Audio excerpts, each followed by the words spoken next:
Chapter 74. When Bai Yang was staring at Dodo, he suddenly heard someone knocking on the door. Who is it? Bai Yang's tone wasn't very good. There was still anger in his words when he roared at the cat just now. When he opened the door and saw the person standing at the door, Bai Yang was a little embarrassed. Teacher Gu, it's you. Please come in. Bai Yang quickly wiped the chair. The chair was crawled on by the cat. Usually he didn't wipe it when no one came. Zheng Tan came out from the bag carried by the Jiaoma. He looked around and saw the cat squatting on the table. Teacher Gu, is this cat yours? Bai Yang handed over a cup of tea and asked. Yeah, my family's black charcoal. I lost it because of some things before. I just asked someone to help me find it a few days ago. Because her family's cat came back, the Jiaoma had a smile on her face recently. Oh, this is black charcoal. Bai Yang looked at the black cat that jumped on a chair. Is this the black cat that Li Shaoqian has been praising? Zheng Tan noticed Bai Yang's gaze and turned his head to look at him. When Bai Yang and Zheng Tan's gaze met, his heart skipped a beat. He always felt that the cat in front of him was a bit strange. Perhaps he was used to Dodo's antics. When he suddenly saw such a calm and even cold cat, he felt inexplicably weird. It was as if the person sitting in front of him wasn't a cat but a stranger. If Bai Yang really had to choose, he would still rather choose Dodo. If he wanted to roar when he was angry, he would just roar at it and teach it a little lesson. However, when facing this black cat, Bai Yang felt that his aura was a bit incompatible. He probably couldn't even roar at it. Zheng Tan ignored Bai Yang and turned his head to look at the cat squatting on the table again. The cat seemed to dislike strangers and unfamiliar cats, especially male ones. The gaze it looked at Zheng Tan with vigilance and strong vigilance. It was probably bullied outside.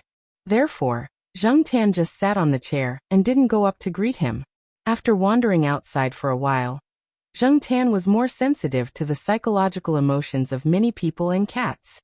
He could detect the emotional changes of others. This keen observation ability also saved Zheng Tan some trouble outside, just like Li Yuanba could distinguish who needed to be avoided and who needed to be treated with a tough attitude. Jiaoma brought some canned cat food this time. She bought it when she went to Xiaoguo's store. Before Li Shaoqian went abroad, Jiaoma told her not to worry and said that she would often come over to help take care of the cats. Therefore, she kept her promise. She happened to be free this afternoon, so she brought some things over to take care of Dodo and also helped to pass on some words. Bai Yang was about to graduate, and his job hadn't been confirmed yet. Although he had several choices, Bai Yang hadn't given him a definite answer. Jiao Pa also wanted to poach Bai Yang after knowing about it. Tianyuan biology still lacked excellent management talents, so Jiao Ma also came over to mention it. Of course, it was still up to the individual whether to go or not. A forcibly picked melon isn't sweet. Jiao Ma handed an invitation letter and an explanation document that Yuan Zi sorted out to Bai Yang. After a brief discussion, she left with Zheng Tan again. After they left, Bai Yang looked at the document in his hand again and carefully put it into the drawer. He looked at Dodo, who was squatting on the edge of the table. You have to be serious when there are outsiders. Meow-why? Do you have a problem with it? Bai Yang took Dodo down from the edge of the table and continued to sort out the thesis. Even if Dodo climbed onto his lap again, he didn't throw it down again. When he returned to the Eastern District compound, Zheng Tan saw Celestine standing downstairs. Speaking of which, Zheng Tan hadn't seen Celestine for a long time. Since Celestine moved to the company, they rarely met. Only occasionally when Celestine called Jiao Pa would he greet Zheng Tan. Little Wei, why are you here? Why didn't you call me when you came? You just stood here and waited, said Jiao Ma. Celestine smiled. I asked the guard. He said that you took black charcoal out. I saw that it was almost time for school to end, and you guys were coming back soon, so I didn't call you. As he said that, he looked at the black charcoal waiting in front of the door. Black charcoal, long time no see. Zheng Tan pulled his ears and hummed twice as a greeting. Still the same old, don't like to talk to people. Sigh, I was going to take you out to play, said Celestine. Jiao Ma, who was about to swipe the card to open the door, and Zheng Tan, who was about to enter, heard Celestine's words and turned their heads to look at Celestine. Cough, let's go in first. Celestine scratched his head. He could see that Jiao Ma was a little disapproving. She was probably nervous about the cat incident. Zheng Tan was very interested. After all, he had nothing to do in school all day. After wandering outside for more than a month, he was getting bolder. Little Wei, you know that black charcoal was caught. It's not easy for him to come back, and now we are all worried about him. For example, I personally brought him to the pet center for a checkup today. I didn't bother Xiaogua, said Jiao Ma. Of course I know that. But I also told Teacher Jiao about this, said Celestine. What did he say? Jiao Ma suddenly had a bad feeling. Teacher Jiao said that it's up to black charcoal to decide on his own. Actually, Celestine didn't think that Jiao Pa would say that when he asked him. After all, who would let a cat make its own decisions?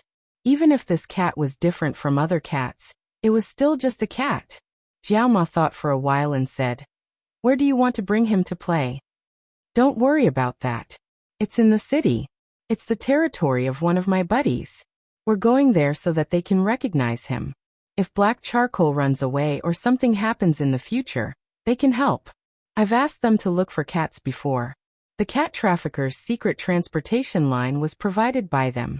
Besides, black charcoal won't run away. I've only brought him out once before." Seeing that Jiao Ma was staring at him, Celestine coughed and didn't say anything else. It wasn't good to bring the cat out without the owner's permission. Even if nothing unexpected happened after that, it was still a bad thing to act first and report later. "Black charcoal, what's your decision?" Jiao Ma asked. She knew that her cat was different from the rest. It could understand human language, but what Celestine said made her worried.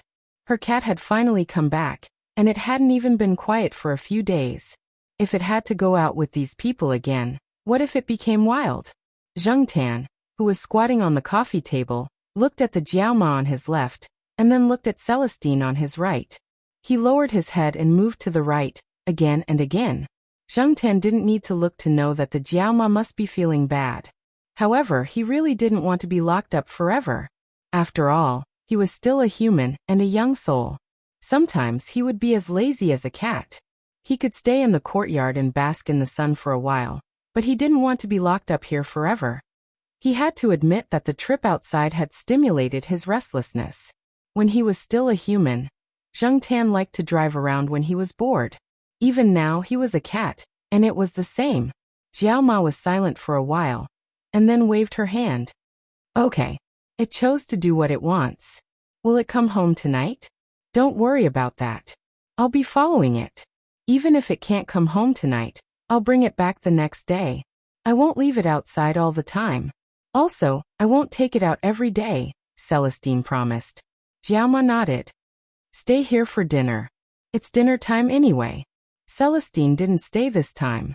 He said that he had something to do outside, and that he would come back tomorrow afternoon to pick up the cat. After Celestine left, Jiao Ma called Jiao Pa. The first thing she asked was about Zheng Tan. Zheng Tan didn't know what Jiao Pa said. Jiao Ma didn't seem to agree, but she didn't ask any more questions.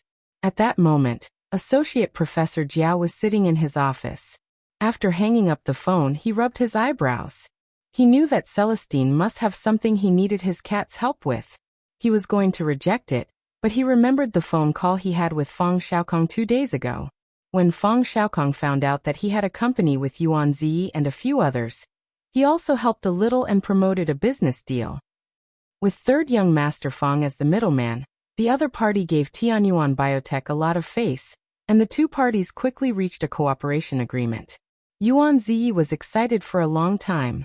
The company's development was faster than Yuan Ziyi had expected, and it was much smoother. And the accelerator was a cat. After that, Yuan Ziyi even wanted to come over and worship the cat, but Jiao Pa rejected him. It was better not to let everyone know about this. Before Fang Xiaokong left Chuhua, he gave Associate Professor Jiao a call. The two talked about Zheng Tan. Before hanging up, Fang Xiaokong said, "Don't always restrain your cat. Black charcoal is destined to be uncontrollable, and it's not something an ordinary person can control. Your cat is very smart. Loosen your grip. Who knows, it might give you a big surprise." Associate Professor Jiao didn't care if it was a surprise or not. He only wanted his cat to be healthy. The next day, Zheng Tan was lying on a tree branch in the courtyard, taking a nap. In the morning he wandered around the courtyard, but he was bored, so he ran around the campus. In the afternoon he had nothing to do, so he could only lie there and recharge his energy. Celestine said that he would take him out tonight. After dinner, Celestine arrived. In this month, the sky was still bright after dinner. Zheng Tan followed Celestine downstairs. Celestine didn't ride his motorcycle this time. Instead, he drove a small car that didn't look like much. However, even if it didn't look good, it was still a four-wheeled car. It was much better than being carried in a backpack while riding the motorcycle. I borrowed this car from someone. Don't shit on the seat. Celestine sat in the driver's seat and said to Zheng Tan, who was squatting in the back seat. Chapter 75. Sitting in the back seat, Zheng Tan looked at the scenery outside the car window to determine the route Celestine was taking. Zheng Tan knew that he wasn't very smart, but his memory was good. He still remembered the route he took in Feng Xiaokong's car last time. Connecting that to the city map, Zheng Tan could roughly guess where the destination was. Although it wasn't the center of the city, it was still in a bustling area. It was different from the bustling area around Tsinghua University. This area was truly a commercial area. The area around Tsinghua University was mostly occupied by students. But here, most of the people were office workers. Most of them were white-collar workers and successful people. Most of the rich people in Tsinghua City were also concentrated in this area. The car drove on the main road and stopped for a while at a red light. Zheng Tan looked at the road sign outside the car window. The name of the street on the sign was familiar. He looked at the surrounding towering buildings and was attracted by the big Shaoguang Hotel sign. Damn, isn't this the hotel marked on the membership card that third Uncle Fong gave me? Zheng Tan moved closer to the car window to take a look. He didn't know much about design and couldn't describe the characteristics of this building. But looking at this hotel, he felt that the sharpness and coldness of the city that was piled up by steel and cement had softened a lot. It had a bit of the freshness of a rising star, but it didn't lose the domineering aura of a rising star. It was obvious that Feng Xiaokong must have spent a lot of effort on the design of this building. While Zheng Tan was looking at the building outside the window, Celestine turned his head to look at Zheng Tan and said, "The Shaoguang Hotel is just outside. I heard that you have a good relationship with the third Master Feng?" Third Master Feng? Feng Xiaokong sure had a lot of nicknames. But it wasn't a good relationship. They had a lot of performing together. Celestine didn't expect a cat to answer his question. He had heard a lot of rumors about Feng Xiaokong. He was a legendary person, but also an unpredictable person. Celestine always felt that the third Master Feng was like a cat. It was hard to guess what he would think or do next. Maybe the brain of a genius was different from that of a normal person? Celestine shook his head. The green light was already on, so he continued to drive. When they arrived at their destination, the sky was already dark. The surrounding streets were lit, ready to welcome the people out at night. Celestine drove the car to a large bar. He parked the car in the parking lot. Then he brought Zheng Tan out. It wouldn't be good to enter through the front door. According to the rules, pets were not allowed to enter. But if Celestine wanted to bring a pet, the people guarding the door wouldn't really stop him. However, Celestine knew that this wasn't good. He didn't want to enter through the front door. He called out to Zheng Tan and prepared to enter through the side door. There was a door on the side for internal personnel. The people guarding there were actually stricter than the people at the front door. They were also much more skilled. After Zheng Tan got out of the car, she looked at the bar in front of her. Although she hadn't entered, Zheng Tan seemed to have felt the explosive and hot atmosphere inside. She thought that she would never be able to return to that kind of life, and would never be able to set foot in such a place again. Every time he saw those bars, even if it was just a small one, he could recall the life of luxury. Looking back, it was like yesterday. Not everyone who came to the bar was like Zheng Tan in the past. Bars weren't necessarily associated with depravity and decadence. With the rapid development of the economy, the consumption level of the city was getting higher and higher. Most people clearly felt that the burden on their shoulders was getting heavier and heavier. With the popularity of fashion and the change of social ethos, The local bars gradually became the new favorite of the young people. At the same time, they gradually became the new entertainment and relaxation places. After a busy day, there would always be unsatisfactory work, unsatisfactory career, emotional and other pressures that would increase people's burden. Those would always make people feel tired and numb. Every time this happened, many people would invite a few friends to go to the bar together. For a short period of self-indulgence, they would vent the pressure in their hearts and learn to release. They would temporarily put aside the work reports and the deception, and make life more colorful. Zheng Tan looked up at the large bar. It wasn't at the front, so he couldn't see the sign on the front. However, there was also a sign on the side of the roof. Night Building Yacht Club. Compared to its English name, Zheng Tan still felt that the name Night Building sounded better. Many times, the English and Chinese names didn't necessarily have the same meaning. Different people had different understandings. Since the owner of this bar chose these two names, he must have his reasons. Night Building was located in Chuhua City, a bustling area with countless white-collar elites. There were also many salaried people around, so it was inevitable that business would be good every day. Convenient transportation also allowed all customers to arrive here smoothly. It wasn't limited to the population of the area. As for whether it could retain customers, it depended on Night Building's means. However, Zheng Tan saw that the parking lot was almost full. Many people were surging here before the sky was completely dark. The popularity of this bar was indeed good. Groups of people walked over from the street one after another. Zheng Tan looked at those people with some envy, but he didn't expect to suddenly see a familiar figure. Zheng Tan's senses were now very sharp. He also believed in his own judgment. Even if the figure across the street was blocked by people walking past, Zheng Tan could still capture the image. Looking at the figure, Zheng Tan was sure that he definitely knew the person. As for who it was, Zheng Tan wasn't sure. In order to figure it out, Zheng Tan ignored Celestine's greeting and walked across the street. Seeing that the cat ignored him and walked out, Celestine cursed in a low voice and lifted his feet to follow. At this time, everyone was only looking at the brightly lit building and their destination. They didn't pay attention to whether there was a cat around, let alone a black cat. Under such visual conditions, it wasn't easy to notice. Besides, no one would think that there would be a cat walking around in this place at this time. Zheng Tan looked at the cars coming and going. Taking advantage of the slight gap between the cars, he rushed to the other side of the street, opposite Night Building. Directly opposite the door of Night Building, on the other side of the street, there was a person squatting under the lamppost. He seemed to be very young. The man held a cigarette in his hand, but he rarely took a puff. His eyes were fixed on the Night Building across the street. His eyes were filled with yearning and confusion, and his whole body was filled with a sense of disappointment. Everyone had seen a lot of people like this. In the commercial city, there were a lot of people who had failed to achieve their goals or were full of ambition. After climbing to a high position, they were mercilessly slapped down to the ground and suffered so much that they wished they were dead.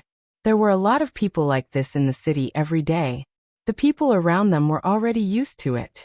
Even if a person was dead drunk and fell on the side of the road, no one would care. When the sanitation workers swept the floor in the morning, they would just calmly sweep past him with a big broom. This was the indifference of the bustling metropolis, the social norm under the cruel reality. The young man with the blue stubble put his hand that was not holding the cigarette into his hair, and pushed his hair back. He knew what he looked like now. He had no image to speak of. His hair was like a chicken's nest, and he had not bathed for a few days. His body smelled. He remembered the dirty stray dog with its tail between its legs when he went to buy breakfast in the morning. Its fur was yellow, but it was not the kind of yellow that was golden. It had the color of dead leaves, and the knotted long hair with some mud drooped down messily, covering its eyes. It looked at the people around it who were hurrying around, and would hide to the side with its tail between its legs.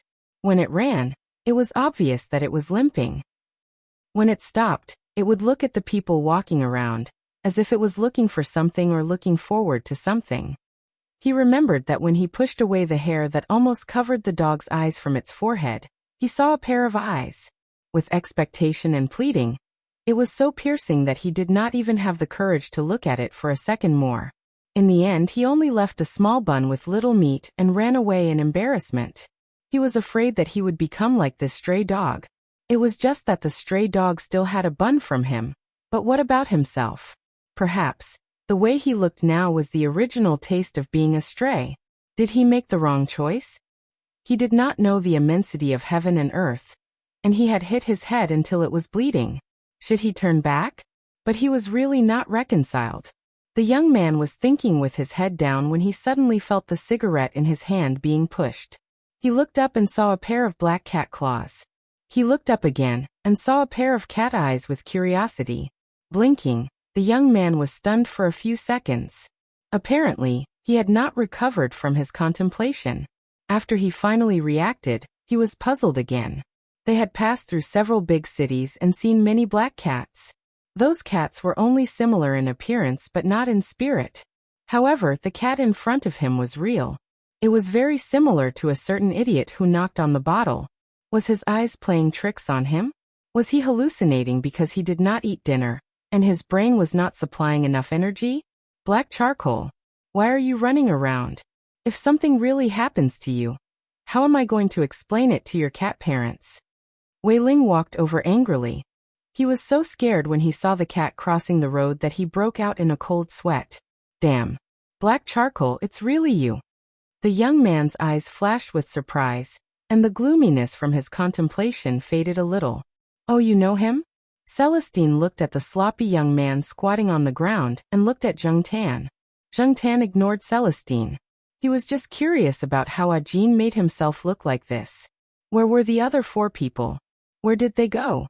Didn't they say that they had formed a band and the 5 of them acted together? I saw him once more than 20 days ago, and he did us a big favor. Hey, is that Mr. Fong not here? Ajin looked around and made sure that he did not see Mr. Fong with the SLR camera. Celestine raised his eyebrows. More than 20 days ago. At that time, the cat was still outside. It seemed to be with the 3rd Master Fong? Okay, don't stay here. Let's find a place to sit down and talk. Celestine called Zheng Tan and waved to Ajin, indicating that he should follow. Where are we going? Ajin hurriedly threw the cigarette, but in his hand into the trash can 1 meter away and asked. Celestine pointed to the opposite night building. There. Ajin staggered and directly knelt down. He almost knelt down in front of Zheng Tan and Celestine. Zheng Tan. Should I put 3 more incense sticks? Young man, you really don't have to do this. Celestine said. Chapter 76. Although it was true that his legs were numb from squatting for too long, Ajin was indeed surprised. He was not surprised that Celestine said he wanted to enter the night building. There were many people who went to the night building, so there was nothing to be surprised about. What he was surprised about was that the other party seemed to want to bring a cat in. Could a cat enter a bar? It was the dignified night building. In the past few days, Ajin had come here almost every night. He squatted across the street and watched the people on the street go in. He watched the invited bands go in, and then squatted outside in a daze until someone came out. He heard which band or singer people were talking about when they came out. This made Ajin envious. He always thought that one day he could also become the topic of these people's discussion. However, now they could not even enter a small bar, let alone the famous night building. It was only a street away, but it was like a natural chasm. However, Ajin did not expect that a moment ago. It was a natural chasm, and the next moment, he was told that he could go in with them. Well, no matter what the other party's purpose was, it was worth it to have a chance to see the night building. Ajin followed Celestine and Zheng Tan across the street, and then walked in from the side door. This surprised Ajin. After seeing Celestine, the person guarding the side door called out, "Brotherling," and then looked at Ajin curiously. This was a new face. He looked quite young and down. He really could not understand why Celestine would bring such a person in. However, no matter what they thought in their hearts, they would definitely not ask verbally. They just needed to do their job well, and did not ask about other things. As for Zheng Tan, the person guarding the door only thought that he was a pet brought by Celestine, and did not care at all. With the relationship between Celestine and his boss, this was not a problem at all. Brotherling, when Zheng Tan followed Celestine to the corner, a person came from the corridor. He looked similar to those white-collar elites and wore gold-rimmed glasses, which also made him look gentler. The man had a badge in front of his chest. Zheng Tan didn't know what the pattern on the badge meant, but he could tell that the man was a manager. In fact, Zheng Tan was a little curious as to why those people called Celestine Brother Ling, and not Brother Wei. What Zheng Tan didn't know was that when Celestine was called Brother Wei once, the person had a local accent, so it sounded like Brother Wei. Because of this, he was laughed at by Yi Hao for a long time.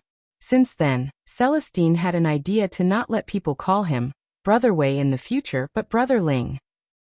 "Ranqi, you're the one watching the show this time," Celestine said.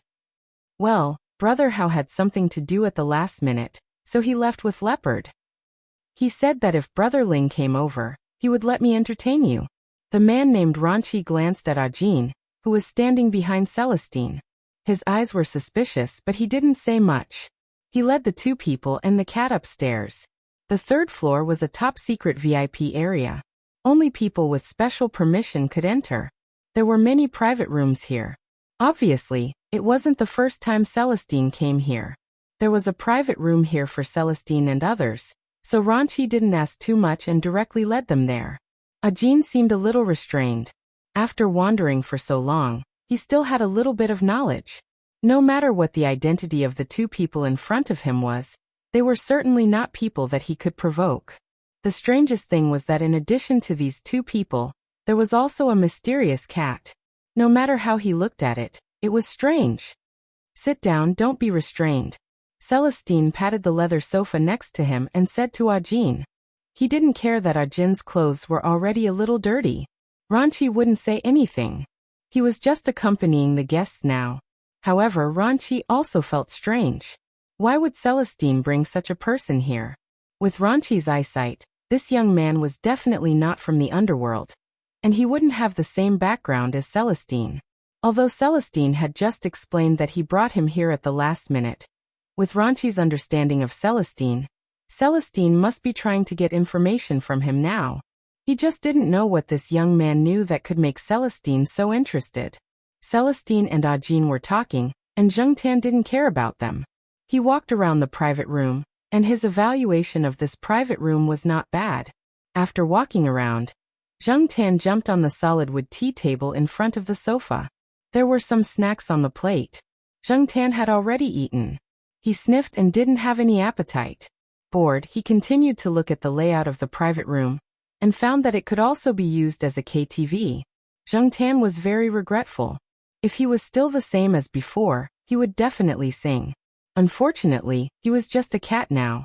Ranqi didn't speak, but he was paying attention to Ajin. At the same time, he didn't stop looking at the black cat. What did Celestine mean by bringing a black cat here? From Zheng Tan circling around the room to jumping on the solid wood table, Ranqi had been paying attention until Celestine signaled him to serve some wine. "Ajin, you are still young. Ranqi, get someone to prepare a lower alcohol content bar." When Celestine said this, his fingers moved twice. Ranqi looked at Celestine, nodded slightly, and turned to leave. Zheng Tan noticed the subtle movements of these two people. He knew that Celestine wouldn't be so kind as to bring people in. Zheng Tan was quite doubtful about the authenticity of the so-called lower alcohol content. Although Ajin was still very young, he had been outside for so long after all, so he still had some vigilance. Celestine didn't ask too much, and was ready to change his strategy. "Brother Ling, are you still following the old rules?" Ranqi turned around and asked when he walked to the door. "Same old rules." Celestine didn't raise his head and said. After getting the information he wanted, Ranqi directly opened the door and went out. Zheng Tan looked at the closed door, and was a little unhappy. He hadn't made a choice yet, and he had already left? Ajin still didn't say much. He sat there cautiously looking out of place. Celestine didn't continue to ask. He walked to a wall and pressed a button on the wall. The wall moved to the side, revealing a window. At the same time, there was also a passionate sound coming from below. When Ajin heard the music, his eyes lit up. He sat up from the sofa and went to the window to look out. Zheng Tan also jumped to the window curiously. Through the window, Zheng Tan could see the scene below. It should be some area on the first floor for the public to pass time. There were some wine tables on the side, and people came and went. There was a round stage in the center, on which a band was performing. This is the legendary East Palace of the Night Building. Ajin was a little excited. Ajin heard that the Night Building had 4 areas, which were divided into the East, West, South and North Palaces. The North Palace was the most ordinary and also the place with the lowest cost. The resident singer there was much worse than the other 3 areas. The West and South Palaces were of a higher grade and had different styles. As for the East Palace, it was the most superior existence in the whole 4 areas of the Night Building. Some well-known bands and singers would often come here to perform. This was the most desirable place in the whole Night Building. However, not everyone could enter the East Palace, and the cost was not something ordinary people could afford. Seeing Ajin's expression, Celestine smiled. Yes, how do you feel? Great. Ajin looked at the band performing in the center of the stage below. He was envious, but definitely not jealous. The gap between their strength was there, and he could only look up to them, as if he was looking at an idol. Celestine opened the window so that the people in the room could hear the performance below more clearly. The live version was always easier to stimulate the nerves and affect the mood to cause resonance, especially for people like Ajin. Zheng Tian looked at Ajin's eyes and knew that this guy's vigilance was probably lowered a lot. Shaking his head, Zheng Tian didn't know much about this place, and he couldn't appreciate the performance of those bands. He used to go to the bar for fun and to release himself. As for who was singing, which band was performing, and whether there was a famous DJ, he didn't have the mood to observe. Hearing Ajin's words, the area below was quite high-end. While he was thinking, Ranqi pushed a small cart in. Zheng Tian felt strange. Wasn't it just some wine? Why did he push a cart in? When Ranqi took out the wine from a box in the cart, Zheng Tian felt like he was stuck by a fishbone. Red Star Erguotu. Damn, Celestine actually wanted to drink Erguotu in a place like this. And it was the kind with a very ordinary packaging on the outside. Fortunately, Ranqi just handed the Erguotu to Celestine and gave a cocktail to Ajin. Then he took out 2 bottles of red wine and placed them on the solid wood coffee table. The remaining bottles of red wine were placed in the wine cabinet in the room. After drinking a glass of wine and Celestine's persuasion, Ajin began to talk freely. Zheng Tian finally knew why he only saw Ajin. It was because the other 4 people were in the hospital. 3 of them were lying in the hospital bed, and 1 was taking care of them. Almost all the money they had was spent on the hospital. In this strange city, they had no friends, no relatives, and no backing. As outsiders, they would definitely be beaten up if they had a conflict with people in the bar. Some things couldn't be avoided if they wanted to. Taking a step back might not be a good thing. During the day, Ajin took care of them in the hospital for most of the day. At night, he went out for a walk and thought about it carefully to find a way to solve the current problem. After all, life still had to go on. As the captain, he had to shoulder the burden. At the same time, Celestine also got what he wanted to know about the 3rd Master Fang.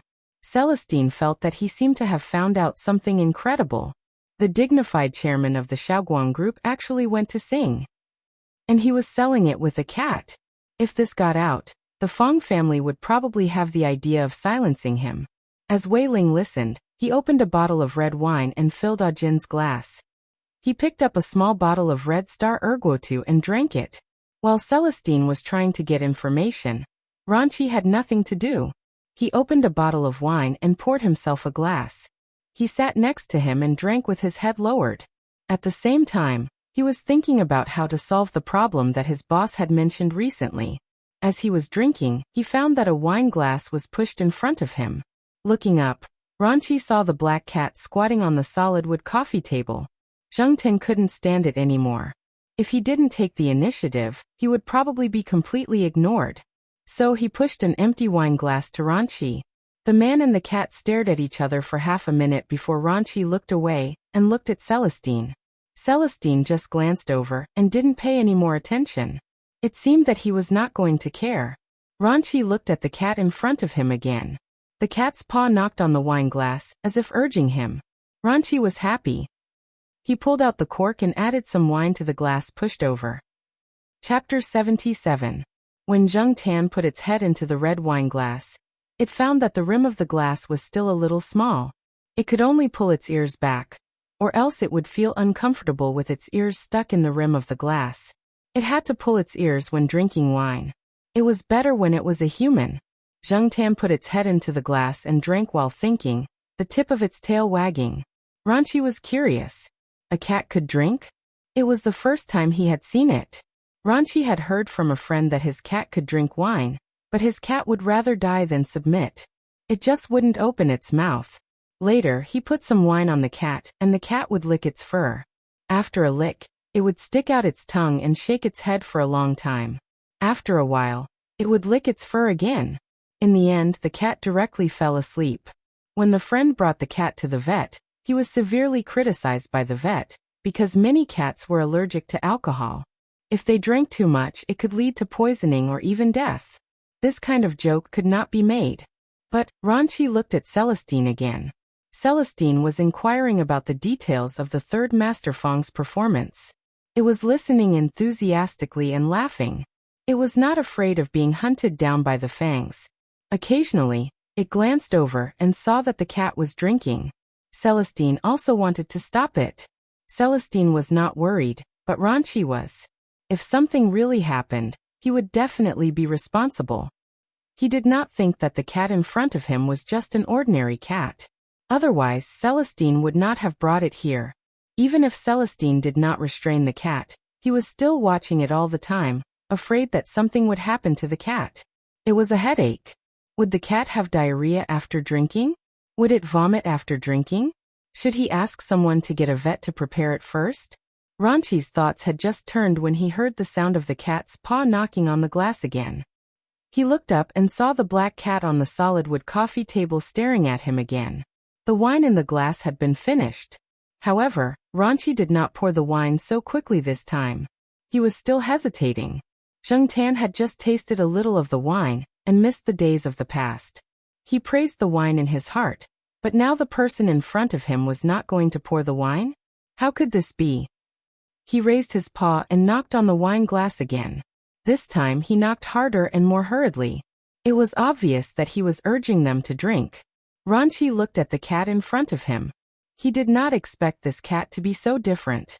Was it an alcoholic? It shouldn't be on a whim. Zheng Tan knocked on the glass and pushed it towards Ranchi. If he pushed it again, it would fall off the coffee table. Ranchi sighed in his heart. He moved the wine glass a little further in. Then he pulled out the cork and poured a little more wine into the glass. It was a little more than before. Putting down the bottle, Ranchi looked at the cat in front of him. With such a small body, this should be the limit. Zheng Tan did not try to guess what Ranchi was thinking. After seeing that there was wine in the glass, he put his head in to drink again. After drinking, he continued to stare at Ranchi until Ranchi poured him another glass. After drinking the third glass, Zheng Tan felt a little full. He wanted to pee, so he jumped off the coffee table and ran to the bathroom. There was a separate bathroom in the private room. Zheng Tan came to the bathroom door, jumped up and turned the door handle. After opening the door, he did not forget to close the door. Ranchi, who had been paying attention to Zheng Tan's movements, was stunned. Coincidentally, Celestine was also looking at him. Ranchi said, "Brother Ling, this cat. Don't worry about it. It knows what to do," Celestine said calmly. Ranchi was speechless. How was this cat trained? It was really strange. After Zheng Tan came out, Ranchi deliberately ran to the bathroom to check. He found that even the toilet had been flushed, and there were no traces of cat urine around. The faucet had been turned on, and the toilet paper had been used. There were a few black cat fur stuck to the paper ball thrown into the basket. Thinking of the two wet front paws when the cat walked out, Ranchi felt that he was thinking too much. How could a cat wash its hands, and then wipe its hands with toilet paper? Ranchi did not know that originally, Zheng Tan was going to use a hand dryer, but it was not convenient, so he just simply wiped his hands with toilet paper. The private room was covered with a carpet, and the wet footprints were not obvious. When Ranchi came out of the bathroom, he frowned. He probably had not figured it out yet. Ajin also drank a little too much. Celestine asked him what he wanted to know. Looking at Ajin, who was sitting there in a daze, Celestine closed the window wall, and the room immediately calmed down. He turned on the equipment, took out the microphone and handed it to Ajin. Celestine said, "Try it." Ajin was not very sober now, but singing had become a natural thing. When he saw the microphone, he unconsciously took it. When he heard the accompaniment, he began to sing. Whatever Celestine said, he would sing. If he really did not know how to sing, he would just say it and let him skip. In fact, Celestine also wanted to help Ajin. After all, he had heard some stupid deeds of the third Master Fong from this person. For the sake of black charcoal, he could help him a little. Young people, giving them a little hope could make them come out of despair. Now he asked Ajin to sing just to see this person's singing skills. Although he did not know much about singing, Celestine often came here and listened to many songs. He could also distinguish some good and bad. Ajin's singing was not bad, but it was not enough. After some training, he would at most be able to make a living in the northern district. As for what he could achieve by then, it would depend on himself, or rather, the ability of his small band. In the night building, being able to sing in which district depended entirely on one's own ability. In the bar, the resident singer had to learn how to drive the atmosphere. He also had to be smart enough to sing the right song for the right occasion. He also had to have a certain ability to socialize and adapt. Celestine already had a rough idea of these problems when he was talking to Ajin just now. Although Ajin was not good enough, he believed that he could cope with it after some practice. Besides, it was impossible to let them sing directly now. Even the people in the North District of the night building had been arranged. Celestine would not forcibly interfere. When the time came, he would first greet them and let Yihao's people help to arrange it. Just as Ajin sang enthusiastically and Celestine was thinking, Zheng Tan took another microphone from Celestine's hand and began to howl. Zheng Tan felt that he did not drink much, but with his current small body, this amount of alcohol was enough to make him drunk. It was still fine earlier, but now that the alcohol had kicked in, Zheng Tan walked in an S shape. After Zheng Tan heard Ajin sing, he suddenly had the idea of singing. After getting drunk, Zheng Tan staggered and seemed to see the shaking car with many cat cages. The scene changed, and he seemed to see himself hiding in the dusty attic to avoid the cat catchers. In order not to look like a stray cat, he jumped into the fish pond to take a cold bath, fought with a Persian cat for a pet tag, and was chased and beaten while waiting for the bus. The scene changed again, and Zheng Tan seemed to be lying on a bus again, listening to the driver frantically honking the horn, the sharp friction between the tires and the ground, and the driver's cursing with a local accent. When he turned on the lights, the vehicles on the road flowed like blood, and everything around him seemed to become fierce. Zheng Tan, on the other hand, was communicating with the world in sign language every day. Suddenly, he also wanted to sing loudly and without restraint. Therefore, when Zheng Tan saw the other microphone near Celestine, he went over and took it in his arms. 10 o'clock in the evening, Chuhua University's Dongjia district. Jiao family. The Jiaopa and the Jiaoma were not sleeping. After all, this was the first time that their cat had been taken out for a long time. Even though they knew that Celestine was watching over the cat, they were still worried. They could have called to explain. While they were thinking, the phone in the bedroom rang. The Jiaopa, who was close to the phone, quickly reached out and picked it up. However, the moment the call was connected, a series of iconic howls came from the other side of the phone. The Jiao couple, who were about to ask a series of questions, fell silent for a while. When the phone became quiet, the Jiaopa asked, "What's going on over there?" "Black charcoal is drunk. He's howling right now. I'm in the bathroom. It's quieter here," Celestine said. "You're giving him alcohol?" the Jiaoma said angrily. The Jiaoma wanted to grab the phone and say something, but was comforted by the Jiaopa. He asked about the specific situation over there. After a brief explanation, Celestine walked out of the bathroom and went to the sofa. He asked Ranqi to turn off the sound system, then put the phone next to Zheng Tan, who was still howling. Hearing the howling on the other side of the phone, the Jiaopa was sure that it was his cat, and it was very energetic and full of energy. However, compared to before, his cat's howling was scarier and more unscrupulous this time. It was out of control. "Black charcoal." The Jiaoma grabbed the phone and called a few times. Zheng Tan was howling. It was a bit strange. Without the accompaniment, it became quieter. Then it heard the voice from the phone, and the howling became softer. Black Charcoal isn't coming back? It was little Pomelo. Mom, where is Black Charcoal? It was Jiao Yuan. The two kids were still awake. When they heard the phone ring, they immediately kicked the quilt away and tiptoed to their parents' room. They put their ears against the door to make sure it was about their cat, then knocked and came in. Their voices were also transmitted to Zheng Tan's ears through the phone. It wasn't loud, but Zheng Tan could still hear it. Good boys, go to sleep. Black Charcoal is karaoke with someone, the Jiaopa said to them. On the other side, Zheng Tan tilted his head and thought for a while with his muddled brain. Yes, he was no longer a vagrant. He could go home when he was tired. The small yard, the old building, and the crowded small attic. Thinking of this, his mood suddenly became better. Celestine and Ranchi watched the cat on the sofa stop howling, then suddenly howl again.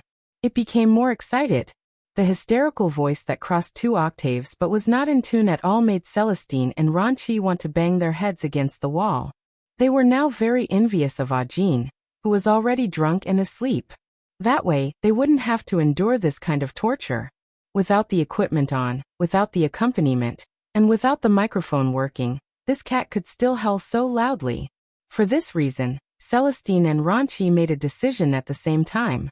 They would never give this cat alcohol in the future. The evils brought on by oneself were the hardest to bear. Celestine wanted to go out for a while, but he was afraid that Zheng Tan would do something unexpected. Since he had promised the Jiao family he had to watch. Ranchi, on the other hand, wanted to take the microphone out of Zheng Tan's arms several times, thinking that without the microphone, the cat wouldn't howl. But before his hand could touch the microphone, his hand was scratched. Instead of scratching his hand, it was his sleeves that were damaged. The sleeves of the suit that he had bought less than 2 days ago were torn by the cat. He wanted to sneak out, but Celestine stopped him and said something about sharing weal and woe. Share weal and woe, my ass. Chapter 78. The people behind Yi Hao quickly moved in front of him, but were stopped by Yi Hao. The people who followed Yi Hao to this floor were all trustworthy people, and the people who followed Yi Hao were all his confidants. For example, the person in front of Yi Hao at this moment was Leopard with a crew cut. Leopard only knew that this place had always been Celestine's private area, and the person in charge today was Ranchi. These two people were not people who would make this kind of noise. As for the young man that Celestine had brought over, he had never seen him before, so he could not comment. However, this kind of noise was really too despairing. Leopard did not expect Zheng Tan. Although the gatekeeper had said that Celestine had brought a cat, he had never heard of a cat making this kind of noise, nor did he think that a cat could do such a shocking thing. Seeing Yi Hao raise his hand, Leopard also stepped aside, but his eyes were still focused on the inside, afraid that something strange would suddenly jump out. As the door gradually opened, the sound from the room echoed throughout the corridor on the 3rd floor. The people guarding the 2 ends of the corridor felt their hair stand on end. They glanced over, then quickly looked away. It was about their boss, so it was better for them not to be curious. Yi Hao and Leopard quickly entered the door, then closed it. The corridor on the 3rd floor suddenly became quiet again, as if the howling had never happened. The people on the 3rd floor were all wondering what had happened in the room. After Yi Hao entered the room, he saw the source of the noise at first glance. A black cat was lying on the sofa, sitting like a person, leaning against the sofa, holding a microphone in its arms. Fortunately, Ranchi had turned off all the sound equipment, or else the sound from the moment the door opened would have been even more terrifying, and he would have had to increase the amplification and background music. There was another person lying on the sofa, probably drunk too much and asleep. This should be the young man that Celestine had brought in. As for Celestine, he was wearing a large headset, sitting on a chair next to the sofa with a secretive look on his face. Ranchi, on the other hand, was sitting in the corner, with one elbow on his leg, his head tilted, and one hand on his forehead. The other hand was hanging by his side, holding his glasses. There were many scratches and holes on his sleeves, and a few were already torn. Leopard knew about Ranchi's newly bought suit, and heard that it cost a few thousand yuan, but tonight the suit was scrapped. Ranchi pinched his eyebrows and felt the door open. He looked up, and after seeing Yi Hao and Leopard, Ranchi looked as if he had seen his father. He immediately jumped up from the chair and ran to Yi Hao saying, "Brother Hao, I'll leave the rest to you. I'll go check out the place." Ranchi was about to sneak out, but Yi Hao grabbed him by the collar and dragged him back into the room. Yi Hao still didn't understand the situation, but seeing Celestine and Ranchi's helpless look, he knew that the situation was tricky. Want to sneak out? Not so easy. Ranchi helplessly explained the situation, and Leopard asked curiously, "Did it really drink that much? I've never seen a cat drink before." "Now you've seen it." Ranchi pointed at Zheng Tan on the sofa. Yi Hao didn't say anything, and looked at Celestine. Celestine just shrugged, indicating that he couldn't do anything. Walking to the sofa, Yi Hao looked at the cat in front of him. When he heard his subordinate's report, he knew that Wei Lung must have brought this black cat over. Because of its capture, there were some changes in Chuhua City, both overt and covert. So many people were mobilized to find this black cat. In the past, no matter what Celestine said, Yi Hao thought that Celestine was exaggerating, but now that he saw the cat, Yi Hao suddenly felt that Celestine actually underestimated the cat's ability. It was probably the only cat that could drink and still be immersed in its own world and howl like this. Although Zheng Tan was very drunk, ever since he became a vagrant, his vigilance had increased a lot. When the door opened, he felt a strange presence, so he was a little absent-minded when he howled. Now that a stranger walked in front of him, he had to pay attention. Stopping howling, Zheng Tan looked at the person in front of him. A man and a cat stared at each other. Yi Hao was looking at the cat in front of him, and Zheng Tan's mind wasn't very clear, and he was a little confused in his vigilance. The noise in the room finally quieted down, and they all breathed a sigh of relief. The howling was too scary, and it made people's nerves unconsciously tense. Now that it was quiet, they felt much more relaxed. After looking at the person in front of him for more than 10 seconds, Zheng Tan's remaining consciousness confirmed that he didn't know the person in front of him. He threw the microphone in his hand at the person, turned around and walked to the side. Yi Hao raised his hand to catch the microphone that was thrown at him, and he was surprised. This cat threw the microphone with a lot of strength, and it didn't seem like an ordinary cat could have. If someone had reacted slower, they would have been hit by the microphone. After venting out the surging passion, as well as all the depression and emotions that had been bottled up in her heart, Zheng Tan calmed down and felt dizzy. She wanted to sleep. That last bit of consciousness made Zheng Tan notice that Celestine was next to him, and he knew that Celestine had promised the Jiaoma to keep him safe. Therefore, he knew that he could sleep now, and he didn't need to worry about anything else. Celestine would take care of everything. Another thing that made Zheng Tan unhappy was that when he was about to go to sleep, he found another person lying on the sofa. He didn't remember that Ajin was here at all. He sniffed, and the smell was not unfamiliar, but also not familiar. He was sure that it wasn't someone from the Jiao family. Zheng Tan walked over, lifted his foot, and kicked Ajin, who was sleeping on the sofa, off the sofa.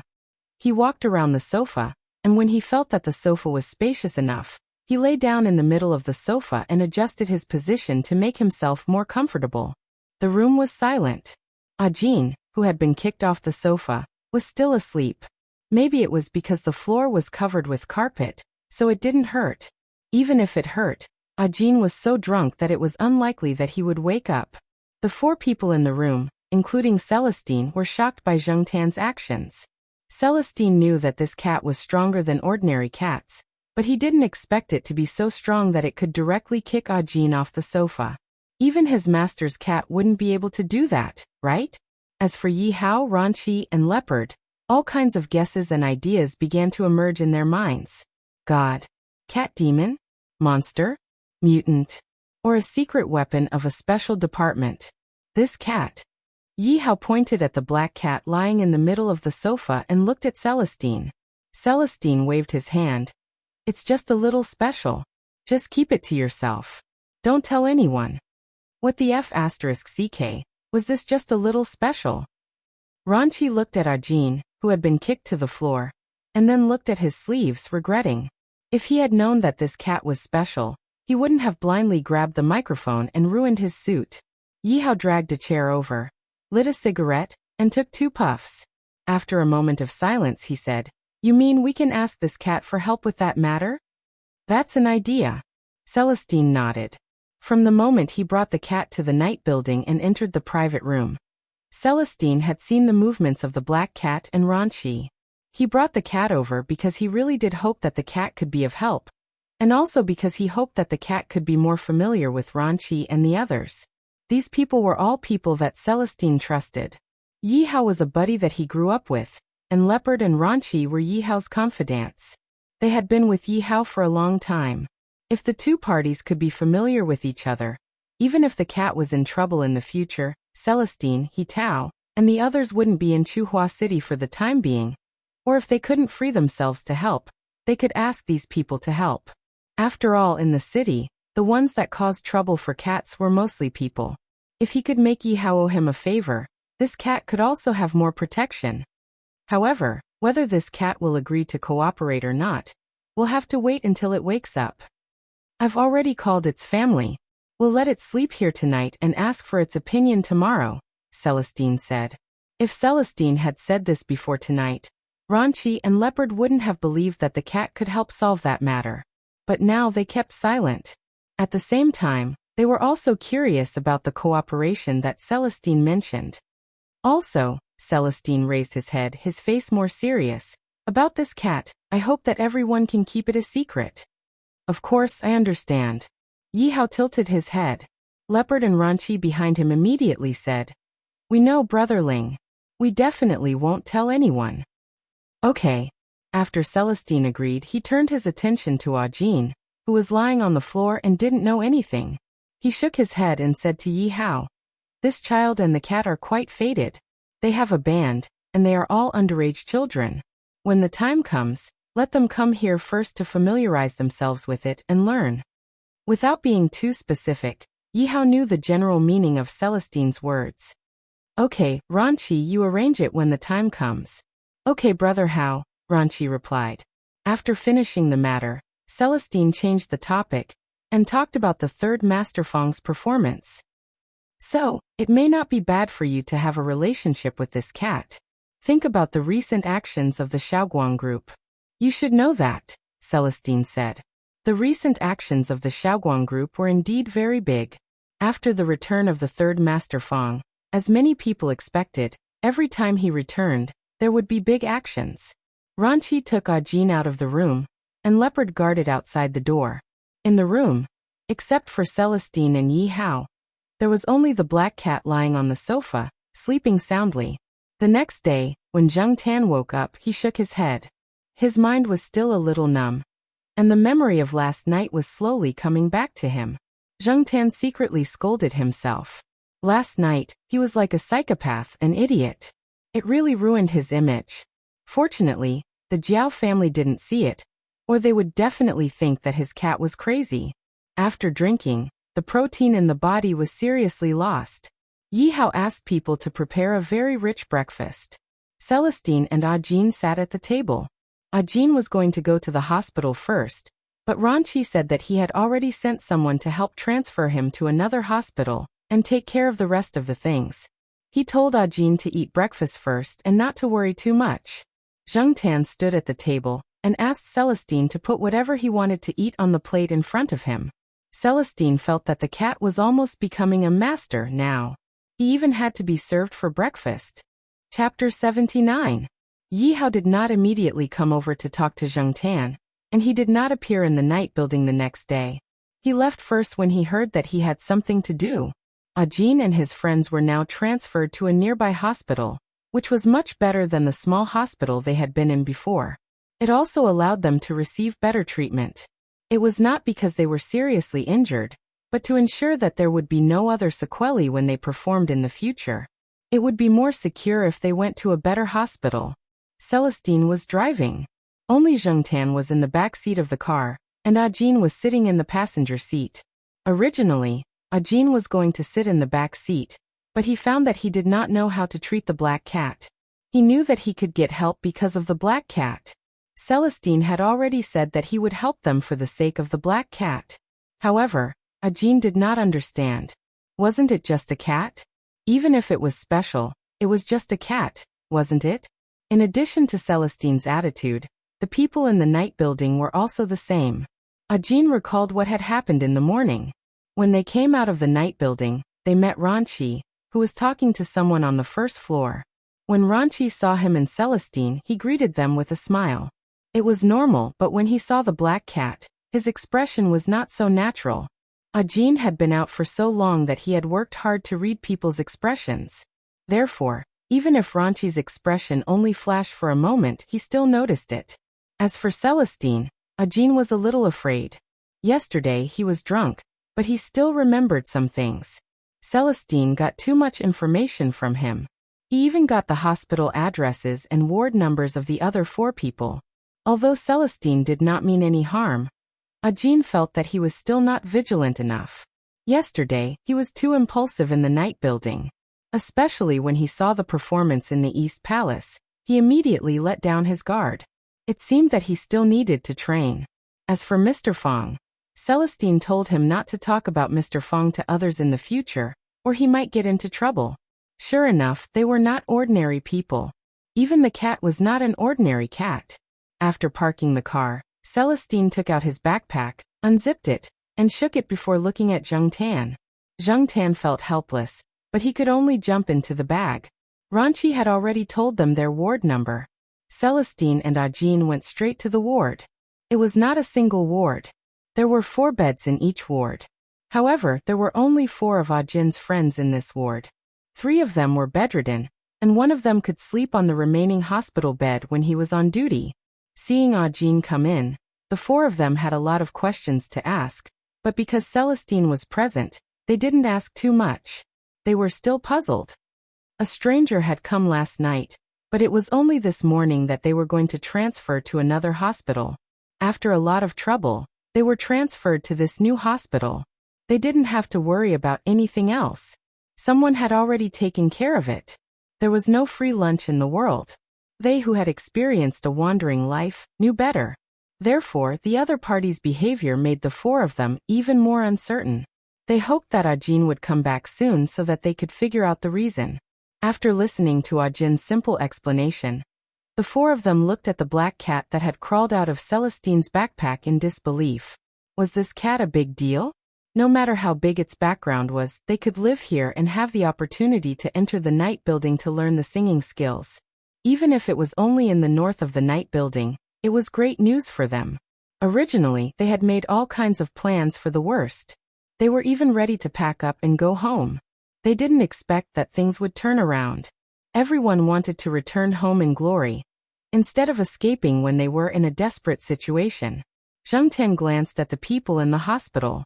Of the 3 people lying on the hospital bed, one had a bandage on his head, one had a cast on his foot, and the last one probably had internal injuries. Now the 3 of them looked quite energetic, which proved that the injuries were really not very serious. It was really unlucky for them to go to the bar to sing, and end up like this. However, this was also common. It was not rare to have conflicts with other singers in the bar. But Ajin and the others didn't have anyone to rely on or know here. So it was not strange for them to be bullied and ostracized. Zheng Tan just came to see these people. After that, he jumped into his backpack and motioned to Celestine to leave the hospital. When Celestine left, he patted Ajin on the shoulder. Young man, you still have a lot to learn. Remember, don't be so easily tricked in the future. Ajin was surprised. It seemed that Celestine actually knew that what he had done was not appropriate, but at the same time, he also taught Ajin a lesson. After leaving the hospital, Celestine directly sent Zheng Tan to the family area of Tsinghua University. If he didn't send the cat back, the Jiao family would definitely be more dissatisfied. In that case, it would be difficult for him to borrow the cat to take Zheng Tan back to play in the future. However, on the way to Tsinghua University, Celestine was also paying attention to the black cat in the back seat. It tilted its head and seemed to be thinking about something. In fact, Zheng Tan was thinking about some details after he got drunk yesterday. He secretly sighed that he was still too impulsive. Zheng Tan didn't expect that he would have so many emotions in his heart. Because of such an opportunity, all of them were released through howling. Fortunately, it was in the night building. The soundproofing was good, and no one else knew about it. Otherwise, it would be embarrassing. In addition, Zhang Tan also guessed that the thing that Celestine wanted him to help with was definitely related to Yi Hao. Zhang Tan could roughly guess what kind of background Yi Hao, Ranqi, and Leopard had. To be able to support such a big night building and safely operate in such a prosperous area, they must have a certain amount of power. As for what Celestine wanted him to help with, Zhang Tan didn't know yet. Zhang Tan was thinking about it when Celestine, who was driving in front, spoke. Black charcoal, look, there are pigeons outside, Celestine said. Zhang Tan stood up and looked out of the window. There was a square there, and there were a few pigeons in the square. There weren't many pigeons, unlike the pigeons on TV. At this time, no one would feed the pigeons, so there was nothing to see. But why did Celestine talk about pigeons? I heard that in the last century, there were people abroad who used pigeons as spies. After training the pigeons, they would install a mini listening device on these special pigeons and let them fly to the destination under the guidance of a laser, such as a windowsill. After these special pigeons stopped, they would follow the training steps and peck the listening device to turn on a special switch. Then, the listening device that was originally installed on the pigeon would automatically detach from the pigeon's leg and start the eavesdropping mission. And the pigeon would have flown far away. After saying this, Celestine laughed at himself in his heart. He was actually talking about such a profound topic with a cat, and he was beating around the bush. How could the cat understand? Even if the cat was smart, it couldn't think in a roundabout way like a human. Just then, the car reached the intersection and there was a red light. Celestine looked at the cat in the back seat through the rearview mirror. He originally thought that the cat would squat there with an indifferent look as usual, but he didn't expect to see the cat squinting and staring at him. The meaning in its eyes, Celestine's heart skipped a beat. Did it understand him? It was really King strange. Although his master had said that cats are spiritual creatures, it would be a little demonic if it was too spiritual, which would scare people. Black charcoal, Yi Hao has a small problem. It's not that it can't be solved, but it will take a long time. But Yi Hao wants to solve the problem as soon as possible, so he wants to install a listening device in someone's house. However, it's not easy for people to enter that place, so he hopes that you can help. How about it? Do you understand? Celestine looked at the back seat through the rearview mirror. Zhang Tan yawned and lay down on her stomach. Celestine said again, how about this? If you understand what I mean, just pat the car seat. Zhang Tan swung its tail and patted the back of the car seat. Celestine's eyes twitched. This Kerr really understood. Could it skip the training process and go directly to the battlefield? It's not a very dangerous thing. I just don't want to alert the enemy. If you go to carry out the mission, I'll be there to help. If anything happens, I promise I'll be able to get you out of there, okay? Zhang Tan swung its tail and patted the car seat again. How about it? Are you interested in taking this job? Celestine asked. This time, Zhang Tan didn't immediately swing its tail. It only swung it after about half a minute. This time, it was Celestine's turn to be surprised. Did it really understand? Did it really know what it was going to do?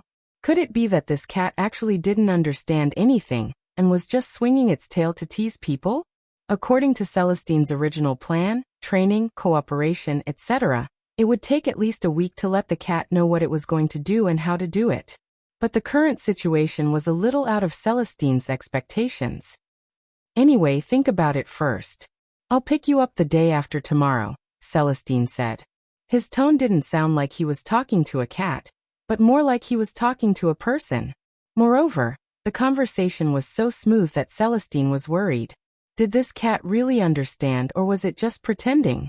After arriving at Tsinghua University, Celestine's car drove into the east courtyard. After Zhang Tan got out of the car, it jumped back into the car. What? Celestine asked curiously. Zhang Tan raised its paw and scratched its neck. Oh, I forgot, Celestine said as he took out Zhang Tan's access card from his pocket and hung it around Zhang Tan's neck. This time, Zhang Tan jumped out of the car and left. But it didn't go upstairs. There was no one upstairs at this time. It would be boring up there. On the lawn of the courtyard, Huang and the sheriff were sunbathing. Next to them was the Saint Bernard dog, Little Flower. Huang was still using its paw to step on Little Flower's body.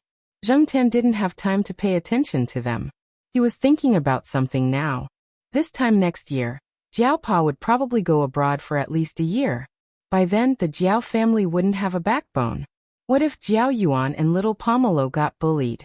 He couldn't always count on the people in the courtyard to help him, right? Jiao Pa's friends would definitely take care of him, but Zheng Tan hoped that he could do something. Since he had decided to stay here, he had to show his worth.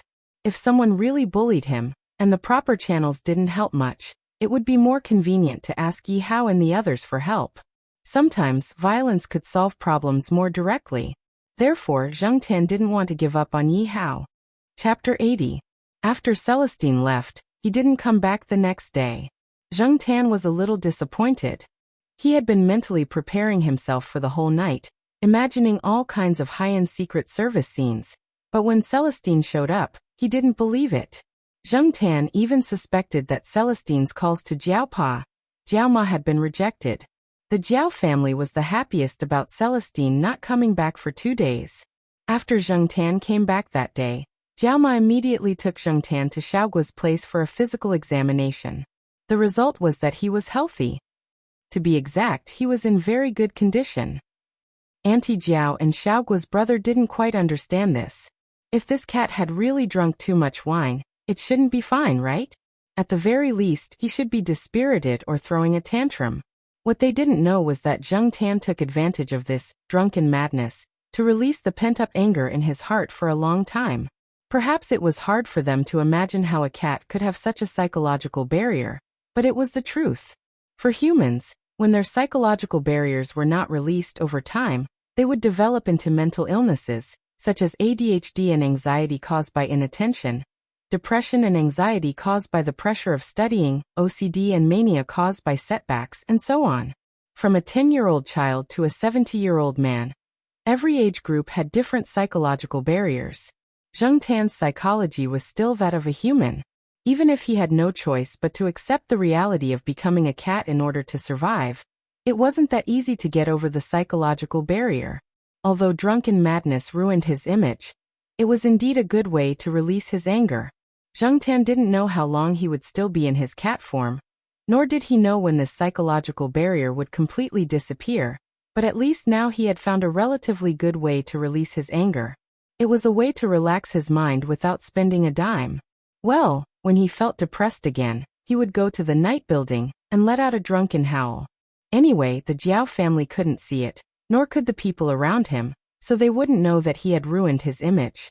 As for what Yi Hao's people thought and whether they would suffer, it was not within the scope of Zheng Tan's consideration. This was the conclusion that Zheng Tan came to after he came back yesterday and lay on the tree for the whole afternoon. On the other hand, Yi Hao, Ran Qi, and the others were busy dealing with the matters at hand. They didn't even know that a cat had set its eyes on their territory. This week, there was no need to go to Xiaoguo's place to shoot the advertisement. And there was no call from Celestine. There was no one at home. People went to work, and people went to school. Zheng Tan lay on the tree in the courtyard. He didn't know what kind of trees those bushes on the lawn were, but now he knew that they were all smiley flowers. The air was filled with a faint fragrance. Zheng Tan lay on the tall sycamore tree, yawned, stretched, and looked down at Niu Zhuangzhuang, who had started digging on the lawn again. This guy had been thinking about the lawn ever since he saw the hole in the Sahara Desert. Many places on the campus were cement, and the only places that could be dug were the flower beds and lawns. Every time Niu Zhuangzhuang was let out, it would always find a place to dig on the lawn. Sometimes it would hide something in it, and sometimes it was purely for the sake of digging a hole. Could it be that this was also a way to vent its emotions? Zheng Tan didn't understand. He wasn't a dog. Besides, he didn't even understand the psychology of many cats, but cats were hard to guess. Since he was bored, Zheng Tan planned to go to the Shi family area. He hadn't seen Little Zhua in a long time. Speaking of which, Little Zhua's due date had long passed. She should have given birth already, right? However, he hadn't heard the Jiao Pa and Jiao Ma mention it since he came back. It seemed that he had to find the answer himself. Just like Ren Chang's case, Zheng Tan only found out about Ren Chang's downfall when he went to the Paws building after he came back and heard the students talking about it. It was said that Ren Chong had an improper relationship with a female student in the School of Economics, and he also had an affair with a certain Belle in the School of Foreign Languages. Professor Ren had a wife, who was originally abroad. It was said that she came from a good family and had a temper. When she found out, she flew here and slapped Ren Chong a few times in front of many people, making Ren Chong, who always cared about his reputation, embarrassed. It was also said that Professor Ren was involved in the underworld. All kinds of negative rumors spread wildly in the school. The school originally wanted to let Ren Chong take a break for a while and wait for the storm to blow over. After all, Ren Chong was indeed capable. However, later on, for unknown reasons, Ren Chong was forcibly dismissed. Many students guessed that Ren Chong must have offended some big shot in the school. Otherwise, he wouldn't have been fired so easily. Zheng Tan recalled the face that always had a hypocritical gentleman's smile, and thought about some of the rumors he heard. He felt that Celestine, Zhao Lu, and the others must have done something. After all, Zhao Lu must be more familiar with the gossip from other schools. As for the forcible dismissal, it should be the work of Zheng, Old Man Lan and the others. The Jiaopa didn't have the ability to do that. In fact, it was very common for people like Ren Chong to have an affair with a student. It was just that no one knew about it, or even if they knew, they didn't say it. It was even more common abroad. This kind of thing could be big or small. It depended on who was behind it. When Zheng Tan thought about it, he was quite touched. At least there were so many people helping him when he was in trouble. Even Zheng, who always had a long face, helped him. However, Zheng helped him mostly because of Little Zhua. It was worth it to give him the 9-leaf grass. Zheng Tan walked towards the West family compound while thinking about Little Zhua's current situation. Walking through the gate of the West family compound, Zheng Tan felt that he was being watched. It wasn't the sight of a human, but the sight of another cat. Looking up at a tree, a tabby cat was lying on the tree. It looked like Huang, but was slightly bigger than Huang. The cat was lying on the branch and looking at Zheng Tan. Zheng Tan could feel the hostility of the cat from so far away. Shaking its tail, Zheng Tan was too lazy to pay attention to it and continued to walk into the compound. Along the way, Zheng Tan met several cats. When he came here before, the cats were not grown up. Now they were bigger. There were also many cats in the West family compound. He just didn't know if the sheriff had fought with them before. When he arrived at the tall building where Little Zhua lived, Zheng Tan waited at the door for a while. When someone went in, he squeezed through the security guard. Just like before, Zheng Tan chose to take the stairs. If he took the elevator, he would be surrounded by people looking at him as if he was a rare thing. Zheng Tan didn't like that kind of look, so in order to avoid that trouble, Zheng Tan still felt that taking the stairs was more worry-free. In one breath, he rushed to the 6th floor. Zheng Tan came to the door of room 606. He pricked up his ears and listened. He didn't hear anything, so he jumped up and pressed the doorbell. While waiting for the door, Zheng Tan was still wondering if the nanny was still there. He guessed that he would be despised again. After waiting for a few minutes, there was still no movement inside. Zheng Tan felt strange. He jumped up and pressed the doorbell a few more times, but still, no one came to open the door. Could it be that she was still hospitalized after giving birth? Zheng Tan didn't know much about women's affairs, so he couldn't think of a reason. He squatted at the door and waited for another 10 minutes, but still, no one came to open the door. He put his ear to the door and listened for a while, but he didn't hear any other sounds in the room. It really didn't seem like there was anyone inside. Forget it, I'll go back. Zheng Tan didn't want to wait any longer. It seemed that he couldn't wait for someone to open the door. He turned around and left. But just as he walked a few steps and passed by the elevator opened. Zheng Tan glanced at it. He didn't see Little Zhua, but he saw Lord Zheng, whom he hadn't seen for a long time. Black charcoal? The person in the elevator asked.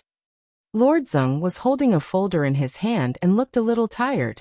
Zheng Tan really didn't expect to meet this iron-blooded person from the School of Physics here. He also didn't know how to get along with this Lord Zheng. She wouldn't give him snacks, and probably wouldn't allow him to sleep on the chair. He heard that many people like her had obsessive-compulsive disorder, or were obsessed with cleanliness. He had only heard about it, but had never seen it with his own eyes. Zheng Tian only heard about it from the students when he walked around the campus. As for how much of it was true, he didn't know.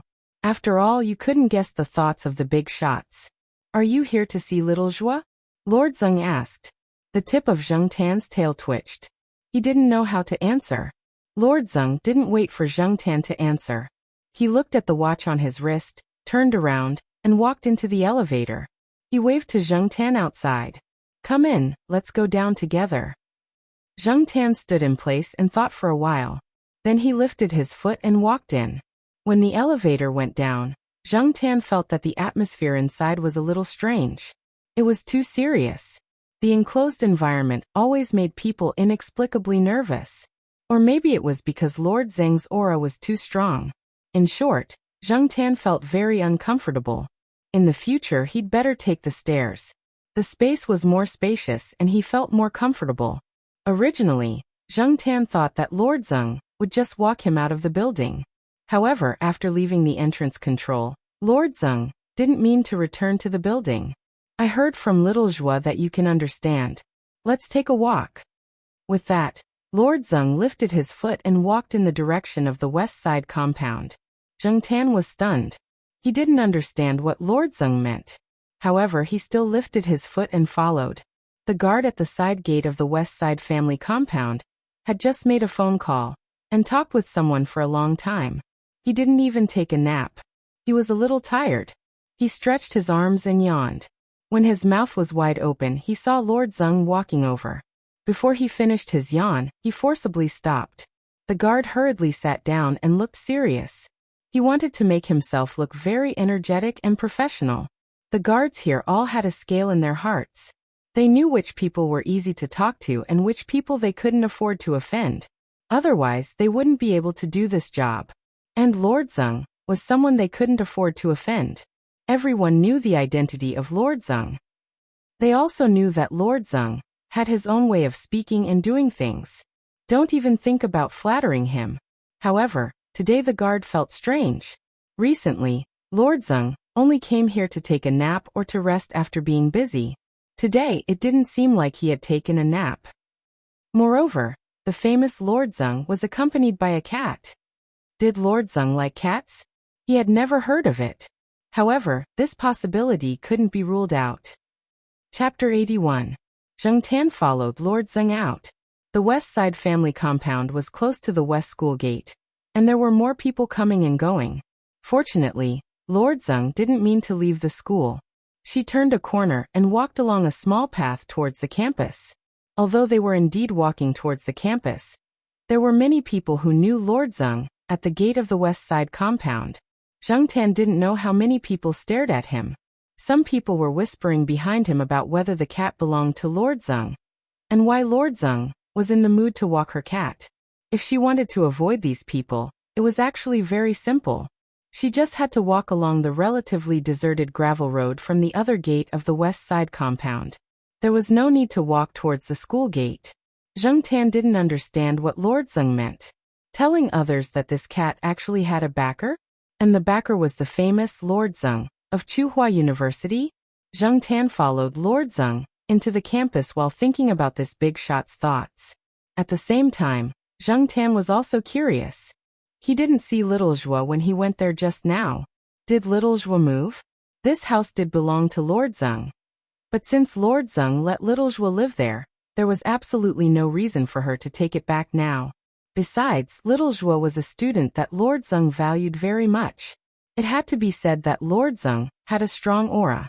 Zheng Tian felt nervous walking next to her. It was really a pity that the physics department often met Lord Zeng students. Lord Zeng didn't walk all the way. She sat down on a long wooden bench next to a quiet path, patted the seat next to the bench, and looked at Zheng Tian, indicating that he could sit there. Zheng Tian jumped onto the wooden bench and sat next to Lord Zeng, indicating that he was under a lot of pressure. It was obvious that the teachers who had to work with Lord Zeng every day had to bear more psychological pressure than the other teachers. Lord Zeng didn't speak after sitting down. She just looked at the woods in front of her. Zheng Tian studied the forest for a while. There was nothing special about it. There were many small forests like this in Chuhua University. Looking at Lord Zheng's expression, was he thinking about something? Zheng Tan suddenly felt that people like Old Man Lan were not so bad. Although his temper was a little weird, at least he would speak his mind and let others know what he was thinking so that they could come up with a way to deal with him. However, Zheng Tan was also glad that he was just a cat now. He could just pretend that he didn't know anything. No one would ask him to find a topic to break the rigid atmosphere. At this time, several graduate students from the School of Physics were preparing to withdraw money from the bank at the school gate. They walked over through this shortcut and suddenly saw Lord Zheng sitting on a bench by the roadside. Didn't Lord Zheng go back to rest? Who the F***ck is sitting here right now? The few graduate students were extremely depressed. This was not the time to wander around. With her powerful memory, Lord Zheng had an impression of most of the students in the School of Physics. Moreover, they happened to be part of Lord Zheng's research group, so they were even more familiar with her. They walked around the corner and found Lord Zheng. At this time, it was impossible to pretend that they didn't see her and go back. They could only brace themselves and walk forward. Originally, they wanted to pretend that they didn't see her and just walk past her, but Lord Zheng looked up and glanced at them. Teacher Yi. Hello, Teacher Yi. The smiles on their faces were stiff and their hearts were cold. They were ready to be scolded. What are you doing? Asked Lord Zheng. Didn't we just get the state subsidies? We're going to withdraw money and open an online banking account, said the person who spoke. At the end, he even added an excuse for himself. The bank at the school gate was about to close at 5 o'clock. There were a lot of people. Now that we're done with the things at hand, we're a little free. Lord Zheng nodded. Go ahead. Huh. Why is Lord Zheng so easy to talk to today? The few of them exchanged glances and hurriedly left. They were afraid that Lord Zheng would change his mind and scold them again. Zheng Tan looked at this scene and was amused. These unlucky kids. They even ran into Big Boss on a trip out. They would probably continue to be nervous for a long time. Seriously, I'm like a scourge, said Lord Zheng softly. Zheng Tan turned his head to look at Lord Zheng next to him. It seemed that Lord Zheng was a little melancholy. Lord Zheng turned his attention back to the cat next to him. This time he didn't continue to be silent. Instead he said, I heard that 9-leaf grass was given to little Zhua by you? You're really a good cat. As he said that, Lord Zheng even reached out a finger to touch Zheng Tan's cat head. Zheng Tan didn't like others touching his head like that, but since it was Lord Zheng, he would endure it. After all, Lord Zheng had helped him vent his anger. The child is indeed very healthy. It's a boy. Little Zhua gave the child a nickname. Kitten, little kitten Zhua, said Lord Zheng. For things like nicknames there were flowers, birds, fish, insects, metal, stone, earth, wood, as well as dragons, tigers, dogs, leopards, and so on. It was said that nicknames were a kind of rhetorical activity and phenomenon that was quite distinctive and worthy of attention. Its rhetorical justification was mainly reflected in the logic of unreasonable but wonderful. At the same time, nicknames also reflected the love parents had for their children. However, Zheng Tan himself didn't have a nickname. Perhaps he used to have one, but his parents didn't mention it at that time, so Zheng Tan wouldn't know. Sometimes, Zheng Tan envied those who had nicknames. Although nicknames didn't sound nice on the surface, they made people feel more alive. It was like a memory negative, revealing the intimacy and liveliness that came from deep within. Little kitten Zhua? He really wanted to see it. Little kitten Zhua, who was just born, wouldn't be like those naughty children who pulled their tails, right? Zheng Tan remembered that before little kitten Zhua was born, he had touched him with his head across little Zhua's belly. Speaking of little kitten Zhua, Lord Zheng's face softened a lot, as if he was talking about his own grandson. When the time comes, I'll carry him over to show you. I'll also let him know the origin of his name, and let him see the black brother that his mother often talks about. Lord Zheng talked a lot about little kitten Zhua, such as how nervous everyone was when he was born. After all, many people believed that this child would not be healthy. Those who had a good relationship with little Zhua must have felt bad in their hearts. It wasn't until the child came out and went through a series of examinations that everyone was relieved. Lord Zheng said that little kitten Zhua wore the 9-leaf grass pendant, And according to little Zhua's intention, he would always wear it, and there would be no other gold, silver, or jade to replace it. However, Lord Zeng basically talked about little kitten Zhua, but he didn't mention little Zhua. Where was little Zhua? Was he not coming back? Why did Lord Zeng personally carry little kitten Zhua over, and not little Zhua himself? Where were little kitten Zhua and little Zhua now? Zheng Tan tilted his head and listened. Now the aura around Lord Zeng was not as strong as before.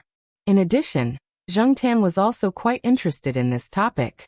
The man and the cat got along well, even if it was just the man talking and the cat listening.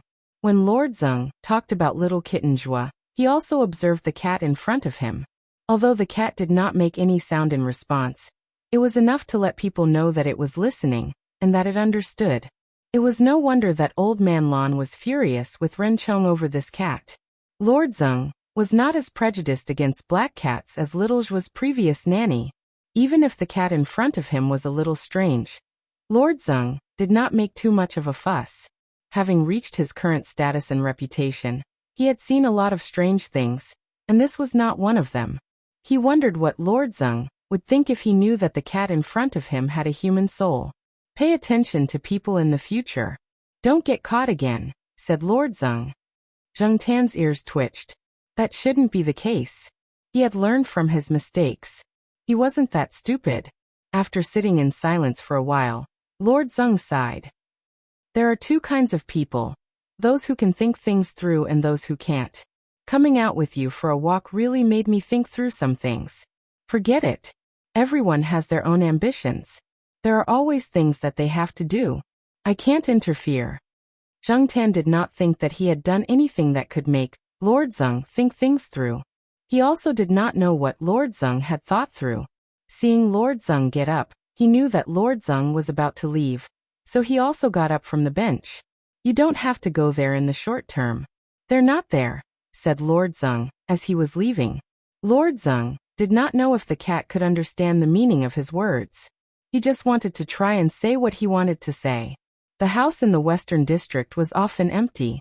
She only went there occasionally to take a rest or take a nap. The time was uncertain. She did not go there every day. Even if the cat went there, no one would open the door. The man and the cat walked back along the path and separated at the intersection in front. Lord Zeng went to the family compound in the west, while Zheng Tan went back to the family compound in the east. When he returned to the family compound in the east, Zheng Tan saw the St. Bernard dog Little Flower walking slowly on the grass with a child on its back. The child was from the compound. He went to kindergarten and lived in the same building as Little Flower's family. The little kid usually liked to ride Little Flower around the yard. The other little kids were envious of him. Even though Little Flower's temperament was gentle, not everyone could ride on its back. Looking at the little kid who was laughing happily on Little Flower's back, Zheng Tan could not help but think of Zhua the kitten that Lord Zeng had just mentioned. Well, if Zhua the kitten wanted to ride a big dog in the future, he would let Little Flower suffer. Anyway, Little Flower was big. It would be happy to run around the yard with a child. Just as he was thinking, Zheng Tan heard the beeping of a car horn. He turned around and looked in the direction of the sound. It was Celestine's car. Celestine stretched out its arm from the car window and waved at Zheng Tan. It asked Zheng Tan to get in the car. Was it preparing to start a high-end mission? Zheng Tan ran over and jumped into the car through the open window. He looked at Celestine in the driver's seat. Go to the night building. I called your cat father and told him that you can leave directly. Zheng Tan originally thought that he was going to take on the task of installing a bug. However, on the way to the night building, he heard Celestine's nagging. Was there something else? So what Wei Ling said about the listening device, the day before yesterday, was just to deceive the cat? Those words were just a test? That was a little too cautious. But thinking about it, it was also true. In the 1960s, Kleber boasted that it was the world's first-class bug. Today, it could be bought in many foreign toy stores. Yi Hao and the others should have been familiar with eavesdropping wars. If they really wanted to eavesdrop, with Yi Hao's ability, they would not need the help of a cat. Chapter 82. This time, Zheng Tan did not walk into the night building openly. Instead, he was brought in by Celestine. When they reached the third floor and entered one of the rooms, Celestine let Zheng Tan come out. This time, it was not the room where he borrowed Drunken Howler, but another one. The space was slightly bigger, and the decorations were a bit strange. There were many props. In the room, other than Yi Hao, Ranqi, and Leopard, there was also a young man in his mid-20s. He looked ordinary, unlike Ranqi, who had an elite temperament, and was not as strong as Leopard. The first impression he gave was really nothing special. However, to be able to stay here, he was definitely not an ordinary person. Yi Hao saw Celestine come in with the cat, and gestured for them to wait. Then he walked into a small room with Leopard. It was a temporary office. In the hall of the room, Ranqi was sitting there, listening to the young man explain something. Zheng Tan looked and saw that the young man was fiddling with some coils, transistors, and other things. Zheng Tan did not understand these things, so he could not understand what they were talking about. Zheng Tan also did not understand the content of the conversation between the two people. The young man said something like Lenmas during the Vietnam War, Lampard in the 1980s, and other phrases that Zheng Tan had never heard of. Driven by curiosity, Zheng Tan jumped out of the backpack, walked over, and stretched his neck. The two people who were talking noticed Zheng Tan's approach and glanced at him. Ranqi unconsciously stepped back, and the unfamiliar young man looked at Zheng Tan, then looked at Celestine, who was sitting not far away and eating peanuts, and continued talking. Zheng Tan saw a diagram on the table in front of the two of them. It was a hand-drawn circuit diagram with letters and numbers on it, such as R1, R2, Q1, Q2, and FPF, and so on. Zheng Tan was dizzy from looking at it, so she gave up looking at it. After squatting aside and listening for a few minutes, Zheng Tan finally understood that this young man was teaching Ranqi how to make a simple eavesdropping device. It seemed that this young man was a master of eavesdropping devices. After teaching him how to make a simple eavesdropping device, the young man also talked about some things related to eavesdropping devices, as well as some anti-eavesdropping jobs he had taken on. The more Zheng Tan listened, the more interested he became. This kind of gossip was relatively easy to understand.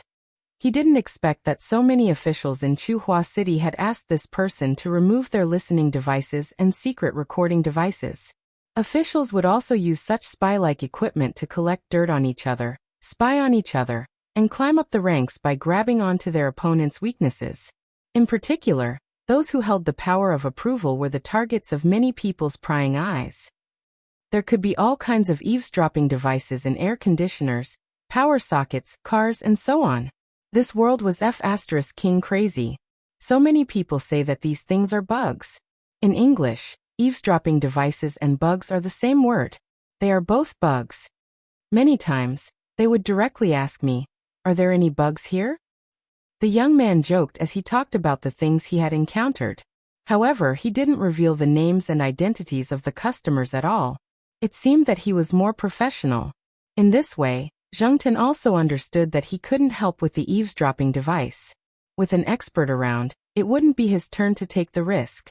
These people probably wouldn't be at ease.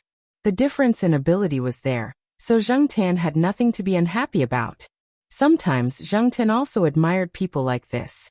They could specialize in one profession without worrying about food and drink, and silently make a fortune. He guessed that this kind of person was suitable for high-end Secret Service work. Geniuses and lunatics changed the world. This saying was indeed true. After the Water X incident, Secret Service agents everywhere developed laser eavesdropping devices in order to not follow in the footsteps of others.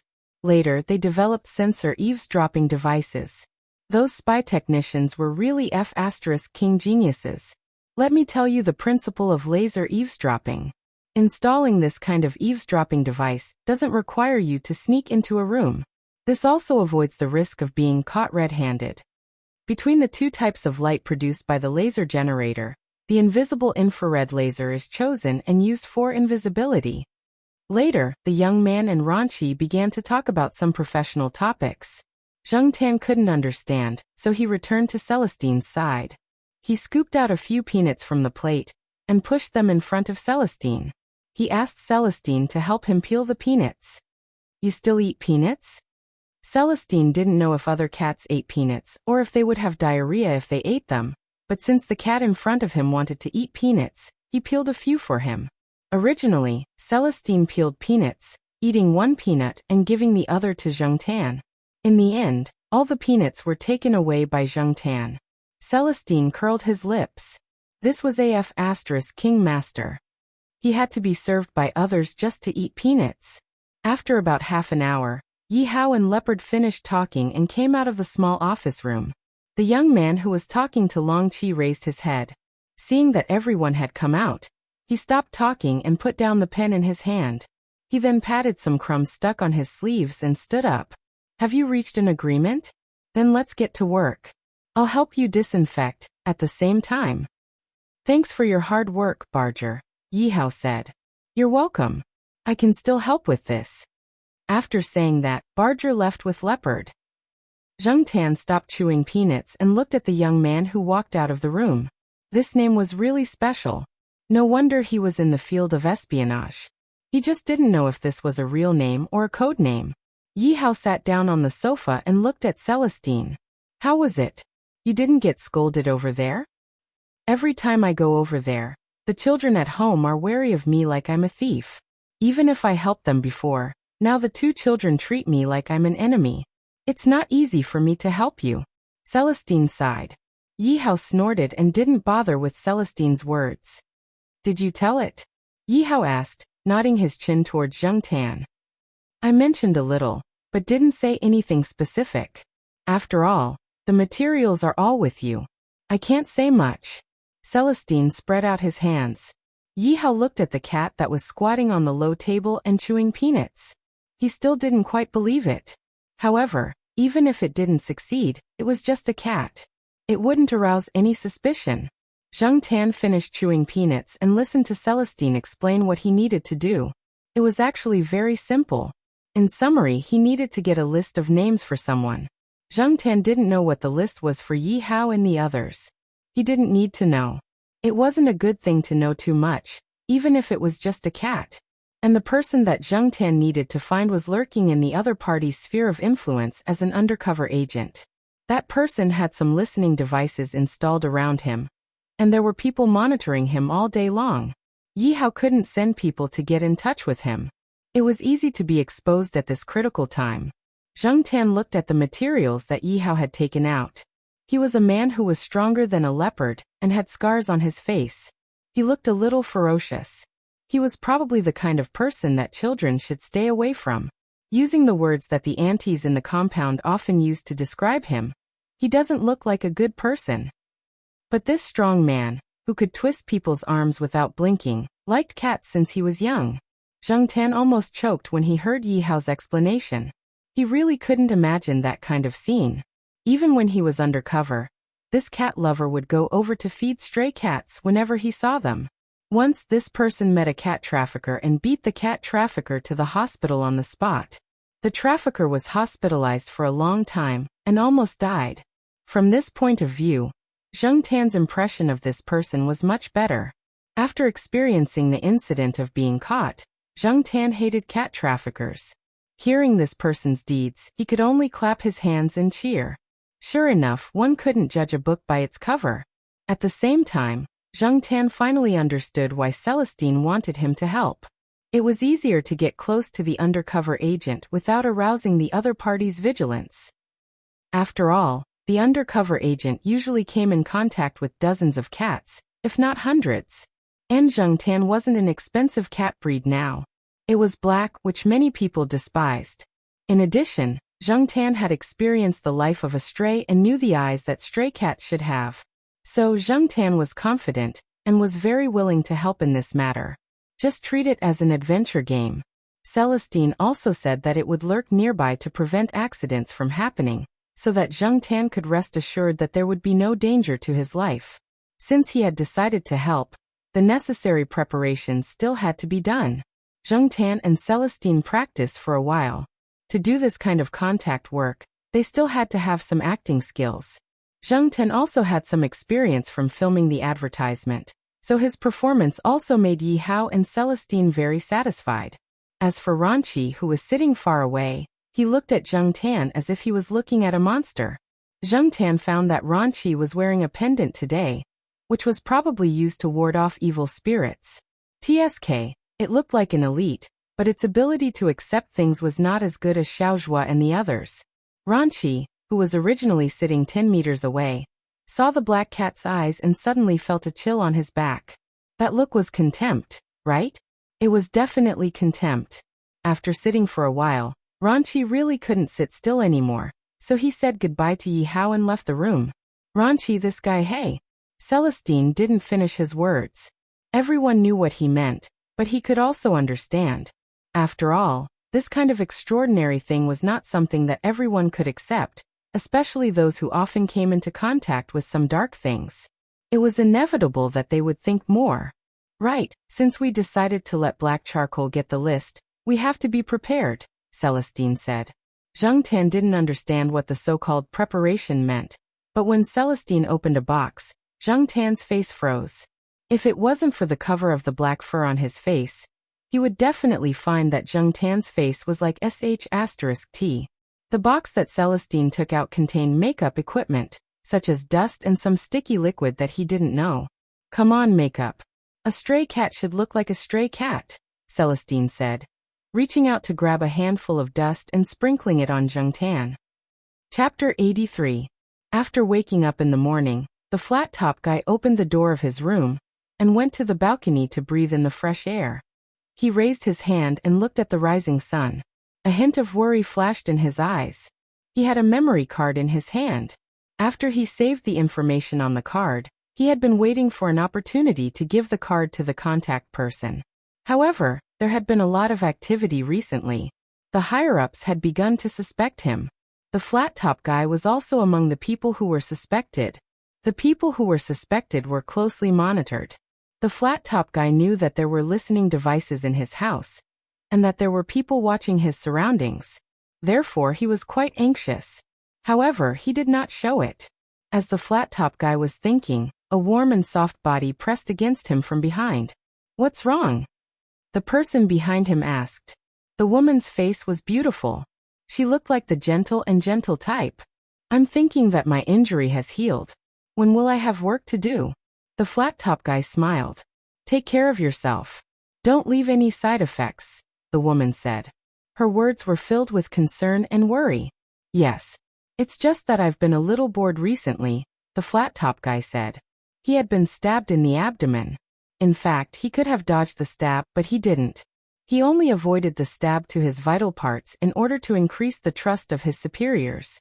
However, there had been some leaks recently, and he was still classified as a suspect. Since the crackdown in Chuhua City, many people had begun to change the way they operated.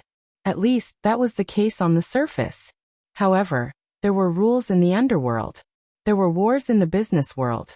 No matter what the new situation was, there would always be competition. The probing and squeezing of each other had never stopped. The words of the two were filled with tenderness and sweetness. However, when they were not looking at each other, their gazes were not. The flat-top guy looked at the wall in the yard. Their house was a 2-story building with a small yard of more than 10 square meters. Many houses in the suburbs had such a design. The flat-top guy's house was rented. The pond in the yard was dug by himself. There were some small fish in it. As for why there were small fish in the yard, those who were familiar with the flat-top guy knew that it was prepared for the cats. The small fish in the yard were actually for the cats to catch them. Because they were afraid that cats would drown, the pool was not too deep. The sides of the pool were either made of smooth tiles or earth walls, so that cats that had fallen into the water could climb out of the pool. There would always be stray cats coming here to fish. They would see one every 2 or 3 days, so the people here were used to it. The flat-top guy stood on the balcony on the 2nd floor, and could see everything clearly. A black cat jumped up from the courtyard wall, and looked at them warily. After hesitating for a while, as if it felt that they would not do anything else, it walked towards the pond. Another stray cat, the woman behind Flat-Top said. His eyes were filled with disdain. She was actually very repulsed by stray cats. They could carry parasites, skin diseases, and other diseases. If the higher-ups had not arranged for her to get close to the flat-top guy and monitor his movements and the people he came into contact with, she would definitely not be here. Stray cats were already driving her crazy. Zheng Tan stood on the wall and looked up at the balcony on the second floor. He looked at his target, Flathead, again. After confirming that it was the person he was looking for, he jumped off the wall and went to the pool. Zheng Tan was very satisfied with his performance just now. He wanted to give himself an Academy Award. Compared to domestic cats, stray cats were more vigilant, even fierce. They did not trust people very much, so they deliberately showed vigilance and hesitation. And as a cat, the first thing they cared about was food. Even if Zheng Tan did not like it, he had to pretend. Celestine had also told him that there was a fish pond in the courtyard, specially for cats. He could go catch as much as he wanted.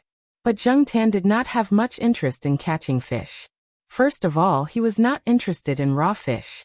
Ever since he became a cat, he had not eaten raw fish. Second of all, he did not have much experience in catching fish. As a cat that was adopted on the first day he woke up, Zheng Tan did not worry about food except for the time when he was a stray. Even when he was a stray, he would steal food. He did not catch fish himself. How to catch fish was entirely based on his feelings. Zheng Tan looked very embarrassed now. If the Jiao family saw Zheng Tan now, they would be very distressed. Their black charcoal looked very pitiful now. Zheng Tan could not do anything about it.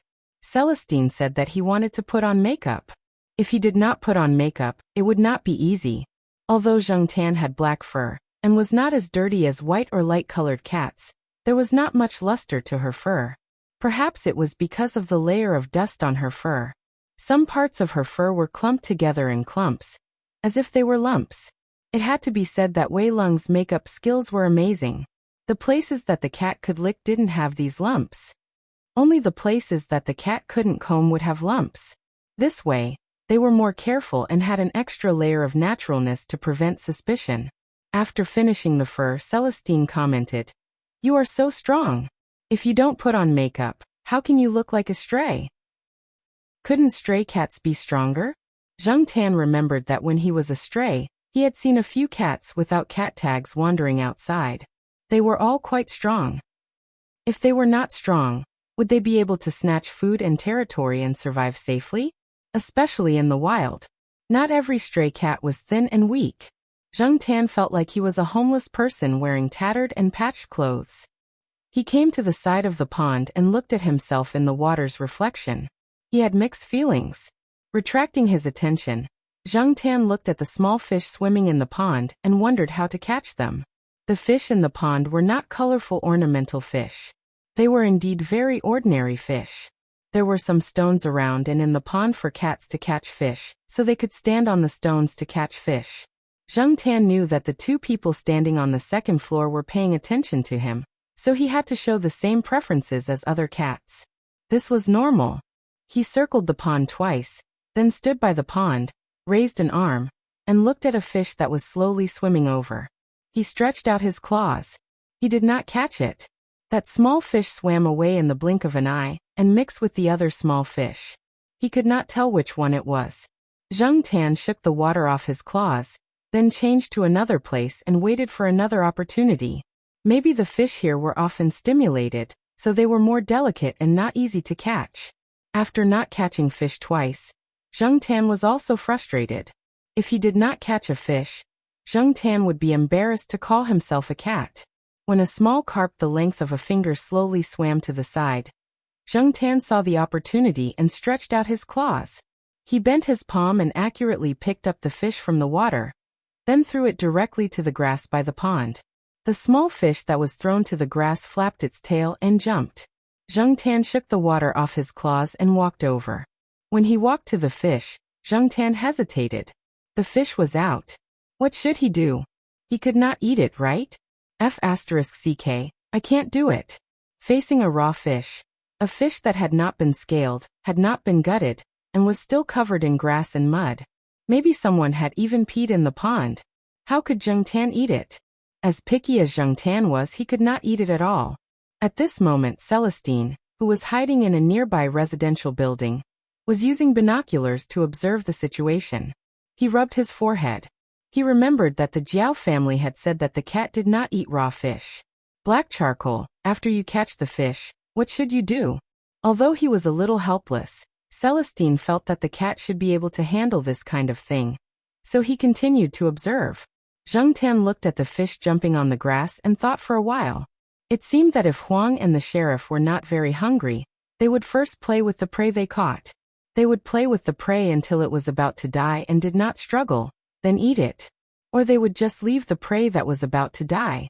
This was a good idea, Zheng Tan thought. After making the decision, Zheng Tan thought back to when he saw Huang and the others playing in the courtyard. Then he copied how Huang played with the grasshopper. He bent his claws and hooked the fish that was jumping on the grass. When the small fish was thrown into the air, Zheng Tan raised his body and stretched out 2 claws to hold the small fish. The next step should have been to bite, but Zheng Tan could not bear to bite it. He decided to rub it twice instead. However, the fish was too sticky and slippery, and Zheng Tan did not use his claws to nail the fish. When he rubbed, he did not use enough strength and directly rubbed the fish out. The small crucian carp made a beautiful parabola in the air and fell to the side of the pond. It flapped its tail twice and fell into the pond before Zheng Tan could reach it. It swam away. Flathead. Celestine. Zheng Tan really did not intend to let the fish go. He originally planned to play with it and then throw it where it was, but in the end he accidentally rubbed the fish away. The woman standing next to Flathead saw this scene and covered her mouth to laugh. This cat is so stupid. Maybe this cat is not hungry and just wants to catch fish to play, Flathead said.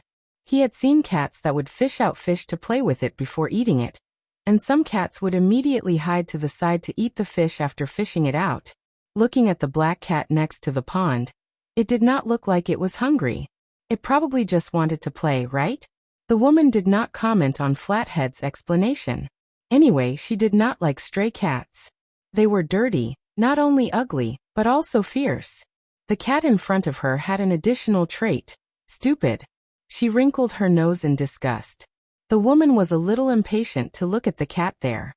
Just as she was about to turn back to the room, she saw the black stray cat walk around the pond twice, give up on catching fish, and walk towards the house. Zheng Tan looked at the closed door, wagged its tail, walked to the side, jumped on the windowsill, and flipped into the house from the side window.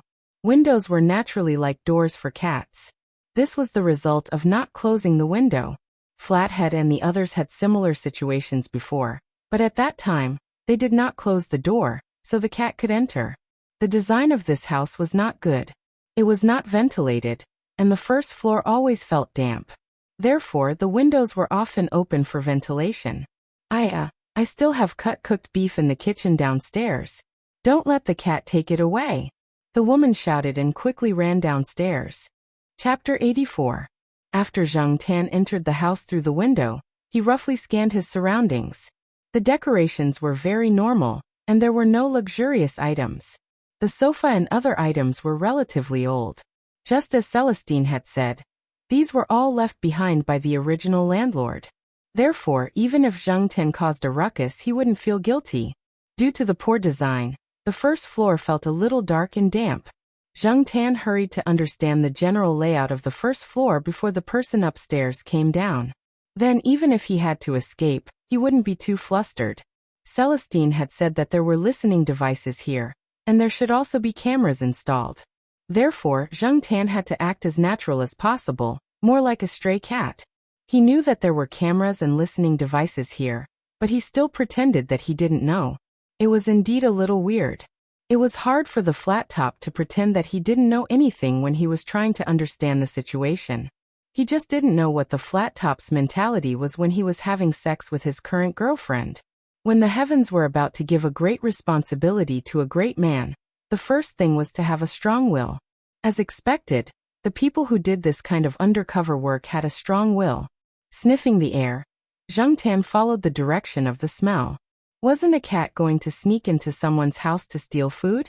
Otherwise, would it be rummaging through boxes and cabinets to look for the wallet?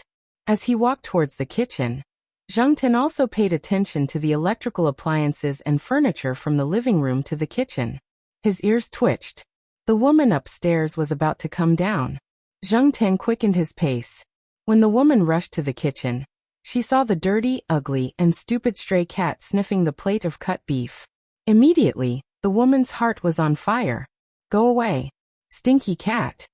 The woman shouted and picked up a spatula. Zheng Tan pretended to be shocked and accidentally stepped over the plate of beef. Then it accidentally kicked over the seasoning jar. The jar of pepper fell to the ground, and the pepper inside spilled out. Then the jar of salt, the jar of MSG, and a few pretty ceramic bowls were kicked down and broke one by one. The woman was even angrier. She hoped that the cat would be chased out. She couldn't leave it for even a moment. While dodging the spatula that the woman threw at him, Zheng Tan looked for a place to hide. Celestine had told Zheng Tan that he could do it in moderation, but this moderation would have to be determined by Zheng Tan himself. Feeling that it was about time, Zheng Tan dodged the spatula and jumped out from under the woman's arm. He jumped from the stove to the cupboard. The cupboard in this kitchen was relatively large, with a length of nearly 2 meters. The height of the cupboard was also relatively high, with the top about half a meter from the ceiling. It was said that this family used to run a small restaurant business. Later on, they stopped working and moved all the pots and pans back. There were quite a lot of things. Behind the cupboard, there was a shelf filled with all kinds of steamers, cooking pots, and so on. Because no one had used them for a long time, they were all covered with a layer of dust. After Zheng Tan jumped onto the cupboard, the woman had no choice but to hit it twice with the spatula, hoping to chase the cat down. However, the cat just hid there and ignored her. The woman was so angry that she threw away the spatula in her hand and turned to look at Flathead, who was standing at the kitchen door. Why are you still standing here? Hurry up and chase this cat out. After thinking about it, she felt that Flathead might not be satisfied with her actions just now. She looked at the pot of beef and pointed at it. When the time comes, let it eat the beef. After saying that, the woman walked out of the kitchen. Because of the cat chase, the kitchen was covered in dust. The woman was going to the bathroom to take a shower. She hoped that she wouldn't have to face that ugly and dirty cat when she came out. Seeing the woman walk out, Zheng Tan felt that she wouldn't come back to the kitchen for a while. He was relieved, but he couldn't let his guard down. Since Celestine said that there might be surveillance everywhere, Zheng Tan couldn't act too abruptly. Looking at the kitchen again, Zheng Tan thought about the ideal place to make a move. Before coming here, Celestine told Zheng Tan that if there were surveillance cameras installed here, they should be installed in a higher place, looking down or at the same level. This was a habit of many people. This way, they could better observe the overall situation. Of course, it didn't rule out the possibility of installing it near the ground. However, in a place like the kitchen, the possibility of the latter was very small. Besides, no matter how secretive and difficult the situation was, the other party wouldn't be the crow from the KGB. It wouldn't be that complicated. Thinking about it, Zheng Tan made a decision in his heart. Flathead looked at the black cat hiding on the cupboard and turned to leave. After a while, he returned to the kitchen with a can of cat food in his hand. Opening the can of cat food, Flathead took out a plastic plate from the cupboard and poured the can of cat food into it. Me, come and eat the can, Flathead said as he walked closer. Zheng Tan. You're the me. Your whole family is big me. Zheng Tan hated it the most when people shouted this word at him. This kind of behavior was King stupid. Originally, Zheng Tan had a good impression of Flathead, but as soon as he said this word, his impression of him plummeted. However, even if he didn't feel good, he still had to do what he needed to do. When Flathead approached the cupboard, Zheng Tan jumped down and hid directly under the cupboard. Behind the cupboard was a shelf. Whether it was the shelf or the cupboard, the space at the bottom was relatively dark. At the same time, it was enough for Zheng Tan to walk around. Zheng Tan crouched down and walked around the bottom. He didn't find any suspicious surveillance objects. Other than a few insect corpses, there was some dust. Since his body was dirty, Zheng Tan wasn't afraid of getting dirtier. How is it? The woman with wet hair and a bathrobe walked to the kitchen door and asked while drying her hair with a towel. F***ck, isn't this too fast? Zheng Tan cursed in his heart. Probably afraid that Flathead would take the opportunity to leak the secret, the woman came out quickly. It was obvious that Flathead was being watched quite closely. No wonder Celestine said that it was not good to let people come in contact with him. However, Zheng Tan wasn't worried now. He stayed under the cupboard and waited for Flathead. Do you want to use a broom or something to drive it away? The woman asked. The more you do this, the less it will come out. Flathead said helplessly. He held a plate of canned cat food in his hand. He bent down, lay on the ground, and put the plate in his hand under the cupboard. The woman standing at the door had a flash of contempt in her eyes. She didn't go in, but stood at the kitchen door and watched. The kitchen was still filled with the smell of pepper. The sunlight from the window could see floating dust particles. This made the woman frown even more, and she took a step back. As long as Flathead didn't do anything suspicious, it was fine. There was no need for her to go in and suffer. 3 minutes passed. There was still no progress. Zheng Tian also wanted to quickly finish the handover with Flathead, but Celestine had already reminded Zheng Tian a few times to be patient and calm down. Zheng Tian thought about Celestine's conclusion. As a stray cat, it has to show its sorry side, but it also has to show its hesitation and vigilance towards humans. It shouldn't trust people so easily. The details determine success or failure. And because of that woman, Flathead definitely won't let you stay there forever. This is because those people once killed a stray cat that hid in the house without coming out. No matter what, Zheng Tian felt that he should act like he wanted to resist. Oh no, it should be retreating in order to advance. The woman standing at the door was already impatient. When will it come out? Don't blame me for being blunt, Flathead. I really want to take a feather duster and hit it twice. Look at the kitchen that I worked so hard to tidy up, and now it's like this. The woman complained. Zheng Tian, who was squatting under the cupboard and shelf, heard the woman's words. He thought to himself, come on, hit me. If the woman heard Zheng Tian's thoughts, she would be furious. Seeing that the cat had changed its position, Flathead stretched out his arm and moved the plate over. At the same time, he was also paying attention to the cat's movements. Zheng Tian looked at the pair of feet standing at the kitchen door, then looked at Flathead. Flathead looked at the cat that had changed its position and was squatting there. From his angle, the cat's eyes were bright because of the reflection of light in the dark environment, which made Flathead feel strange. But Flathead didn't know how to describe it. He always felt that it was different from the cats he had seen before. It was very different. When he looked into the cat's eyes, he always felt uncomfortable. Flathead felt that it was because of the light and the angle.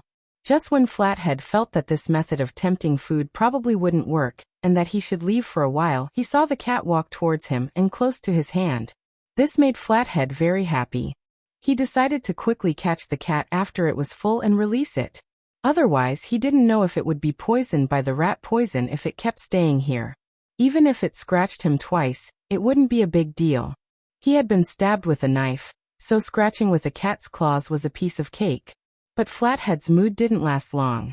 The next moment, Flathead felt the hair on his back standing up. He saw that when the cat got close to his hand, it raised one of its paws and put it by its mouth. Then the cat stretched its paw towards him, and a small plastic film fell on his hand. Flathead was very familiar with this kind of plastic film. He used to use this kind of thing to communicate. Zheng Tian wasn't very satisfied with this method of communication because the thing was placed in his mouth. There was a small bayonet on his fangs, so Zheng Tian didn't open his mouth when he came here. After taking out the thing in his mouth, Zheng Tian felt that his mouth was a lot more comfortable.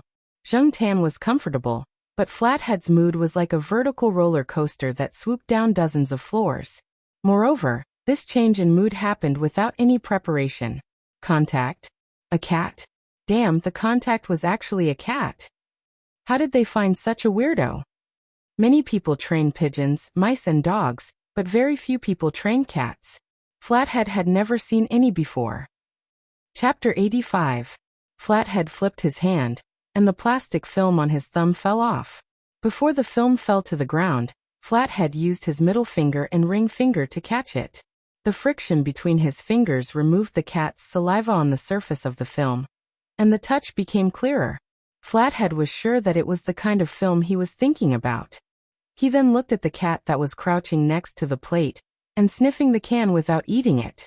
If Flathead still didn't understand, then he shouldn't be working undercover anymore. Although he felt like he was struck by lightning, he didn't show it on his face. After getting the plastic film, Flathead understood what his priority was. And this cat should have been trained, right? Nothing would happen for now. He retracted his arm. The plastic sheet that he had been holding between his fingers was nowhere to be seen. He stood up and said to the woman standing at the door, "I'll go find some gloves and a flashlight. I'll grab it later so that it doesn't hide in there forever." The woman nodded. After Flathead left, she gathered her bathrobe, squatted down slightly, and looked under the cupboard. Zheng Tian wasn't hiding too far away. The plate was only an arm's length away from the cupboard, so the woman could see what was going on inside. It wasn't very clear, but at least she could roughly see what was going on inside. When the woman lowered her body to take a look, she happened to see the cat open its mouth, revealing its fangs. When the cat closed its mouth and their eyes met, the woman saw the two bright eyes that reflected the light. She stood up abruptly and took 2 steps back. Because her movement was so sudden, she almost fell. She remembered the cat that she had asked someone to get rid of when Flathead wasn't around. It was also a stray cat like this. That was why stray cats were the most annoying. They were ugly, stupid, and had fierce eyes. If Zheng Tian knew that his behavior had caused this woman to hate him so much, he would definitely cry out. This was because he just wanted to yawn. Before, there was something stuck in his mouth, so he didn't dare to open it. Now that he took out the plastic film, he could yawn as much as he wanted. The woman did not want to continue watching the cat. She went to the junk room and saw Flathead rummaging through something. Seeing that Flathead was indeed holding a pair of gloves, the woman was relieved. When Flathead found a flashlight, the woman was standing quite far away from the kitchen. Although Flathead was quite skilled, she was afraid that if Flathead let go of the cat and let it escape, she would be scratched by the cat. Flathead placed the flashlight to the side and reached a gloved hand into the cupboard. With a flick of his finger, the plastic piece from earlier appeared on his fingertip. What was different from before was that there was a small square piece about 1 centimeter long wrapped in the plastic film. Zheng Tian thought that this should be what Celestine and Yi Hao wanted. However, Zheng Tian's mysophobia was acting up again. However, in order to resolve this matter as soon as possible, Zheng Tian still endured his displeasure. He raised his claws to take the diaphragm and put it in his mouth. The bayonet was stuck between his fangs. This way, he could prevent himself from accidentally swallowing it. Seeing the cat's actions in front of him, although Flathead had prepared himself mentally, he still could not calm down. He already knew the information on the diaphragm and acted according to the instructions on the diaphragm. However, he did not expect that the cat would really do as the diaphragm said, and put away the diaphragm that wrapped the memory card properly. Was this really just a cat? Flathead really wanted to use some kind of instrument to check if it was a new type of high-end simulation robot. No, to check if it was a simulation of a Doryman. After everything was settled, Flathead grabbed one of Zheng Tian's arms and tried to bring him out. After thinking for a while, Flathead extended his other hand. This way, the cat should not feel too uncomfortable. Zheng Tian walked out with Flathead's strength. When he was lifted out from the bottom of the cupboard, Zheng Tian remembered Celestine's words. Thus, he struggled for a while and raised his claws to scratch the part of Flathead's arm that was not covered by the gloves. He immediately scratched a few bloody marks. Zheng Tian was also very helpless about this. Celestine had said that there were wild cats that did not scratch people. In order to reduce the chances of being suspected, he still had to put on this act. Flathead did not care anyway. He did not care about this small injury. However, even if Flathead did not care, the woman standing outside the kitchen did not think so.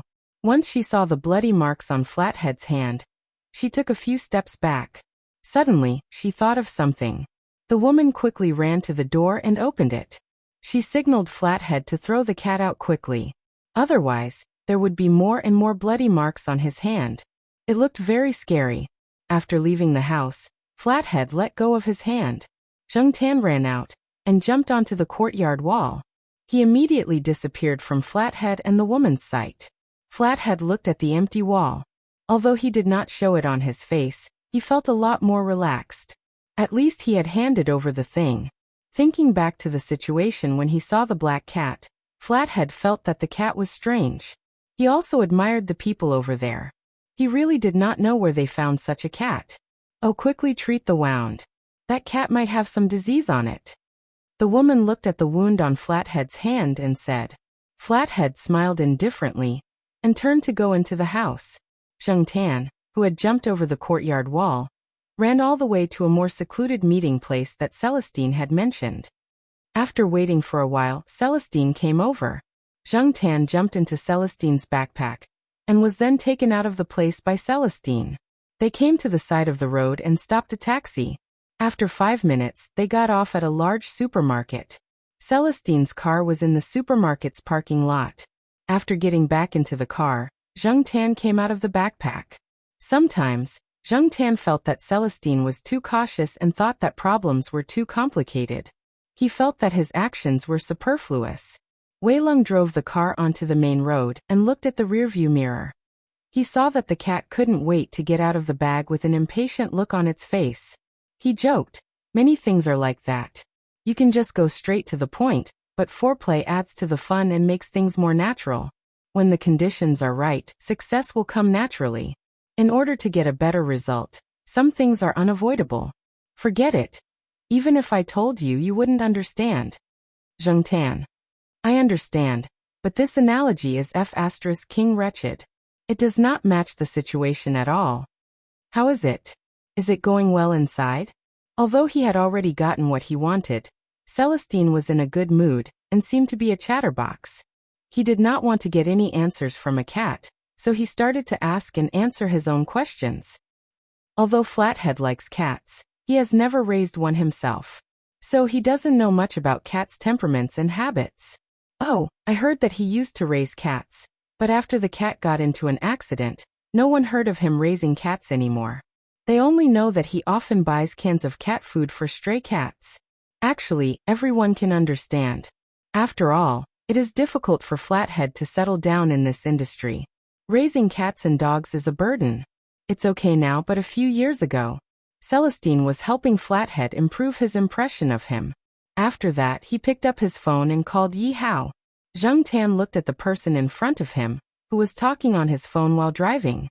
He shook his head and hoped that Celestine would not drive directly into the flower bed. Looking around, Zheng Tan pulled out a bottle of mineral water from Celestine's bag. He put his paws on the bottle cap and twisted it hard to open the bottle. Then he held the bottle of mineral water and poured it into his mouth. It was not that he wanted to drink water, he just wanted to rinse his mouth. After rinsing his mouth, Zheng Tan felt that his body was much more wet. Water droplets with dust dripped onto the back seat. Suddenly he felt a little itchy. Did he get fleas again? Thinking about fleas gave Zheng Tan a headache. He simply held the bottle of mineral water and used the water inside to rinse his body. Anyway, the temperature was not low, so it was fine to get wet. On the other side, when he received Celestine's call, Yi Hao was discussing the next step of the plan with Ranchi and Leopard. They were preparing to send someone to contact Flathead again. He needed to carry out the next step of the plan. To be on the safe side, it was better to get the information as soon as possible in case something went wrong. To be honest, Yi Hao did not have much confidence in letting the cat contact Flathead. Even if it failed, it would be fine as long as the plastic film in the cat's mouth was not exposed. Taking a step back, even if the plastic film was found, the other party would not know what kind of information was conveyed on the film. However, he did not expect Celestine to tell him that it was a success. After hanging up the phone, Yi Hao looked at Ranchi and Leopard in front of him and said, "We have the information. When the time comes, we can speed up the implementation of the plan." "You have it." Ranchi suddenly felt goosebumps all over his body. He could not help but feel creeped out that a cat could handle this kind of thing so smoothly. On the other side, Celestine finished the call and heard the sound behind him. He raised his head and looked at the rearview mirror. He saw that the cat in the back seat was holding a bottle of mineral water and rinsing his body. He almost drove the car directly into the flower bed on the side of the road. "You actually started taking a shower in the car?" No matter what, after this, Celestine's car had to be cleaned from the inside out. This time, Celestine did not take Zheng Tan to the night building, but to a quiet villa. Yi Hao, Ranchi, and Leopard were all in the house. When they saw Celestine come in, the three of them looked behind Celestine at the same time. They did not see the cat, and then turned their eyes to Celestine's big backpack. After Celestine unloaded the backpack, Zheng Tan jumped out of the backpack. He did not look at the three people with different expressions, and began to look for the bathroom. He felt uncomfortable when he thought about the fleas on his body again. It must have been when he was in the grass near Flathead's house. His luck was really King bad. Celestine saw Zheng Tan's behavior, and knew what he was going to do. After giving the things to Yi Hao, he went to the bathroom and turned on the water. After the cat finished bathing, he used a hairdryer to dry his fur. After washing and drying his fur, Zheng Tan finally felt refreshed. Celestine did not stay for long. He rejected Yi Hao's invitation to stay, and changed his car to send Zheng Tan back to Tsinghua University. He did not come back for another night. The Jiao family would probably scold him again. It was better to send him back as soon as possible. At night, at the Jiao family, Zheng Tan took a shower again. He sprayed some of the anti-flea medicine he got from Old Man Lon, and then crawled into little Pomelo's bed. Chapter 86. The campus in July was lush and green. Although there were often people who would repair the flower beds and green belts, the growth of the plants was too fast. Every few days, they would change their appearance. For the people of Tsinghua City, July and August were always annoying. The weather was too hot, so people rarely went out during the day. Zheng Tan lay on the balcony on the 5th floor. There was a pot of orchid beside it, which was a gift from Old Man Lon. Zheng Tan liked to lie on the flower pot and sleep there. At this time, the balcony was shady, so it might be hot for people, but for cats the temperature was still okay. After all, their body temperature was higher than that of humans.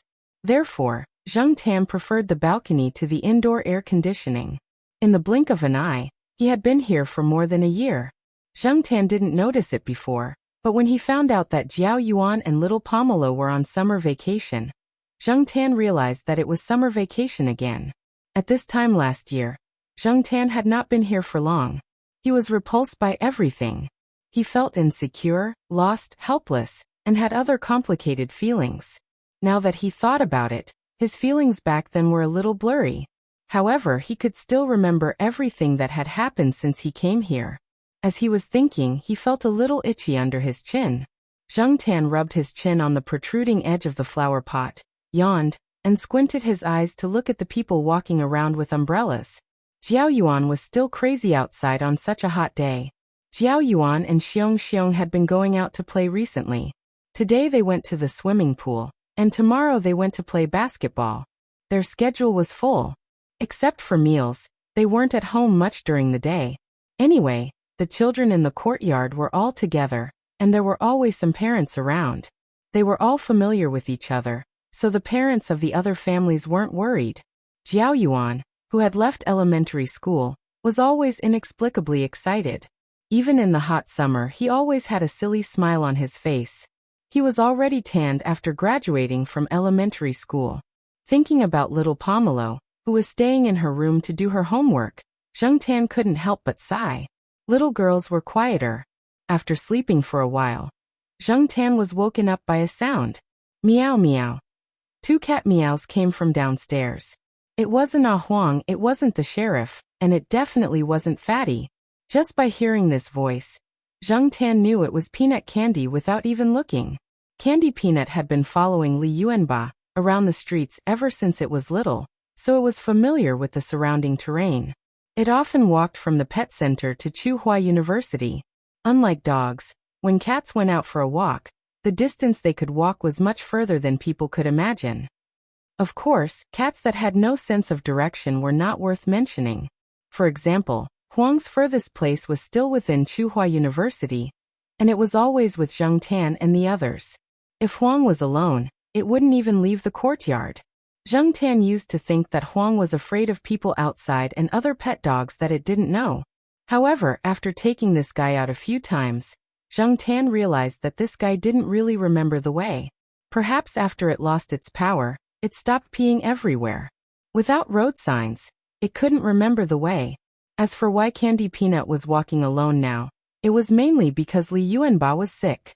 It had an intestinal infection or something. It was quite serious, and it made Yanzi and Xiaoguo's hearts ache. Li Yuanba, usually gave people the impression that it was very strong and healthy. It didn't even have a small illness. However, once it fell sick, it would make a lot of noise. In short, it had been staying at the pet center to recuperate. Candy Peanut would still go out whenever it had time. However, when Zheng Tan went to shoot an advertisement last time, he heard from Xiaogua that Candy Peanut would bring a mouse to Li Yuanba every time it went out, and it was a very big mouse. It seemed to be looking for praise, or maybe it was showing people that it had grown up and was no longer the kitten that always needed company. No matter what Candy Peanut was thinking, this kind of behavior continued. Sometimes Candy Peanut would come over and call a few cats in the courtyard to go out with it. When there were more cats, it would probably be more imposing and not be bullied. Candy Peanut seemed to be only 7 or 8 months old, but it was bigger than other cats that were 7 or 8 months old. It was almost the same size as Zheng Tan and the others. Plus, its fur was slightly longer and thicker, so it was like a big cat. As for the personality mole on the side of Candy Peanut's mouth, as it grew bigger, the mole also became bigger, and it looked very funny. Zheng Tan went out with Candy Peanut a few times, and during these few times, Zheng Tan noticed a phenomenon. First, Candy Peanut was very skilled at catching mice. It seemed that Li Yuanba's teaching had played a key role. Second, this guy never caught mice in the same place. Today, it was on the street next door. Tomorrow, it would be at a warehouse in Tsinghua University. The day after, it would change to another place. In short, the mice came from different places every day. This made Zheng Tan a little puzzled. Different places? Could it be that the mice smelled different? Or maybe this was Candy Peanut's way of showing to Li Yuanba that it was very familiar with the surrounding terrain. Zheng Tan didn't understand, but he appreciated Candy Peanut's behavior. When Candy Peanut barked downstairs, the sheriff, who was sleeping in some corner of the grass, rushed out. It looked quite happy because every time Candy Peanut called for its partner, it was very likely that it was going to fight with a cat in a certain place. Maybe the cat there was blocking its way, so it fought once and cleared the way. Zheng Tan got up, stretched, and ran downstairs.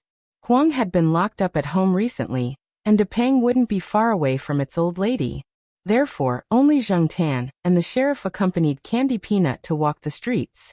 In one of the side doors of Tsinghua University, there was a small street about 100 meters away. There were some private houses there, and they were all built with several floors for renting to students. It was a little messy. Most of the people who rented there were guys. Girls didn't dare to come here because it was too remote. There was a building behind it that was said to be an abandoned project that hadn't been cleaned up yet. There were often fights there, and there were a few bloody incidents. Therefore, gradually many people didn't go there. The remaining people chose to rent there, because of the low rent. Otherwise, it would be very desolate. That was where Zheng Tan had followed Peanut Candy to today. Unfortunately, there were a few families holding a celebratory banquet and so on. They didn't go to a big hotel. The people here were used to celebrating in their own homes.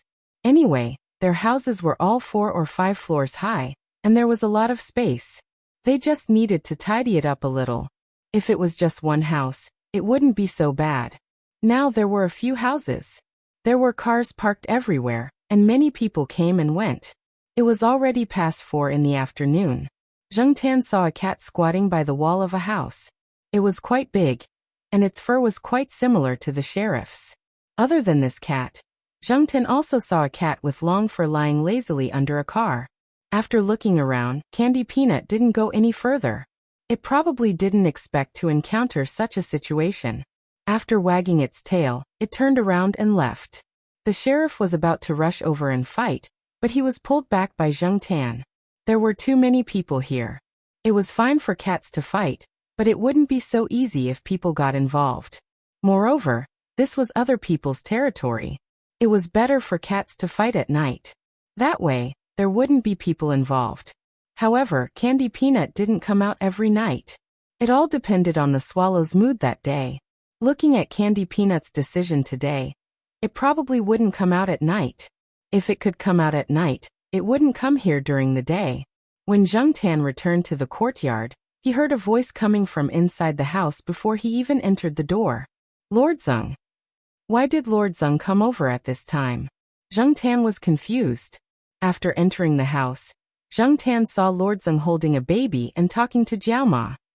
Seeing Zheng Tan come in, Jiao Ma quickly said, "There's no need to wait until dinner time. Black charcoal is back now." Zheng Tan pulled his ear. What was that? It sounded like he was a foodie. Lord Zeng sat on the sofa in the living room, looked at Zheng Tan and said, "Black charcoal, come here. This is Kitten." Kitten? Kitten Zhua? No wonder the iron face of Lord Zeng, that had never changed for thousands of years, was so soft now. Zheng Tan walked over, jumped on the sofa, and looked at the baby in Lord Zeng's arms. According to the time, Kitten Zhua should be around 3 months old. It couldn't talk or even crawl yet. Its hair wasn't very thick, and its eyes weren't very big, but they were very dark and full of spirit. It was said that children's eyes were like that. The black and white were distinct and clearer, not as cloudy as the eyes of adults. There was a pendant hanging around Kitten Zhua's neck. It was the pendant made by little Zhua with the 9-leaf grass. It should be hanging around Kitten Zhua's neck now and in the future. Lord Zeng adjusted his holding position so that Kitten Zhua could face Zheng Tan. The man and the cat looked at each other like that. Then Kitten Zhua started laughing. As it laughed, it waved its arms like a chick flapping its wings. What the hell was it laughing about? Zheng Tan looked at the baby in front of him. The little guy kept babbling. He didn't know what he was saying, but his eyes and expression were very serious. "He's saying hello," Lord Zeng said. "Really?" Zheng Tan looked at the person who was still babbling. The little guy was laughing so hard that his saliva was dripping out. "How stupid. Black charcoal, say hello to your little brother," Jiao Ma said from the side. "Say hello." "How?" Zheng Tan was a little confused. It was such a small child. Would it hurt if he poked it? However, seeing the little guy trying to wave his arms, Zheng Tan still went over. He rubbed his palm on the sofa, wiping off some of the dust on his palm. Then he shook it and looked at his palm. After making sure that the sharp claws were hidden, he stretched out his palm. He touched Kitten Zhua's chubby face. Seeing Zheng Tan's action, Lord Zeng had a slight smile on his face. Kitten Zhua started laughing again after being touched by Zheng Tan. Zheng Tan was a little helpless. Why did this little brat like to laugh so much? Lord Zeng didn't stay here for too long and soon left. Chapter 87. After dinner, Jiao Ma went out to dance with some of the female teachers in the courtyard. Jiao Yuan and Xiong Xiong went to play basketball. They would probably come back with Jiao Ma at night. Little Pomelo was also brought along by Jiao Yuan. Jiao Ma told her to interact with the children in the courtyard. Yulisha and Xie Xian, who were in the same class as her, also went to play. The gymnasium was quite lively tonight. There were only Jiao Pa and Zheng Tan in the Jiao family. Jiao Pa didn't seem to be in a good mood today. As for Zheng Tan, he was too lazy to go out. He was still thinking about what happened to Zhua Xiaomao this afternoon. Zheng Tan was lying on the sofa, bored. He glanced at the situation in the bedroom. Jiao Pa had his computer on, but he wasn't organizing papers. Instead, he was reading Mr. Zhou's compilation. Zheng Tan ran over and jumped on the desk. He looked. Jiao Pa was reading Hot Wind. Sensing Zheng Tan's arrival, Jiao Pa raised his head and looked at the cat stretching his neck. He smiled and said, "What? Are you interested?" Zheng Tan retracted his neck. He couldn't understand most of the articles. It was tiring to read them. Jiao Pa suddenly thought of something. He put the compilation on the desk and looked at Zheng Tan. He said, "Black charcoal, it's just the two of us now. Let's talk." Zheng Tan was embarrassed. If he could talk, he wouldn't have waited until now. However, Jiao Pa obviously meant that Zheng Tan would listen. He would do the talking. Sometimes, after keeping secrets in one's heart for a long time, one would really want to find someone to talk to. However, it wouldn't be good if too many people knew about these secrets. A cat that couldn't talk was the ideal listener. "Do you know about Project A?" Jiao Pa asked. Zheng Tan, who was about to jump off the desk and leave, stopped in his tracks. His ears pricked up. He retreated and squatted on the desk again, looking like he was listening attentively.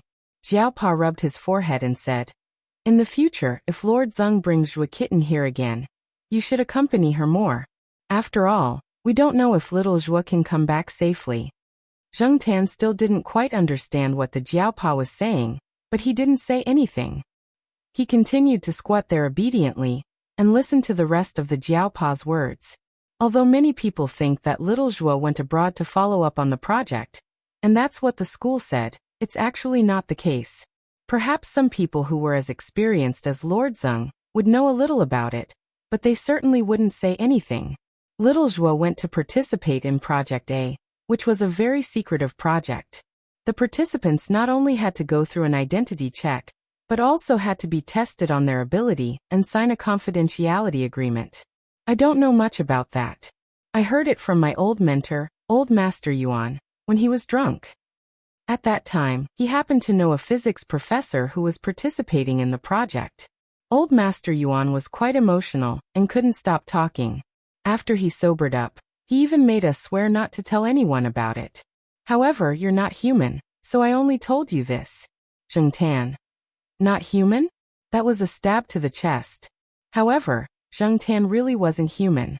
This was an indisputable fact. In the past, Old Master Yuan even joked that the people who participated in projects like this were special forces in the field of scientific research. The mission they carried out was very risky. The reason why Lord Zeng was always in a bad mood was because she wasn't sure if little Zhuo could come back safely after completing the project. Zheng Tan also felt a little heavy.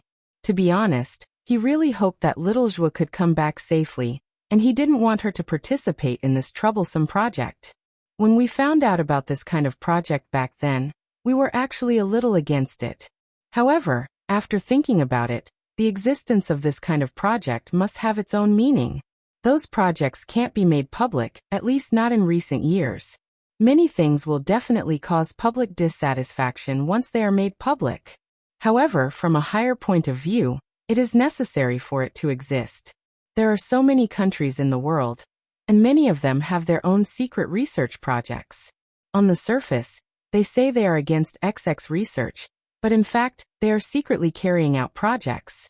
Biochemistry, nuclear war, these are only some of the things that the public knows. Other than that, in the field of life science, there are cloning, cross-race embryo research, and so on. Those are actually allowed in the project. Otherwise, many technologies in this world wouldn't have developed so quickly. The aliens that people often talk about may actually have come from there. When Zheng Tan heard Jiaopa's words, he felt a chill down his spine. The things that he always thought were science fiction actually existed? Do you know what a geophysical weapon is? Some people have even said that weather control is more important than an atomic bomb. For example, in the 1970s, the KGB invented artificial storm technology. It suddenly changed the climate of a certain area to adapt to the needs of the battlefield. Maybe one day, this technology can be improved to directly create hurricanes. Or maybe, this technology has already existed before we know it. The importance of the project is actually directly related to its danger level under certain circumstances. On a larger scale, national defense technology, national security, and technological development all rely on these projects. There are so many research institutes and universities in China, and a large number of professors and associate professors. However, those who really go deep into it know that a lot of the data of scientific research results are fake. As you can imagine, it is difficult to rely on these to solve the real needs of this country. These projects are actually not too far away from everyone's sight. It's just that no one knows about them. For example, aerospace is definitely not the so-called FACE project that many people think it is. There are many secrets involved, and not many people can say for sure. Jiaopa picked up the glass of water and drank. When he saw Zheng Tan's rigid and confused look, he smiled and nodded Zheng Tan's head. It's too far away to talk about this. Let's put it from another perspective. There may be other reasons why little Zhuo decided to participate in this project, but one of the reasons is definitely for little kitten Zhuo. As a benefit of participating in the project with their lives, the participants will receive some compensation. Reputation is impossible. After all, it is a confidential project. However, they can receive many conveniences that others can't enjoy, such as files. For example, little kitten Zhuo. According to reality, what will his personal file say in the future? Father unknown, mother unmarried? This will definitely be criticized. In our country, although reform and opening up, and people's thoughts are much more open, after all, the influence of thousands of years of etiquette and rules will still have some color when looking at people. But because of little Joie, little kitten Joie's file will be different in the future. Perhaps in the father column, someone who sacrificed himself for scientific research will be arranged, or perhaps someone else. In short, those files will be real, can stand up to investigation, and are also recognized by the law. Zheng Tan lowered his head. These things were really heavy. It was hard for Jiao Pa to keep it in his heart for so long. Sure enough, the lives of ordinary people were actually very happy. They didn't have to know about those things in the dark, and they didn't have to face the truth that might destroy their worldview. Being an ordinary person, being an ordinary cat, the world was still King beautiful. Actually, Jiao Pa thought of something again. Zheng Tan really wanted to cover his ears. He guessed that Jiao Pa was going to talk about something that would destroy the beautiful world in his heart again, but curiosity got the better of him and he didn't move his feet. Actually, I think that our institute should also have a quota, but no one is in a similar situation as Little Joie. Those who went abroad were also to be evaluated, or really to participate in domestic and international cooperation projects. So I'm thinking that something that happened in the past must have caused the institute to lose its quota, so it's not qualified to send people to participate. Something that happened in the past? Zheng Tan's focus was not on the so-called secret project quota. He wasn't interested in that. He just wanted to know what happened in the institute in the past. Speaking of something that happened in the past, Jiao Pa became a little serious. When Zheng Tan was a little impatient, he finally spoke again. I heard that in the past someone in the institute did a research. In the end, out of the 3 professors who participated in this research, 1 died and 2 were injured. This was caused by the results of their research. The codenames of their experimental products were all CFH. Later, those who knew the inside story called it the CFH incident. I heard this from Old Man Yuan. After that, the institute and the higher-ups suppressed the news and got rid of the results. Even many teachers in the institute don't know about this incident. They only know that there was a research accident, but they don't know what exactly happened. Zheng Tan really wanted to know what this so-called CFH meant. Unfortunately, at this time, Jiao Ma came back with Jiao Yuan and little Pomelo. After the Jiao Pa said all the things that had been suppressed in his heart, he looked a lot more relaxed. Even if the cat in front of him couldn't speak, and probably couldn't understand, it didn't matter. He was just looking for a tree hole to talk about it. At this moment, Mr. Treehole was unusually depressed, lying on the desk. He raised his paw and flipped Mr. Zhou's book that was on the desk to the ground. To vent his anger, he flipped open the second book. Before Zheng Tan flipped the teacup, Jiao Yuan ran over to him to show off how many goals he had won against Xiong Xiong and the others. Zheng Tan was not in the mood to listen to him show off. He ran to the sofa in the living room and closed his eyes, pretending to be asleep. For the next few days, Zheng Tan was not in a good mood. Before dinner, Celestine, who he hadn't seen for a long time, drove over. Tomorrow was the weekend, and Celestine had nothing to do. So he came over to the villa complex to ask Zheng Tan to go to the night building with him. Since he had nothing to do, Zheng Tan went with him. In addition to relaxing, Zheng Tan also wanted to see how Ajin and the others were doing. Since Ajin and the others were discharged from the hospital, they had been serving dishes in the North District of the night building. The 5 of them were quite happy. It was said that they had rented a house nearby and had a dog. The dog was picked up by Ajin from the road. It was a little lame, but Ajin and the others were very good to the dog. In the night building, Yi Hao and the others were not there.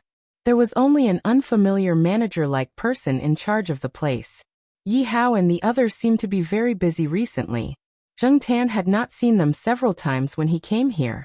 Yi Hao didn't want Celestine to intervene, and Celestine didn't ask much. When he was bored, he would come over for a drink. Zheng Tan would eat peanuts and other food next to him. After eating and drinking, Celestine sent Zheng Tan back. Chapter 88. There were still people coming and going for a walk in the courtyard. It should be around 8 o'clock. It was still early, so they could go out for a walk for an hour or two. In the summer, people tended to go out later, not to mention that it was still summer vacation.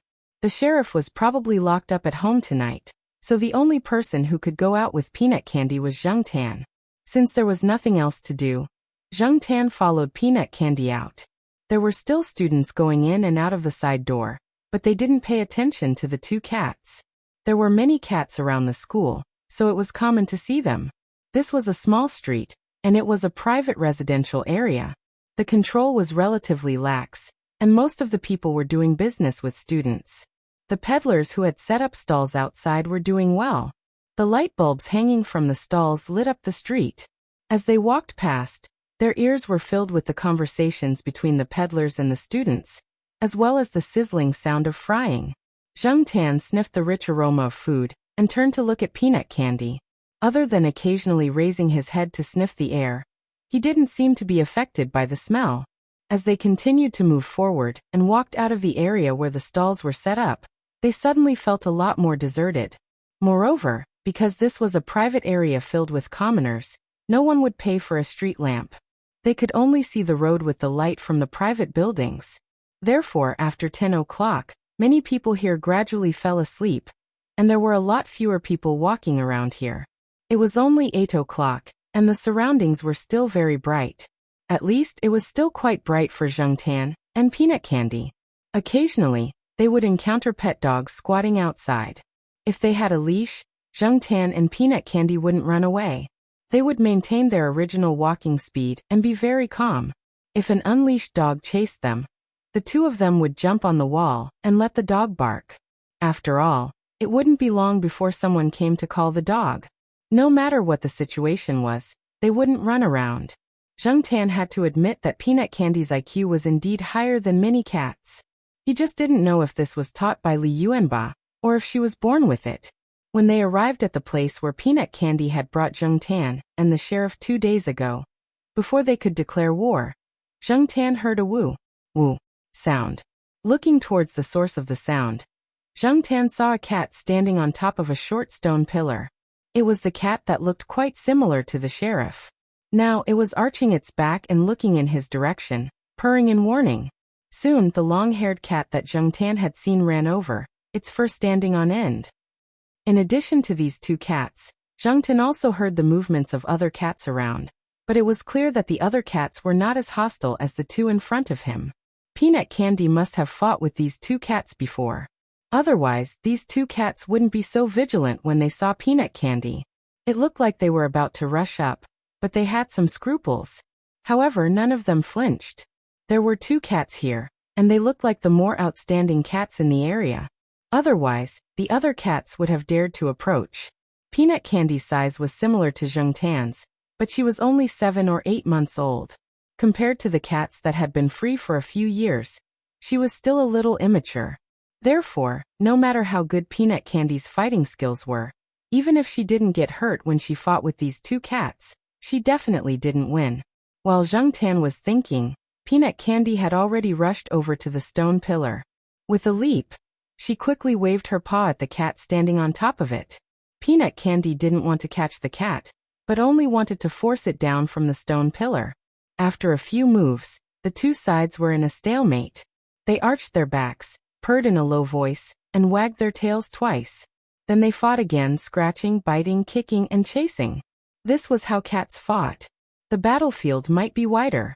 In fact, Zheng Tan was quite embarrassed to fight with them. He always felt like he was bullying a child. However, in order to support peanut candy, Zheng Tan was just going through the motions. It was fine as long as it could act as a deterrent. There was no need to beat up the cat. It wasn't easy for these cats to live peacefully for a few years. Therefore, Zheng Tan just restrained the long-haired cat, so that it wouldn't interfere with the battle. After that, he didn't do anything else. This scene was a little familiar. Zheng Tan remembered the noble Persian cat that he had robbed in Nanching when he was first captured. Ignoring the long-haired cat that had been pressed to the ground and screaming, Zheng Tan watched Peanut Candy fight with the big black cat. It looked like Peanut Candy wouldn't lose. Last time, she didn't win 1 against 2. This time, she was probably venting all her frustrations. There were a few cats hiding in the corner watching the fight, but they didn't come over. A few wanted to come over, but after a few steps, they squatted down, probably wanting to observe the situation. Occasionally, someone would pass by. Due to the light, they didn't notice Zheng Tan, who was standing to the side. They only heard the cat that Zheng Tan was pressing down on, constantly meowing and cursing, then immediately walked away. After all, when the cat wasn't crying so coquettishly, it sounded a little creepy, especially at night. Thinking of the poor security around here, the passers-by were all in a hurry. Zheng Tan looked at the cat that was struggling to no avail on the ground. He thought to himself, "Why do you have to do this? I won't do anything to you. Although holding you down here is better than scratching you a few times." When Zheng Tan realized that Peanut Candy was getting further and further away from the big black cat, she finally let go of the cat she was pinning down and followed them. As soon as the long-haired cat was released, it quickly left and didn't follow. It probably went back to its own home to seek comfort. The surroundings were relatively quiet. Zheng Tan could distinguish the sounds of the two cats fighting from the surrounding sounds. He could also tell from the occasional sharp screams that Peanut Candy was in a good situation. The one that screamed was the other cat, so he wasn't too worried and didn't walk in a hurry. Anyway, he wasn't going to get involved in the fight between the two cats. This time he had achieved his goal of coming over. The long-haired cat had gone home, so he let Peanut Candy fight to her heart's content. He was a male cat, after all. He had to fight a few times. Speaking of which, Peanut Candy was fighting an away game. As he walked, Zheng Tan was still in the mood to look at the surrounding environment and buildings. He hadn't been here before, but he heard that it was a little messy. The few times he had been here, he didn't go too deep, so the places he walked through now were relatively unfamiliar to Zheng Tan. Gradually, there were only a few private houses left. As he walked forward, there was only a wall on the side. Behind the wall should be the aborted construction project that people were talking about. He had only heard about it before, but now it seemed that this project was quite big and took up a lot of space. There wasn't much human life, there were weeds everywhere, and the ground was bumpy. It felt a little sad. However, according to Zheng Tan's guess, this area shouldn't be abandoned forever. After all, it was near the university, and the geographical location was good. It wasn't the suburbs, and it was still far from the third ring road. While she was deep in thought, Zheng Tan was startled by a very pitiful meow. The sound was very sudden, and before it finished, it stopped abruptly. This shouldn't be the cry of cats fighting, right? Zheng Tan had a bad feeling. Although the scream wasn't from Peanut Candy, but from the other cat, if this cat was in mortal danger, Peanut Candy was probably in danger too. He hoped that things weren't that bad. Zheng Tan quickly rushed in the direction of the scream. Although he was running very fast, his footsteps were very light. Zheng Tan also paid attention to the movements around him as he ran. When he came over just now, he didn't think that there would be anything to be vigilant about, but now it seemed that he had let his guard down. There was no threat from cats or dogs, but the threat of humans was always there. Although most people were civilized, ever since he was caught, Zheng Tan knew that there were still many people in this world who could kill a dog or a cat without blinking an eye. Zheng Tan didn't jump over the wall. He didn't know what it was like on the other side of the wall, and he didn't know if there was a place for him to hide or cover. After running for some distance, he could see the gate of the wall. The two metal gates were locked by thick chains, and a lot of the paint on the door was peeling off. The rust on the chains told people that no one had been in charge of this place for a long time. Zheng Tan perked up his ears and paid attention to the surroundings. He didn't hear any moving objects around. Bending down, Zheng Tan looked inside the wall through the gap under the iron gate. There were no other lighting devices around. Only the crescent moon in the sky allowed people to vaguely see the situation inside. For Zheng Tan, the vision was still relatively clear. 100 meters away, there was an unfinished building. The area between the wall and the building was relatively desolate and full of weeds. There were a few piles of construction waste piled up there, but other than that, it gave people a gloomy and empty feeling. The building was like a monster, waiting for intruders to enter with its mouth wide open. A gust of wind blew in his face. Zheng Tan smelled the scent of blood in the wind. It was the cats. When he was caught, Zheng Tan smelled the scent of cat blood. It was different from human blood. Zheng Tan was a little anxious. He vigilantly walked in the direction of the smell of blood. After walking for a while, he bypassed a pile of construction waste. Near the building, Zheng Tan saw the cat lying on the ground. 10 minutes ago, it was still fighting with Candy Peanut. But now it was lying quietly on the ground. Its head was bleeding, and it was a little hard to see its original face. It had died a miserable death. Obviously, it had been hit more than once. And the tool that made it like this was the 70-centimeter construction hook that was thrown not far away. There was a human scent on the hook, which was as Zheng Tan expected. Zheng Tan's heart went cold. There was no time to be sad. He was eager to know where Candy Peanut was, and what was the situation. However, Zheng Tan did not see any trace of peanut candy after cautiously circling the place. At least, this was a piece of good news. Was it in the building, or had it run out? The place where the cat was lying was very close to the building.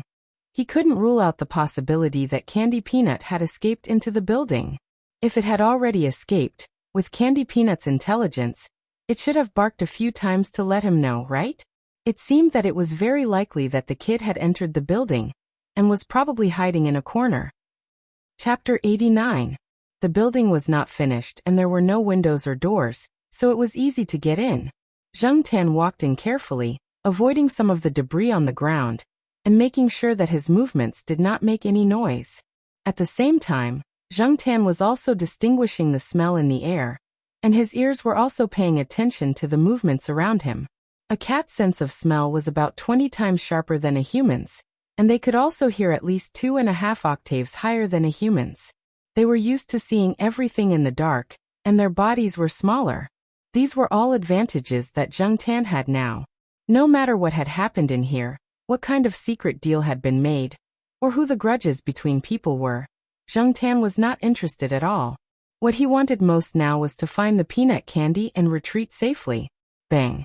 There was a sound of something crashing upstairs. Zheng Tan was startled by the sound. It was indeed frightening for such a sound to suddenly appear in such a silent environment. On the first floor, except for the windows at the front door, the back door and some of the side windows were nailed with wooden boards. Although there were gaps, it was not enough for a cat to get out. Zheng Tan decided to go upstairs and take a look. The project was not finished, and there were no handrails on the stairs. He also had to pay attention to the rusty nails on the stairs. Zheng Tan quietly went to the stairs on the second floor, listening to the movements around him. The wind blew in, making some plastic sheets rustle, and then everything returned to normal. However, this was nothing. Zheng Tan found that there was a person lying in the place where the noise had been made, and there was no sound. Taking a deep breath, Zheng Tan tried to calm himself down. At this time he could not panic. Emboldened, Zheng Tan walked over, looked around the person, and found a drop of blood in the corner against the wall. Someone must have been hiding here for a while. The blood had not dried yet, so it had not been long. However, Zheng Tan sniffed the blood and the wall to confirm. The smell of the injured person was a bit familiar. Thinking back, Zheng Tan first excluded the people on campus, and then a few people that he rarely saw. It was not Xiaogua, not Celestine, not Ajin, not Yihao. Yihao. That's right, it's that guy. F***CK. What the hell is going on? How did Yihao end up like this? Had he been tricked? First, it was the peanut candy, and now it was Yihao. Zheng Tan felt that his luck today must be as bad as **T. Since he had smelled Yihao's scent, Zheng Tan didn't know where to look for the peanut candies. After all, each floor of this building was quite large, so he followed the scent. Yihao was injured, but the extent of his injury was unknown. Zheng Tan could find traces of blood from a distance. It wasn't much, but the blood stains and the lingering smell around were enough for Zheng Tan to accurately locate Yihao. However, when Zheng Tan was looking for Yihao, he also smelled the scent of other strangers. His ears twitched as he paid attention to the tiny footsteps that were hard for human ears to hear, as well as the unfamiliar smell of sweat. The good thing about summer was that one's scent couldn't be hidden very well. That stranger was now walking towards Yihao. Zheng Tan hid behind a wall and watched the approaching stranger. That person's footsteps were very light, but not slow. He must have found Yihao's hiding spot from some clues. At the same time, he was also very vigilant, paying attention to the surrounding movements. That person was holding a construction hook in his hand, the same one that Zheng Tan had found beside the dead cat. The surrounding windows were covered with plastic sheets. Only one corner was broken because of the passage of time, or some other reason. The corner was broken, so it wasn't completely dark inside. Zheng Tan watched as that person walked towards a small room. Yi Hao should be inside. Give him a hand. He hoped that Yi Hao would remember that this was the second time he had helped him. When that person approached Yi Hao with the construction hook, and Yi Hao was also in a state of anxiety, they didn't expect that there was a third party watching them. Whoa! Suddenly, a strange cry made the two people's hair stand up almost at the same time. There was no wind now. Whether it was the plastic sheets covering the windows or the plastic sheets on the ground, they didn't make any sound. In the dead silent and tense atmosphere, when the two people thought that there was only one enemy and no other living creatures, it had to be said that this sudden cry made their scalps go numb. However, after this meow, the two of them had completely different feelings. The stranger with the construction hook was annoyed after being nervous. He regretted that he didn't get rid of all the cats in the surrounding area, and only got rid of one. Yi Hao, who was holding the wound on his abdomen and was gradually losing strength, was prepared for the worst. After the shock, he felt a burst of joy and a little doubt. This cry was quite familiar. He had been tortured in the night building that day, so it left a deep impression on him. And Celestine also said that only that cat could make such an effect. It was that cat, right?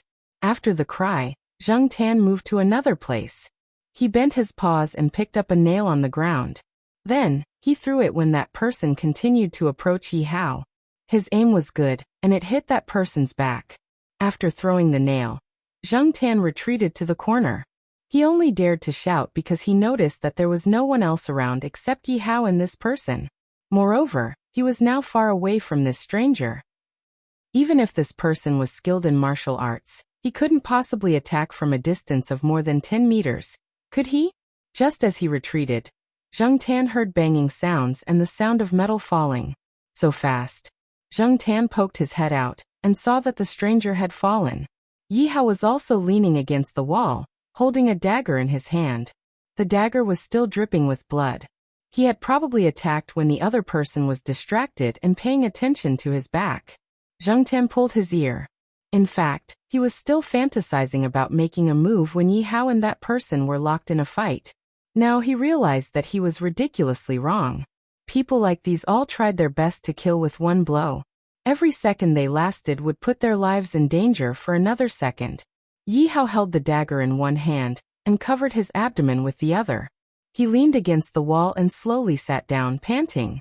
His actions just now had probably worsened his injury. Awoo! Zheng Tan cried out again. Where did that little bastard Candy Peanut go? Meow meow. Along with the cry, there was the sound of wooden boards clanging. It was right next to where Yi Hao had been hiding. Zheng Tan hurried over. When he walked into the small room, he realized that something was being built inside. The floor was slightly sunken, and there were wooden boards on top. There were gaps between the boards, and one of Candy Peanut's legs was stuck in it. However, because of the previous situation, it didn't dare to struggle and make any noise until now. It was quite smart.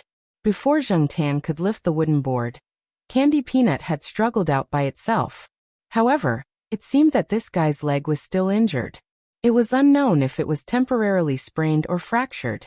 It walked with a limp and seemed to be struggling. Meow. Candy Peanut walked over to Zheng Tan. It sounded like it had been wronged. Zheng Tan raised his paw and patted Candy Peanut's head, telling it to stay where it was and not move. Then he went to Yi Hao's side to see how long this guy could last. Yi Hao was more capable than Zheng Tan had imagined. He moved to the side, probably to guard against any unexpected situations. He took out his phone and said to Zheng Tan, "Help me keep an eye on the outside. I'm going to make a call." When he noticed that the two people had entered the building, Yi Hao had turned off his phone. In this kind of environment, a little vibration or a little abnormal light could expose him to the other party. Zheng Tan looked at Candy Peanut, who was obediently licking some small wounds on its leg. Then, he walked to the staircase and jumped onto the windowsill. While he was watching the staircase, he was also looking to see if anyone was coming from outside the building. Yi Hao called Ranqi and the others. They would probably send someone over soon. After the call, Yi Hao did not intend to wait here. Besides his own people, the other party should have contacted someone else. So once the other party's people arrived first, Yi Hao would be dead meat if he stayed here. After a while, Yi Hao was about to stand up. Then he thought of something and said to Zheng Tan, "Is that cat injured? Let me carry it down." When he was on the phone, Yi Hao saw the cat lying not too far away from him with the help of the brightness of the phone screen. No matter what, the cat had helped him. Otherwise, he would not have noticed that the two people were following him. The two cats came over to fight and exposed the two people's whereabouts. It also allowed Yi Hao to prepare himself. However, it was a pity that the other cat was injured. Candy Peanut seemed to understand that the person in front of it meant no harm. It looked at Zheng Tan, and then allowed Yi Hao to pick it up. Yi Hao tore some cloth from the clothes of the person lying on the ground. It was summer clothes, so it was just that. After simply bandaging the wound, Yi Hao was now holding the cat in one hand and a dagger in the other. He followed Zheng Tan downstairs. Zheng Tan listened to the movements around him and slowly walked out of the building. The wind from the empty field area made Zheng Tan relax a lot. However, he could not let his guard down and let his guard down. Zheng Tan walked out of the building. Under Yi Hao's guidance, he found out that there was an exit on the other side. A section of the wall on the other side had collapsed. That was why Yi Hao had come here. When they were close to the exit, Zheng Tan smelled the faint scent of a stranger in the air. He stopped in his tracks and raised his paw to stop Yi Hao from moving forward. The next moment, Yi Hao fell to the side and rolled to the side next to a pile of construction rubbish. He turned over to avoid it. At the same time that Yi Hao reacted, a bullet brushed past Yi Hao's shoulder. If it were not for Zheng Tan's warning and his fast reaction, he probably would have gotten more than just a scratch. There was someone waiting here. And it was a gun with a silencer. Zheng Tan wanted to curse Buddha in his heart. He was so unlucky today. Who on earth did Yi Hao offend? Why was he so cruel? It was fine if it was just a knife, but a gun? Zheng Tan quickly dragged the peanut candy that had fallen to the ground to the side, and hid behind a pile of bricks. The bricks were not high, so they could only be used as a last resort. When he was thinking of other ways, Zheng Tan suddenly felt a chill on his back. It was unfamiliar and different from the chill he felt when he saw Yi Hao kill people. The man with the gun seemed to be confused all of a sudden. Some of the bullets were fired at the wall, while some were fired at other places. Some of the bullets were fired at Zheng Tan's side, while some were fired at other places. Some of the bullets were fired at Zheng Tan's side, while some were fired at other places as well. At the same time, Zheng Tan also heard a very strange murmur. It was like a suppressed roar coming from the throat. Other than that, there was the scream of the man with the gun. Zheng Tan carefully poked his head out to take a look. He happened to see the man with the gun fall down, and a figure rushed over. The sound of flesh being torn apart was chilling. The man lying on the ground twitched, and the gun in his hand had fallen off. There were several deep bloodstains on the hand holding the gun, and they were all on the wrist. As for the figure, was it a dog or a cat? Or some other creature? No matter what it was, it waved its paw at the neck of the man on the ground again. The man on the ground twitched for a while, and soon he stopped breathing. This scene shocked both Zheng Tan and Yi Hao. The chills spread all over their bodies, and their hair almost stood on end. Chapter 90. Zheng Tan couldn't see the color of the animal standing on the corpse under the night sky, but he could still see the patterns on its fur. Because Zheng Tan often saw Depang in the courtyard, he was familiar with the patterns of dragonly cats. Although he could only see the back of the one in front of him, the patterns were indeed similar to those of Depang's. In addition to the stripes, there were also some faint spots. A cat? From the way it waved its claws and walked, it did look more like a cat. It was just that this cat was much bigger than the average cat. At first glance, it looked like a dog. Its fur was slightly longer and looked quite thick. However, its body proportions were closer to that of a cat. It stepped on the man's chest and looked at him quietly. Its big ears moved slightly, and the tip of its tail was swaying in an arc, as if it was confirming something. Under the white moonlight, This scene was very strange, but its movements felt somewhat slow. Poochie, another paw. The blood from the paw splashed on the ground, forming a long trail of blood. The man lying on the ground had no reaction to the paw. Zheng Tan and Yi Hao both shivered at the same time. That man was already dead, but this one added another paw. After waving its paw, it turned its head to look at Zheng Tan. Zheng Tan's heart almost jumped out of his throat. He now understood why so many people showed such a frightened expression when they saw his eyes at night. This feeling was really scary. Moreover, this one had just killed a person, not a mouse, not a grasshopper, but a real person. Even though Zheng Tan had seen cats and dogs killed, and people killed, the last thing that shocked him the most was a cat killing someone. Yes, this was a cat. Zheng Tan had already confirmed it when it turned its head to look at him. However, before Zheng Tan could relax, he saw Peanut Candy limping over, and it was quite fast, looking very happy. Zheng Tan, who was about to go up and stop it, stopped in his tracks. Logically speaking, Peanut Candy knew how to recognize threats under the guidance of Li Yuanba. From the previous incident, it could be seen that this guy actually knew how to protect himself. Now that he was so eager to get closer, Zheng Tan was a little confused, but his attention was still on Peanut Candy. He was a little nervous. Yi Hao covered his abdomen with one hand and leaned against the pile of construction waste. His other hand was hidden behind his back, holding a dagger. He was also frightened by the sudden appearance of this cat. He was ready to fight, but looking at the current situation, it seemed that something was wrong. No matter what, Yi Hao still decided to be careful. He had always felt that cats were temperamental animals. They could act coquettishly and stick to you one moment, but the next moment, they could scratch and bite you. Not to mention that the cat in front of him had killed someone. Zheng Tan had been trying to drag Peanut Candy behind the pile of bricks, so he hadn't paid attention to how the cat had killed someone. However, Yi Hao had seen it. Whether it was the cat's jumping ability or reaction speed, it was quite amazing, and it was also very smart.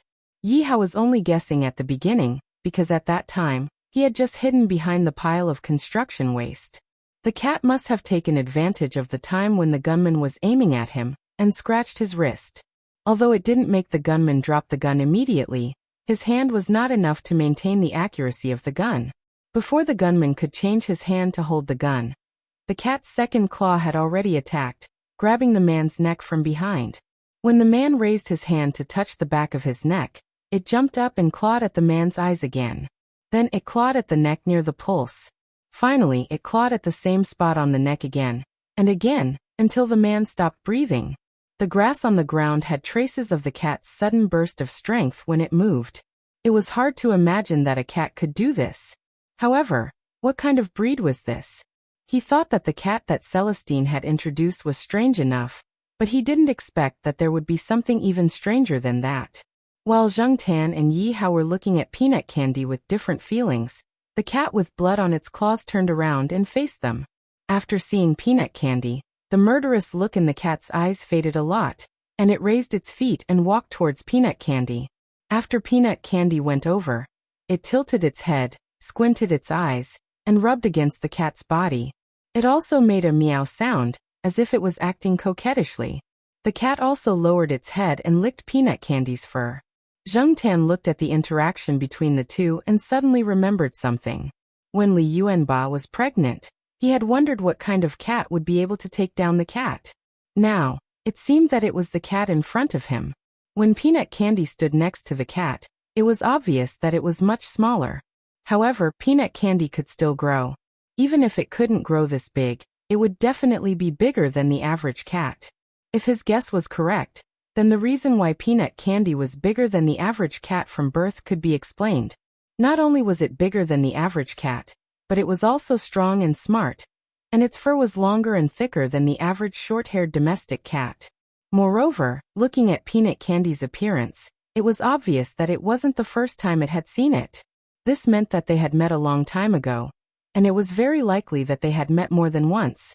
No wonder Li Yuanba always took Peanut Candy out for a walk. It was actually to find an opportunity to meet Peanut Candy's father, right? He just didn't know where the cat lived, or where it was hiding. The cat's eyes were a bit like the eyes of a stray cat, but compared to those stray cats, it was a bit different. Zheng Tian carefully observed the big cat. Because the fur on its body was slightly longer, she could tell that it didn't look like it was groomed often. If it washed often, its fur would be smoother. Even if the cat licked its own fur, it was still different from washing thoroughly. Besides, how many people would dare to raise a cat with such a personality? In fact, if it hadn't killed people just now, the cat would have given people a good impression. At least it didn't look as fierce as Li Yuanba. Just a bit serious, especially after the coldness in its eyes disappeared. If its body size was reduced by half, people would only think of it as a special forest cat. This cat was very alert. When it was licking Peanut Candy's fur, its ears were always paying attention to the movements around it. When Yi Hao's phone vibrated, it glanced at Yi Hao, but didn't do anything else. Hello. Yi Hao answered the phone. The call was from Leopard. Leopard and the others would arrive soon. Now they just wanted to confirm Yi Hao's location and understand the situation. Zheng Tian noticed that when Yi Hao was on the phone, the cat glanced at Yi Hao a few times. It seemed to be a bit meaningful. But Zheng Tian was sure that this cat wasn't in the same situation as him. This was a real cat. The compatibility between the body and the soul was unquestionable. It might be a bit special, but it definitely didn't have a human soul like him. Zheng Tian was curious about what the cat was thinking. Not long after Yi Hao hung up the phone, Leopard and the others arrived. There were 3 cars parked outside, and people came in through the collapsed wall. Leopard looked at the dead man on the ground and saw the strangeness of the wound. He looked at Yi Hao with some surprise. Yi Hao didn't explain. Deal with these first. There are 2 more inside. Okay. Leopard wasn't a person who liked to ask too many questions. He directed a few people to deal with the bodies inside the building. Seeing that people had come, the cat stayed by Peanut Candy's side. The father and son stayed at the side and didn't leave. Their eyes were full of vigilance against Leopard and the others. Zheng Tian jumped onto the pile of bricks and watched the people working under Yi Hao's command. A doctor-like person who came with them first treated Yi Hao's wound urgently and asked Yi Hao to go to the car. It wasn't convenient to deal with it here. Yi Hao nodded but didn't leave immediately. Instead, he looked at Peanut Candy. When he turned around, he saw that Peanut Candy was being held by its father and was walking over. Zheng Tian remembered hearing that if a kitten was held in its mouth like this, it would be fine. But if it was held in its mouth like this when it grew up, it might be more uncomfortable and might violently resist. But seeing Peanut Candy still being obedient, Zheng Tian thought that they were indeed father and son. The cat held Peanut Candy in its mouth in front of Yi Hao. Then it looked at Yi Hao, and then at the doctor. Yi Hao and the cat looked at each other for a few seconds. Then he said to the doctor, "Take a look at this kitten while you're at it." Doctor. F***CK, I'm a doctor, not a veterinarian. Since Yi Hao had spoken, the doctor could only bite the bullet and do it. Yi Hao didn't say anything. Seeing that Yi Hao was leaving, the cat followed him with Peanut Candy in its mouth. Yi Hao got into a modified MPV. Just as he got into the car, the cat followed him with Peanut Candy in its mouth. It even occupied a seat. Yi Hao was speechless. After thinking for a while, Yi Hao leaned out and said to Zheng Tian, "Black charcoal, let's go together." Zheng Tian pulled his ear. He knew that Yi Hao was actually quite afraid of the big cat. He felt that it would be safer if he was there. The Peanut Candy was the link between them. Yi Hao knew that Zheng Tian was with Peanut Candy. That was why he asked Zheng Tian to come along. At the same time, he also called Celestine. Originally, he didn't want Celestine to get involved. But since it involved a cat, he had no choice but to ask for Celestine's help. Zheng Tian was also a little curious. He could tell that the big cat was just vigilant. It didn't have the murderous aura it had before. He followed it to satisfy his curiosity. But later, he would have to trouble Celestine to call the Jiao family. Celestine left quickly. The abandoned building was cleaned up quickly. It didn't look like a murder case had taken place. In the car, Peanut Candy was lying next to the big cat. The air conditioning in the car might have made it uncomfortable, so it shrank closer to the big cat. After the big cat licked Peanut Candy's fur, it kept staring at Yi Hao. It seemed to be sizing him up. Yi Hao, who was being treated by the doctor, felt a little creeped out by the stare. There was no murderous aura or obvious malice, but it made him feel even more strange. Chapter 91. This time, Yi Hao didn't go to the night building. Instead, he went to the quiet villa that Zheng Tan went to last time. Celestine was already waiting inside. He wasn't in a hurry. He already knew about Yi Hao's injury, so there was nothing to worry about. The only thing he wasn't sure about was how he would be scolded when he called the Jiao family later. Seeing Yi Hao and the others come in, Celestine first looked behind Yi Hao. In addition to the black cat, there was also a big cat. Just now on the phone, Yi Hao just casually said that there was a big cat. Celestine didn't take it to heart. He thought that in such a big city, except for the zoo, there wouldn't be a big cat like that. It didn't refer to tigers or cheetahs, but lynxes and caribou. Therefore, Celestine, who wasn't mentally prepared at all, looked like he had shit on his face when he saw the big cat. Every time he saw this kind of big cat, Celestine's heart would be very uncomfortable. He would always think of the unbearable past. Yi Hao knew a little about Celestine, so he deliberately said it vaguely on the phone. Now that he saw Celestine's expression, he smiled, which was rare. "What are you smiling about?" Celestine raised his foot to kick, but Yi Hao dodged. "What's the matter?" Celestine didn't kick again but sat back on the sofa and asked. When he asked, he looked at the black cat that was digging for food in the fruit bowl. Zheng Tan didn't pay attention to them. Anyway, he was just here to watch the show. He didn't want to get involved. He just wanted to see what the big cat was planning. Yi Hao's injury was treated, and it wasn't a big problem. When it was the peanut candy's turn, the doctor was very nervous. After all, he wasn't a veterinarian. But after finding out the reason, he calmed down. Perhaps when the candy peanut was stuck between the wooden planks, it was pierced by the thin wood chips on the edges of the wooden planks. Although it didn't bleed much, it felt pain with every step it took, so licking it was useless. The doctor had originally planned to use some forcibly fixed things, but when he found that the peanut candy was quite cooperative, he took the tools and began to remove the thorns. Once he pulled it out, peanut candy would meow. It seemed to be in great pain. There were a few times when it reflexively turned over and almost bit the doctor directly. He had only pulled out half of the thorn, and it was already like this. Would he be bitten or scratched by a cat when he pulled out the rest? Just as the doctor was hesitating, Zheng Tan saw Peanut Candy's father walk over, raise his foot, and press Peanut Candy down. Then he looked at the doctor, indicating for the doctor to continue. Zheng Tan. Suddenly, he felt that Peanut Candy was very miserable. Not only did she have a strict mother, but she also had such a father. Peanut Candy, who was pressed down by force, cried out in pain. It even struggled a few times, but couldn't break free from its father's claws. Celestine and Yi Hao's expressions changed as they watched from the side. When they finally finished removing the thorns on Peanut Candy's leg and applied the ointment, the doctor's forehead was covered in a layer of sweat. It wasn't because he was hot, but because he was nervous. The big cat next to him was too strange, and it made him want to run away as soon as possible. Celestine called the Jiao family and told them that the cat wouldn't be coming back tonight.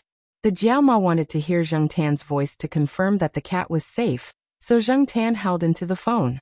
The big cat, who was licking Peanut Candy's fur, was startled by Zheng Tan's howl and jumped up. It looked at Zheng Tan vigilantly for a while, then returned to its original position and squatted down. After dealing with the Jiao family, Celestine and Yi Hao didn't know where to start with Peanut Candy. They didn't know who it belonged to, and it would take time to find out. "Didn't you ask the Jiao family just now?" Yi Hao asked. "No, I was just thinking about how to avoid being scolded. I couldn't wait to hang up the phone after I finished talking," Celestine said helplessly. After thinking for a while, Celestine put the phone in front of Zheng Tan and pointed at Peanut Candy, who was rubbing against the big cat. "You take care of that cat." Zheng Tan understood what Celestine meant. Ever since Celestine knew that he could make phone calls, he often asked Zheng Tan to help him make phone calls when he was driving. But now Zheng Tan didn't immediately dial the number. Instead, he raised his head and looked around. Only Yi Hao and Celestine were in the living room. The doctor had just left, Leopard seemed to have been sent on a mission, and Ranchi was said to be injured and was in the hospital. There were a few people in the small rooms outside the living room, but they didn't come in without Yi Hao's permission. Since they were all familiar with each other, Zheng Tan didn't have too many scruples. He took the phone, dialed the number, and pushed it to Celestine. Yi Hao, who was sitting next to him, twitched his face. He suddenly wanted to find something to ward off evil spirits like Ran Qi. This was 2F** King weird. Other than Yi Hao, the big cat had seen everything that happened between Celestine and Zheng Tan. It tilted its head and seemed to be thinking about something. Zheng Tan had dialed the number of Xiaoguo's studio. Usually Xiaoguo would be there, and today was the same. When the call went through, Celestine got Peanut Candy's name from Xiaoguo. He only said that Peanut Candy was injured, and that he had brought her over. He would send her back the next day. He didn't say anything else. Knowing that Zheng Tan was also there, Xiaoguo felt a lot more relieved. He thanked Celestine again. After solving the problem with Peanut Candy, Celestine and Yi Hao looked at the big cat at the same time. The big cat looked at the two of them, yawned, and laid down next to Peanut Candy, preparing to sleep. Celestine and Yi Hao were speechless. It fell asleep just like that? When Celestine called Xiaoguo, he didn't hear Xiaoguo say that there were other cats. He turned around and asked Zheng Tan, who was eating a piece of pork jerky. "Do you know that cat?" Zheng Tan thought about it, shook his head, and continued to eat the pork jerky. Although he knew Peanut Candy and Li Yuanba, and guessed that this was Peanut Candy's father, he didn't know it. He hadn't even heard of it. If there was such a cat around, Zheng Tan would definitely be warned by the Jiaopa. The aunties in the courtyard, who were always well informed, would definitely have mentioned it. This big cat probably came to visit its wife and child every once in a while.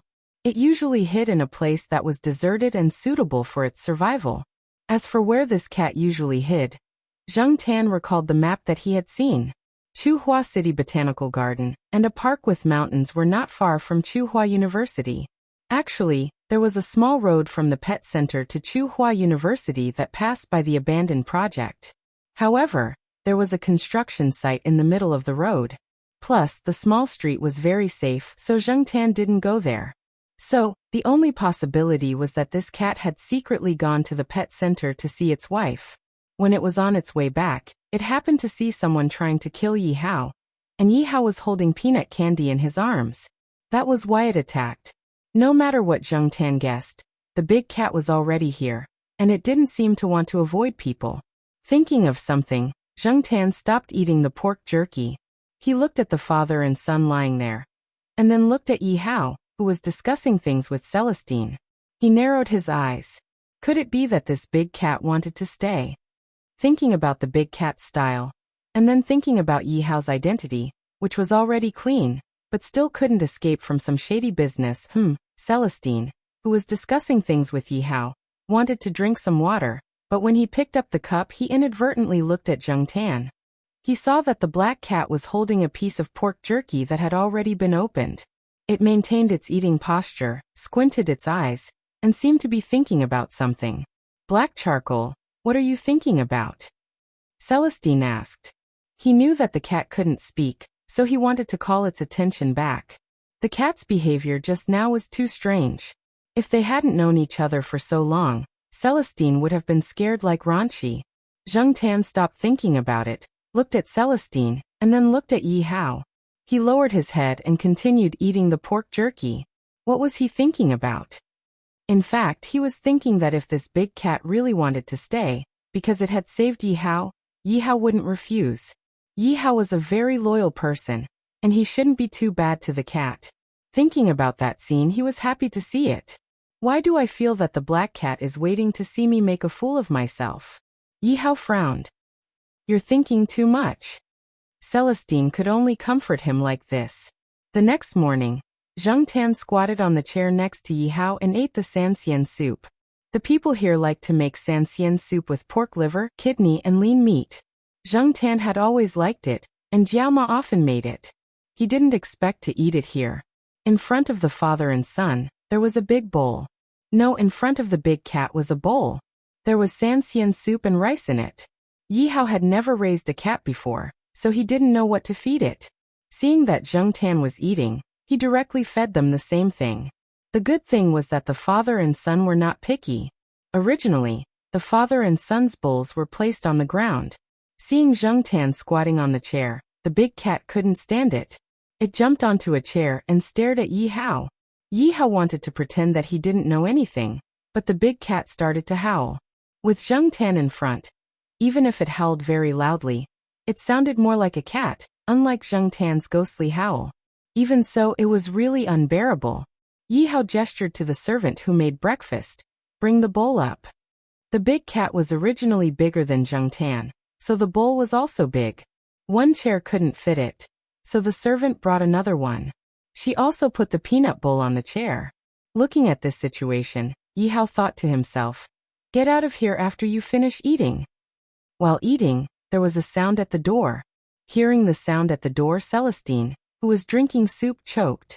He looked at Yi Hao and whispered, "Your wife brought the children here."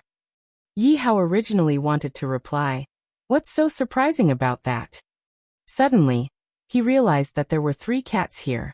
What did he say when his wife said that she wanted to raise a cat? Yi Hao didn't remember what he said specifically. He only remembered that it meant that he hated cats. Until now, his wife had never raised a cat. But the situation now, while thinking, Zheng Tan saw a tall beauty walk in with a boy who was about the same age as Jiao Yuan. Tang Shui heard that Yi Hao was attacked last night, so she rushed over with the child early in the morning to check on Yi Hao's condition. Although she knew that Yi Hao wasn't seriously injured when she called him last night, she still felt more at ease. As soon as she walked in, Tang Shui saw the 3 cats sitting on the 3 chairs at the dining table. She was about to ask Yi Hao about his condition, but the words were stuck in her throat. She was in disbelief. Next to Tang Shui, the little boy who was originally expressionless saw the 3 cats at the dining table, and his eyes lit up. It was completely different from the wooden expression he had when he saw his father. Chapter 92. Zheng Tan felt that the atmosphere was a little awkward. He looked at Celestine and saw that he didn't want to talk to them. He lowered his head and continued eating, but his ears perked up to listen to the sounds around them. After a long silence, Tang Shui finally said, "What's the situation here?" Yi Hao put down his bowl and wiped his mouth. He pointed at Zheng Tan and said, "This one was brought by Celestine." Then he pointed at the peanut candy. "This one was from a pet shop. It's with the one that Celestine brought. They'll be sent back later." Finally, Yi Hao pointed at the big cat. "This one was picked up on the road. Its origin is unknown." Tang Shui didn't know how much she understood. She nodded and looked at the big cat. "This cat doesn't look like an ordinary cat. It's big enough. Is it a super cat?" Super cat? Yi Hao and Celestine looked at Tang Shui at the same time. Their eyes were full of doubts. Zheng Tan stopped eating and listened to Tang Shui's next words. This was the first time he heard this word. "You know that Uncle 19 has a big cat, right?" Tang Shui looked at Yi Hao. Yi Hao thought for a moment. "I haven't seen Uncle 19 for a long time. But when I went to Master 7's place, he mentioned him a little." The Master 7 that Yi Hao mentioned was Tang Shui's father, Yi Hao's father-in-law. When Yi Hao first came to Chuhua, he followed Master Tang the 7th. Although Master Tang the 7th helped him a lot, Yi Hao mostly relied on himself. Otherwise, Tang Shui wouldn't have liked Yi Hao. Although they were now son-in-law and father-in-law, Yi Hao was still used to calling him Master 7. As for that 19th uncle, he was also someone from the same era as Master Tang the 7th. Although he was currently in retirement, he still had some influence. His relationship with Master Tang the 7th was neither good nor bad.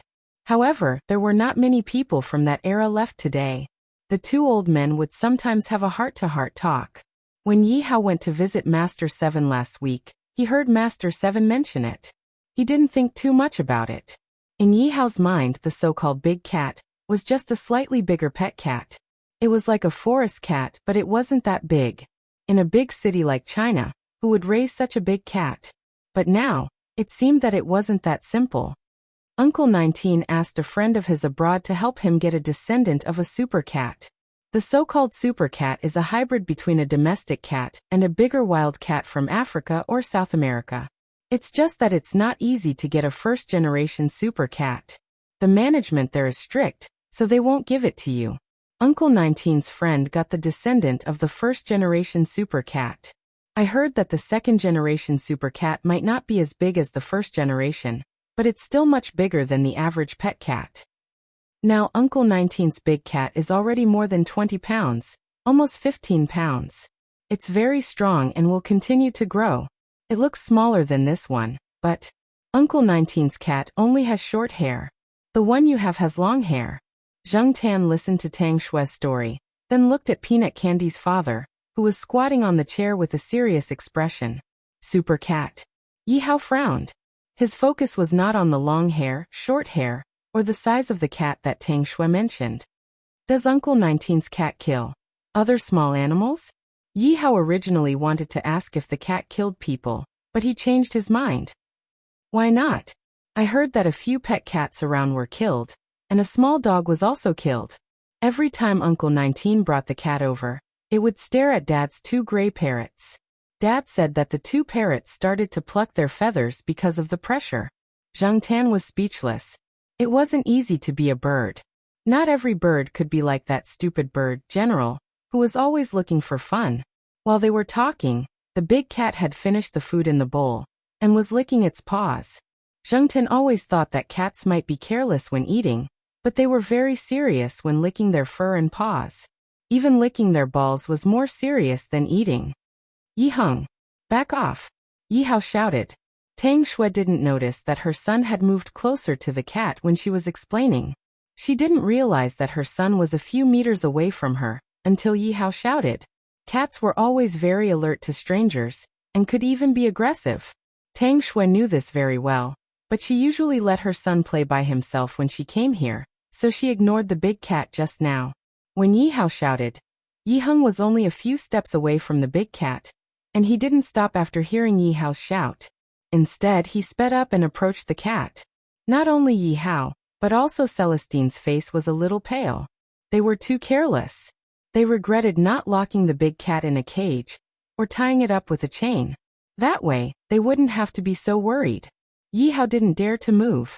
He held a table knife in his hand under the table, and signaled Celestine with his eyes. If the big cat showed any signs of aggression, he should immediately attack. Yi Hao, Celestine, and the big cat were all at the same table.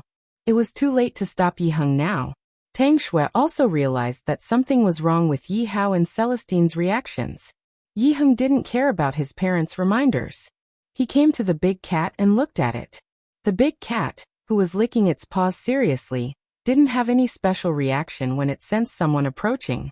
It looked up at Yi Heng, then squinted its eyes, tilted its head, and rubbed against the child. Not to mention the so-called super cat's genes and body size. Yi Hao didn't want to see such a cat near his son after seeing it kill people. It was too dangerous. Even Yi Hao didn't have a 100% chance of winning against this cat alone. Its claws were big, its body was strong, and its reaction speed and IQ were still unknown. Yi Hao was afraid of it. Being scratched by its claws was no joke. Zheng Tan was closer to the big cat, so he didn't feel the big cat's evil intentions. It wasn't like the chilling premonition he had before he killed people last night. The big cat now was really like those pet cats that love to act coquettishly. It had the laziness after eating and drinking. Celestine saw Zheng Tan's calmness, so he didn't immediately attack. He didn't know the big cat's personality and temper. If he suddenly attacked, it might anger the big cat. So without being 100% sure that it was safe, Celestine chose to be conservative and observe the situation first. If a cat tried its best to act coquettishly, it could be very lethal. People who didn't hate cats couldn't resist it. Yi Hao's son was one such person. Seeing the big cat rubbing against him, Yi Heng reached out his hand and touched the big cat's head. His fingers slid over the big sharp ears, then to the big cat's jaw and neck. He scratched it. He heard from Uncle 19 that cats like to be scratched like this. The big cat raised its chin and looked quite comfortable being scratched. It squinted its eyes. However, it didn't last long. Yi Heng was dragged away by his collar by his father. Yi Heng, who had just smiled at the cat, immediately put on a face that was very similar to Yi Hao's. The father and son stared at each other. Okay. Celestine went over and pulled Yi Hao. They had to deal with the big cat first. Just then, Leopard came back. Yi Hao asked him to look up information about this big cat last night, and Leopard was lucky. He remembered the cat extermination incident around Tsinghua University a few years ago. At that time, Leopard was still young and curious. He happened to be drinking with people around Tsinghua University, so he knew about it. He tried his luck and looked into it. He really did find something. Yi Hao gestured for Tang Shui to take Yi Heng to the room upstairs, and then took the information that Leopard had sorted out. CFH incident. Yi Hao frowned and whispered a sentence. This is from hell. Zheng Tan felt that the 3 letters CFH sounded familiar. He thought for a while and remembered that Jiao Pa had mentioned this before. Seeing Yi Hao sit on the sofa and look at the information, Zheng Tan ran over and jumped on the sofa. He stood on the back of the sofa and looked at the document. Yi Hao just glanced at Zheng Tan and didn't have any intention of chasing him away. He didn't think that a cat could understand this. He was probably just curious. The information wasn't detailed. First, it was too short, so they didn't find much. Second, the incident that year was suppressed by the higher-ups, so it was difficult to find anything specific. They only knew that the cats with the code name CFH were very fierce. They might have many different lineages, such as the smaller wild dragonly, the forest cat, the bigger serval, and the feral cat.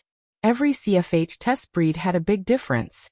Some had long hair, some had short hair, some had tails, and some had no tails. The patterns on their bodies were also different. They were very resistant to cold and hunger. Unfortunately, one of the cats had an unstable temperament, and the other had congenital diseases or premature aging. Originally, the researchers wanted to see how the second generation of CFH would fare, but the accident happened. Not only did they lose people, but the higher-ups also killed all the CFH test subjects when the incident was suppressed. However, some of the lab cats still escaped during the chaos. For the next 2 years, people had been looking for the escaped cats, afraid that a second generation of CFH would appear. In the end, they only found a few corpses that died of diseases, and nothing else, so the higher-ups stopped the cleanup operation. The big cat in front of them could be the second generation of CFH from an ordinary cat that escaped. Of course, it could also be the new pet super cat that Tang Shui mentioned. However, Zheng Tan and Yi Hao were more inclined to believe that it was the former. After all, a cat that could easily kill an adult was worthy of the code name CFH. Why do you think those people are researching this? Celestine didn't understand. Who knows?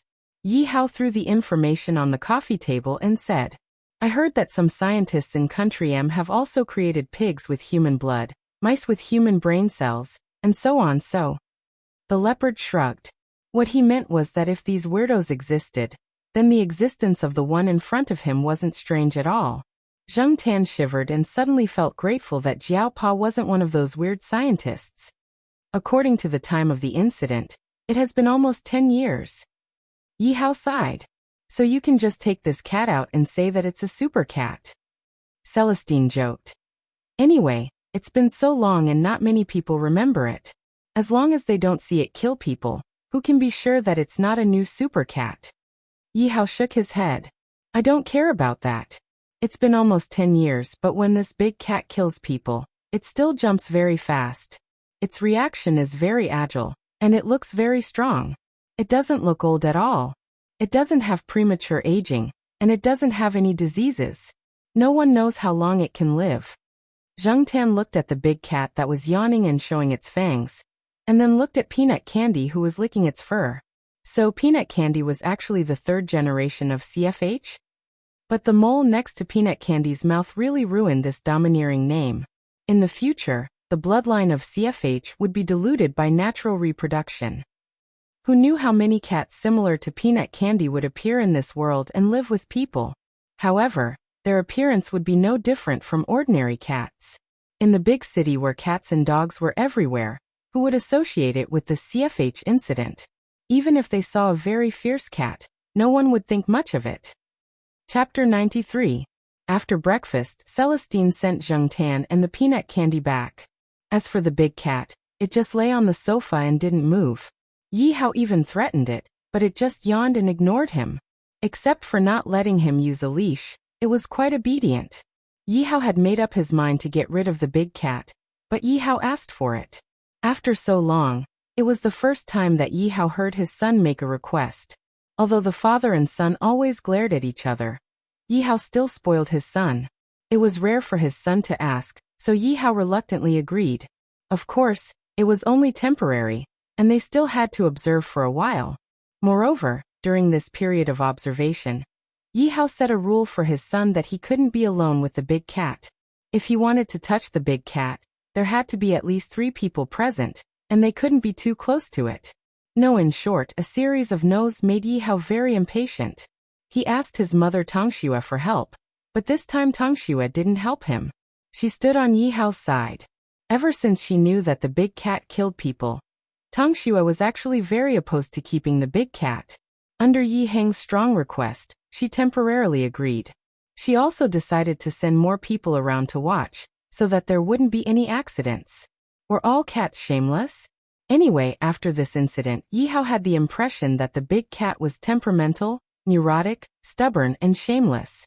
The big cat stayed in Yi Hao's villa, which made Yi Heng, who usually lived with Mr. Qi, come a lot more often. Even Mr. Qi came to see it after he heard about it. Mr. Qi thought highly of the big cat. Knowing that the cat could kill people, Mr. Qi slapped the table and said, "Good." This made Yi Hao very speechless. Mr. Qi thought that when the big cat was familiar with the environment and the people around it, he would let it compete with 19's super cat. It would be best if it could make the big cat lose its spirit. After all, it forced his 2 gray parrots to pluck their feathers. The big cat successfully stayed in Yi Hao's villa. When Ranqi was discharged from the hospital and came here, he saw the big cat lying on the sofa in the living room. He felt uncomfortable. At first glance he thought he had a dog, but it turned out to be a big cat, and a very special one at that. No matter what happened to the big cat, Zheng Tan stayed at home these days. The continuous hot and sunny weather was a bit unbearable.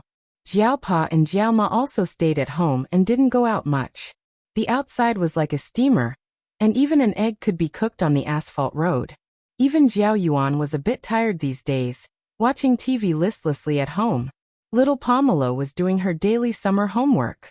Jiao Yuan and Jiao Ma sat on the sofa in the living room and watched TV.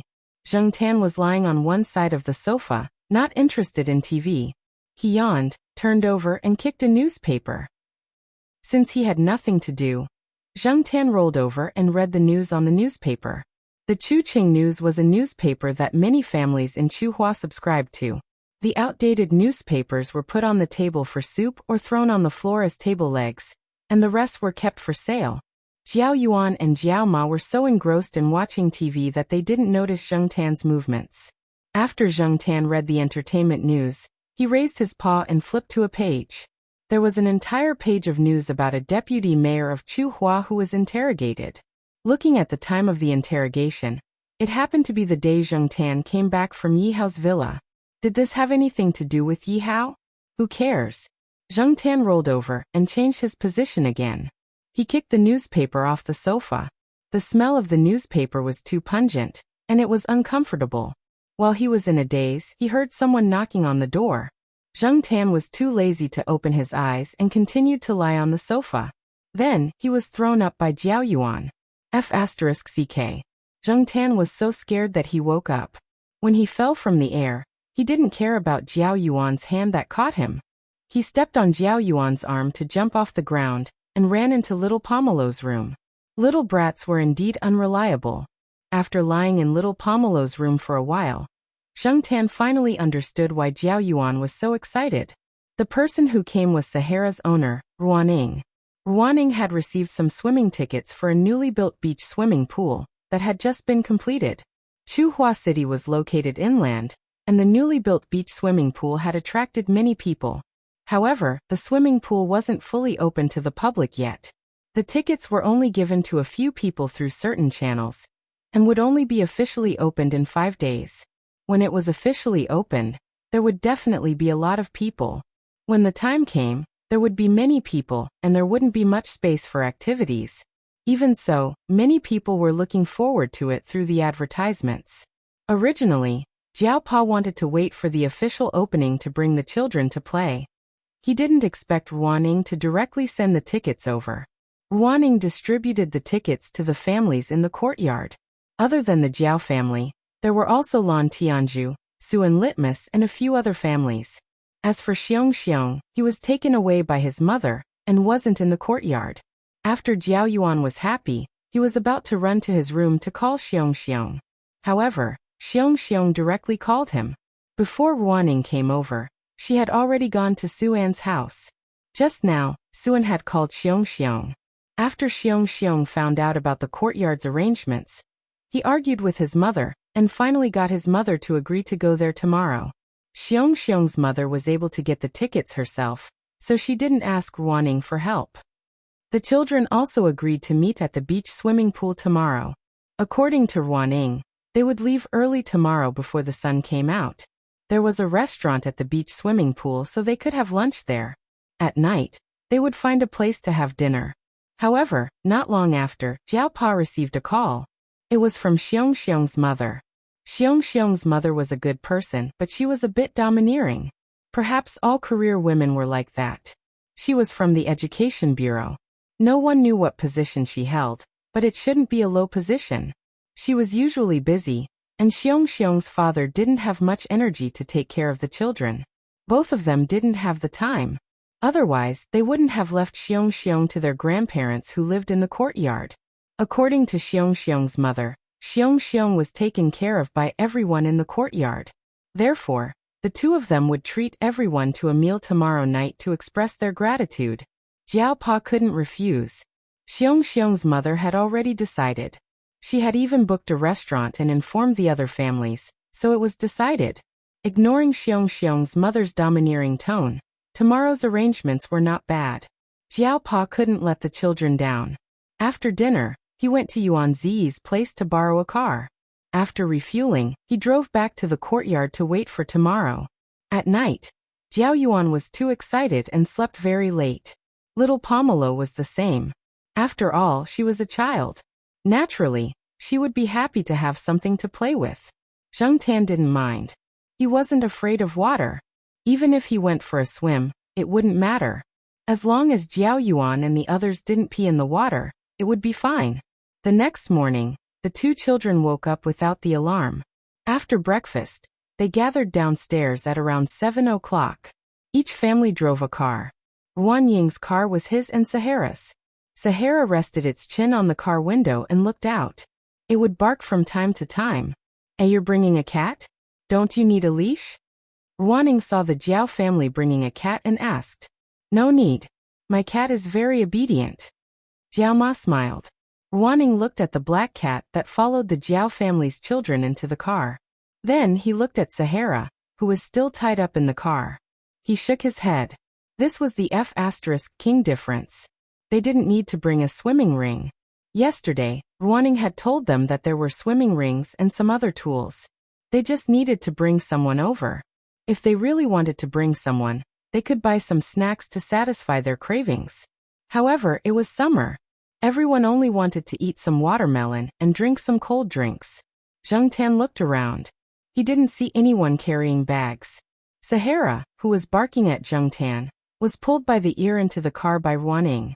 The car windows were closed. They had to turn on the air conditioner in the car. Otherwise, it would be too hot and dehydrated. They still had to drive to the beach swimming pool. Therefore, the Jiao Yuan and little Pomelo who slept late at night slept for a while in the car. Zheng Tan leaned against the back of the car seat and looked at the scenery from the back window. There were many people going out in the morning. There were a few traffic jams at the crossroads. While waiting for the traffic light to turn green, Zheng Tan saw a man on a motorcycle behind him. He was half naked and had a wet cloth on his head. There were 2 watermelons hanging on the motorcycle. He was using the wet cloth on his head to wipe his sweat while waiting for the traffic light to turn green. When the light turned yellow, he threw the wet cloth on his head over his shoulder. People who went out in the summer couldn't afford to get hurt. The beach swimming pool that Ruaning mentioned was a type of water entertainment project built by the river. Large amounts of sand were deposited there by the river to form a beach. The water from the river was used to form a natural swimming pool about 100 meters away from the shore. The swimming pool was designed with deep water, shallow water, a children's playground, a viewing pavilion, and other entertainment projects. In addition, there was a service area consisting of a parking lot, a cultural and entertainment tea house, changing rooms, and other facilities. There was also a small platform close to the water, a green landscape square, and other facilities for leisure. When Zheng Tan and the rest arrived, there were already people waiting in the parking lot of the swimming pool. There were also many cars parked in the surrounding parking lots. It seemed that many people had arrived earlier than them. The people waiting here were very familiar with Ruaning. They introduced the layout of the swimming pool and some important areas. If it weren't for the adults holding them back, the children would have run out long ago. Although there were people around the swimming pool to prevent accidents from happening, the adults were still worried. They had to keep an eye on the swimming pool themselves. Besides, it was usually after 4 o'clock in the afternoon or 7 o'clock in the evening when the sun was so strong that a layer of skin would be burnt off. There weren't many people fighting for seats before it was officially opened. There was no rush. Now, everyone wanted to familiarize themselves with the place. Otherwise, they wouldn't be able to find the bathroom, changing room, or restroom. Xiong and his family of 3 were already waiting at the tea house. His mother had brought some good tea leaves over.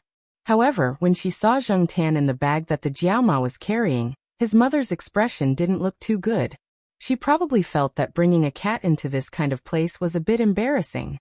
Moreover, it was a common cat with no special features. Chapter 94. The air conditioner in the tea house was turned on. Everyone came in groups, so it looked like they were sitting in groups. If they waited until the bathhouse officially opened, such a situation would definitely not happen. They would probably even have to wait in line to get a seat. Jiao Yuan and the other boys sat for a while before going to the entertainment area to play billiards. Ruaning and the rest brought them along. Ruaning had 2 reasons for going out with the children. Firstly, she didn't want to stay here and listen to these parents talk about politics, education, and how to teach their children. Secondly, Sahara wouldn't stay here obediently, so she brought Sahara and the children over to play billiards. Little Pomelo and Litmus were bored sitting here. After Jiao Yuan and the rest left, the parents turned their attention to them. Thus, little Pomelo brought Zheng Tan and Litmus to the entertainment area. After leaving the tea house, Zheng Tan jumped out of his bag. With his current weight, little Pomelo had a hard time carrying him. There were a few people with dogs around, but they were all tied up with leashes. When they saw Zheng Tan, a few dogs even barked at him. Zheng Tan ignored them and walked towards the entertainment area while looking at the layout of the surroundings. Some people were curious to see that there were people with cats. Generally speaking, cats were not easy to discipline, and this black cat was not tied up. In the billiards room in the entertainment area, Ruaning was teaching the children how to play billiards. Sahara was tied up and lying on the ground chewing on its paws. When it saw Zheng Tan, it immediately stood up and barked at Zheng Tan. Zheng Tan did not know what it wanted to say, so he just let it bark. Ruaning could not stand it anymore. His words were drowned out by the barking, and the children beside him could not hear what he was saying. Putting down the cue stick, Ruaning walked to a corner and threw a plastic duck to it. Sahara sniffed it twice, ignored it, and continued barking. What else do you want after eating and peeing? It's not time to pee yet. If you bark again, I'll throw you out. You can't even compare to a cat. Ruaning pointed at Sahara and scolded Zheng Tan. After being scolded, Sahara stopped barking. Instead, it squatted there and hummed like a whistle. When Zheng Tan saw this, he thought that this guy was probably bored out of his wits and did not want to play with the plastic duck. He looked around and saw an inflatable ball near the door. He raised his hand and threw the ball towards the Sahara. Sahara immediately wagged its big tail, full of energy. Sure enough, he was bored. After playing basketball with Sahara for a while, they ate something at noon and took a nap. At around 4 o'clock in the afternoon, the children screamed and rushed to the swimming pool. Because the children were still young, they were only allowed to play in the shallow water. According to the parents, it was best to play in the children's area. However, Jiao Yuan and the others felt that it was embarrassing to swim there. So they compromised and decided to go to the shallow water area. Little Pomelo and Litmus obediently stayed in the children's area next to the shallow water area. There were too many boys there, and it was too noisy. Basically, there were only children younger than little Pomelo and girls around Litmus's age. Jiao Ma followed little Pomelo and the others, while Jiao Pa watched Jiao Yuan from next door. When the boys were noisy, they did not know what to do, so Jiao Pa had to keep an eye on them. Zheng Ten also stayed in the children's area. Anyway, with his current size, the children's area was close enough for him to swim in. There's a cat. The children there noticed Zheng Tan. They probably had never seen a cat swim before, so they all came over. Zheng Tan was annoyed. Little Pomelo saw this and brought Zheng Tan ashore to find a shady place to sit down. Jiao Ma also followed. The water temperature is still a little high at this time. It'll be better if we go later, Jiao Ma said as she went to get some fruit juice. Zheng Tan scratched the sand on the ground. It felt different from the sand by the sea. The traces of artificial modification were more obvious. However, to be able to build to this extent and scale was already considered good. It was fine as long as everyone had fun. Ruaning walked around with Sahara and carried half a watermelon over. She placed it on the small square table. Ruaning, why didn't you go into the water to play? Jiao Ma asked. I did. I just came ashore not long ago. I brought Sahara out for a walk. This guy kept barking. I thought it ate too much today and wanted to poop. In the end, it was just sniffing around and wanted to go into the water. I didn't let it go. We'll see later. As they spoke, Zheng Tan saw Sahara sniffing around the area. It circled around the area twice, then squatted down and pooped.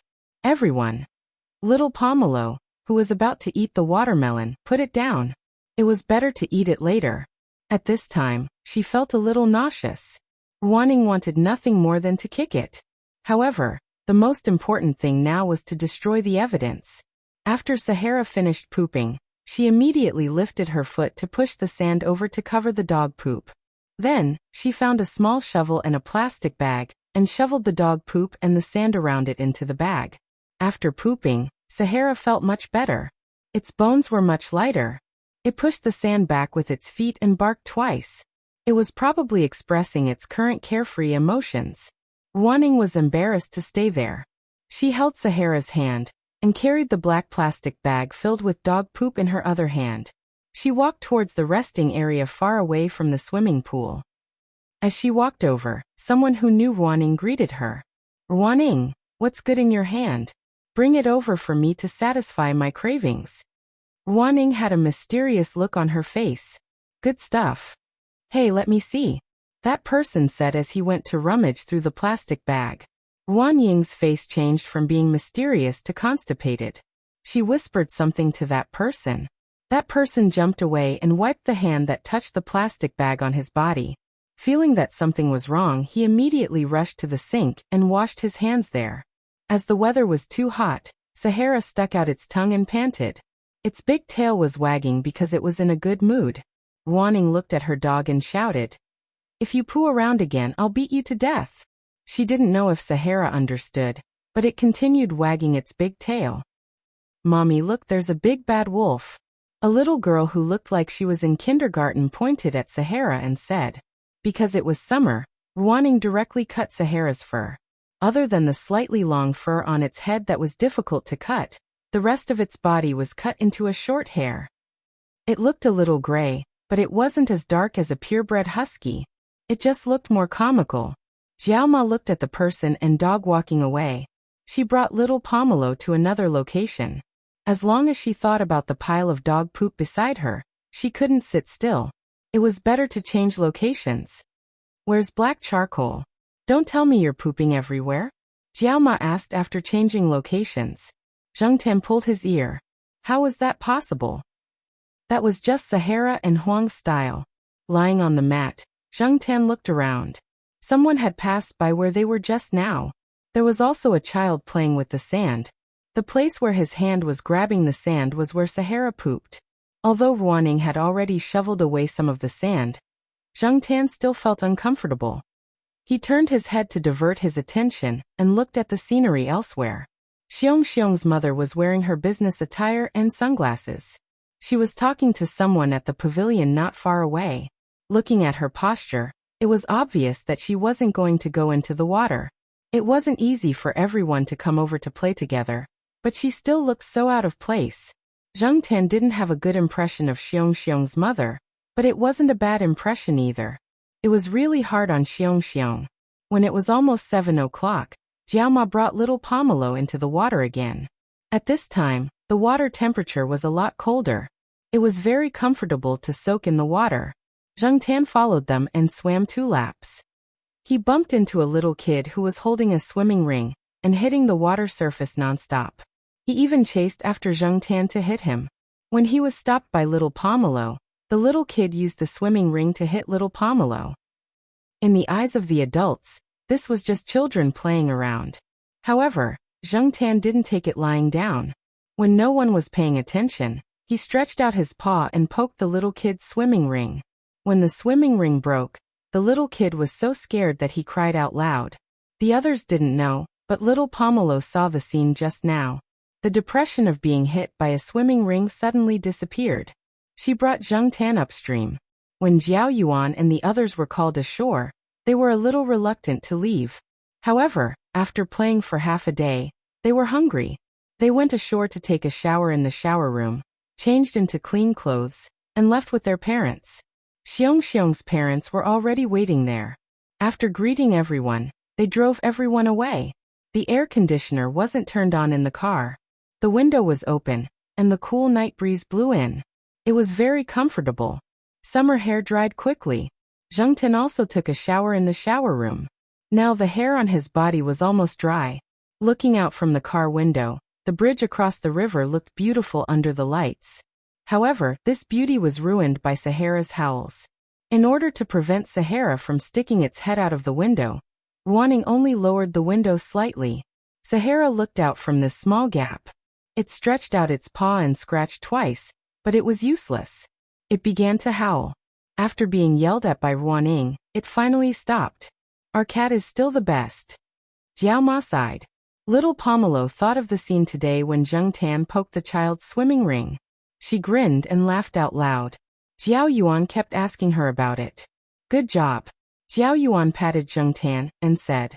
Jiao Ma just glared at Jiao Yuan and didn't say anything.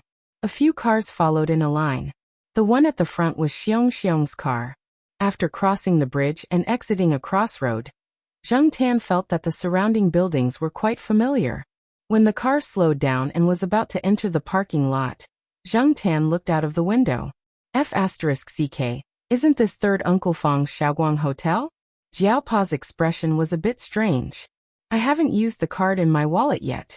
Knowing that Father Jiao was talking about the platinum membership card left behind by third Uncle Fang, Mother Jiao replied with an and said calmly, It's not like you're the one paying. What's the hurry? No rush. I'm just lamenting. We don't usually use this. There will be a time when we need it. Ruaning didn't bring Sahara into the hotel. The hotel had a place to take care of it. Sahara stood there moaning nonstop. After Ruaning put out a bowl of dog food, it stopped moaning. Zheng Tan was extremely disdainful. Chapter 95. Originally, the Jiao family members weren't sure if they should leave their cat outside like Sahara, but Ruaning said that if the cat was obedient, it would be fine to sneak it in. Other than Xiong Xiong's parents, everyone else expressed that they didn't care. They all knew that the Jiao family's cat was obedient. They often saw the Jiao family's cat pick up the children from school. They also heard that Lord Zeng really liked this cat and brought it out for a walk. She didn't say anything, so they just turned a blind eye to it. When they entered the hotel lobby, Xiong Xiong's mother saw the Jiao family bring in a big bag for the cat. Her frown deepened. Just as she was about to say something, Xiong Xiong's father nudged her elbow, indicating that she shouldn't say anything. They were all familiar with the villa complex. Everyone knew that the Jiao family didn't say anything when they brought the cat in. It was clear that no one had any other opinions. When they were at the beach swimming pool today, Xiong Xiong's father realized that the Jiao family members got along well with the people from the villa complex. Although one of the Jiao family's parents was only an associate professor, and the other was a middle school teacher, to put it bluntly, the people from the villa complex who came together today were all of a higher status than them. But everyone got along well. No one said anything about their titles or positions. This meant that everyone didn't mind and had a good relationship with each other. If he really pointed this out now, it would definitely cause disgust. It was very difficult to book a VIP room in the Chinese restaurant in the hotel. The cost here was also very high. Xiong's mother had put in a lot of effort to treat them to this meal. However, for the Jiao Yuan and the others, the topics between adults were always complicated. After playing for so long, they were starving. As soon as the dishes were served, they were busy eating. No one cared about what they were saying. Zheng Tan sat between little Pomelo and Jiao Ma. The Jiao Pa found a small stool for Zheng Tan to sit on. After all, he couldn't sit at the table. Zheng Tan couldn't see what dishes were served. Anyway, his bowl was always full. Jiao Ma helped little Pomelo pick up some food, and also helped Zheng Tan. She even cut the disposable paper cup and filled it with soup for him. Jiao family of 4 was not sitting near the door, nor facing the door. If people came in from outside, they would not be able to see that there was a cat sitting there. However, Xiong's mother had been disgusted by the Jiao family's cat ever since they had entered the hotel. She had wanted to say something several times, but in the end, she held herself back. Just then, Xiong's mother's phone rang. "Sorry, I have to go out and take this call." After saying that, Xiong's mother took her bag and went out. Jiao Yuan and the others drank a few glasses of juice and went to the bathroom not long after they had entered the hotel. Maybe it was because they had drunk too much, but after a few minutes, they were ready to go again. This made Zheng Tan want to go out and take a piss too. When Jiao Yuan got up, Zheng Tan jumped over and hooked his paw onto Jiao Yuan's pants. Jiao Yuan, who was not paying attention, was almost stripped of his clothes by Zheng Tan. "Black charcoal, how dare you take off my pants? You're such a hooligan." Zheng Tan. "Hooligan your face. Hurry up and take your paw back. I have to go to the bathroom." Zheng Tan still didn't let go. Damn it, he wanted to go to the bathroom. "Black charcoal wants to go to the bathroom, right?" Little Pomelo said. Zheng Tan was touched. Little Pomelo was really considerate. She was really good at understanding cats. "Heh, your cat is quite sensible." Someone at the table laughed. "It's much better than my Sahara." Ruaning also praised. After all, she was a young person and was more open-minded sometimes. After saying a few words, she was knocked on the head by Lan Tianju's father. Only then did she realize that it was not appropriate to talk about such indecent things at the dinner table. Ruaning was a little annoyed. It was all Sahara's fault. Sahara, who was squatting outside, expressed its innocence. Jiao Pa heard their words and only smiled. He didn't say much. He put down his chopsticks and said to Jiao Yuan, "You go first. I'll bring black charcoal over later." Hearing this, Zheng Tan retracted his paw. He waited for Jiao Pa to bring him out to take a piss. "These guys are not reliable. I'll bring black charcoal out." Jiao Pa whispered to Jiao Ma, "No need. Let me do it. You're a man and you're bringing a big bag to the bathroom. What do you think you're doing?" Jiao Ma stopped Jiao Pa from moving. She brought the big bag over and let Zheng Tan jump in. After all, they were in a hotel. He wasn't sure if he could bring a cat in. It was better to be careful. Jiao Ma carried the bag and brought Zheng Tan to the bathroom. Zheng Tan only realized that he was in an awkward situation when they arrived at the bathroom door. Jiao Ma directly brought Zheng Tan into the ladies' bathroom. F***ck, the ladies' bathroom. Although Zheng Tan used to be perverted and shameless, he had never entered the ladies' bathroom. Zheng Tan, who was nestled in the big bag, looked like he had been struck by lightning. However, Jiao Ma was only paying attention to the surroundings. She didn't notice Zheng Tan's strange behavior. Fortunately, there was no one around. Jiao Ma quickly brought Zheng Tan into one of the bathrooms. She closed the door and opened the bag. "Come out." Zheng Tan. This was too embarrassing. He hesitated in the big bag for a while before he jumped out of the bag stiffly. Whether it was the men's or women's bathroom, the toilet bowl was the same inside the partition. Zheng Tan still felt awkward standing next to the toilet bowl. Plus, Jiao Ma was watching him. How could he not pee in this situation? What the F***ck? Zheng Tan moved on the edge of the toilet bowl and looked at Jiao Ma. Jiao Ma said calmly, "Go ahead. It's okay." Zheng Tan. After 2 minutes of brewing emotions, Zhang Zian still maintained his posture and showed no intention of peeing. Jiao Ma was a bit confused. Are you not used to it? Although the bathrooms at home didn't sit like this, Jiao Ma had heard people say that their cats knew how to use the toilet bowl. Was it because this place was too strange? Was it nervous? Seeing Jiao Ma's confusion, Zheng Tan didn't want to be in a deadlock like this. He began to mentally prepare himself. Right now he was a cat, not a person. It was like those little boys in kindergarten who went to the ladies' bathroom with their mothers. Even if they were seen, no one would say anything. But even though he thought so, he still felt awkward. He didn't know if Jiao Ma would see his little dick. TSK, so King pretentious. Even if she saw it, he would just treat it as a child being seen by his mother. Jiao Yuan had been seen by Jiao Ma before.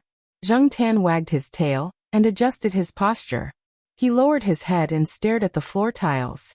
He didn't even look at Jiao Ma. After brewing emotions, he finally peed. Just as he finished peeing, someone entered the cubicle next door. Luckily, he was done peeing. Otherwise, Zheng Tan would be even more nervous if someone entered the cubicle. Jiao Ma took out a wet tissue and wiped Zheng Tan's paws. She put it in her bag and went to the sink to wash her hands. While she was washing, someone came in from outside. Jiao Ma didn't notice. Zheng Tan was also expressing his helplessness about entering the ladies' bathroom for the first time in his life. Neither of them noticed the person who came in. Hey Miss Gu. Jiao Ma looked at the mirror and saw that the person who just came in was Zhao Le. It's you, Miss Zhao. How many times have I told you? Just call me Lulu. Why did Miss Gu bring black charcoal in? Do you want to pee? Zhao Lu even pointed at Zheng Tan's exposed head with a smile. Zheng Tan was even more embarrassed. It was really awkward to talk with two ladies in the ladies' bathroom. Yeah, it's not convenient to be seen if I brought it in, so I carried my bag. Oh right, Miss Gu, are Miss Jiao and the two kids here? They are. A few families from the courtyard went out to play today. One of their parents is treating them, so they came here. Speaking of which, this is my first time at Beautiful Light. Jiao Ma smiled. Didn't third Uncle Feng give you a card? Anyway, this is third uncle's territory, so there's a discount. If you have time, you can come here to eat. The food is pretty good. Oh right, third Uncle Feng said that he'll come to Chuhua soon. There seems to be a new project here, so he'll visit you. He also brought a cat tree for black charcoal. I heard that it's specially made and doesn't take up much space.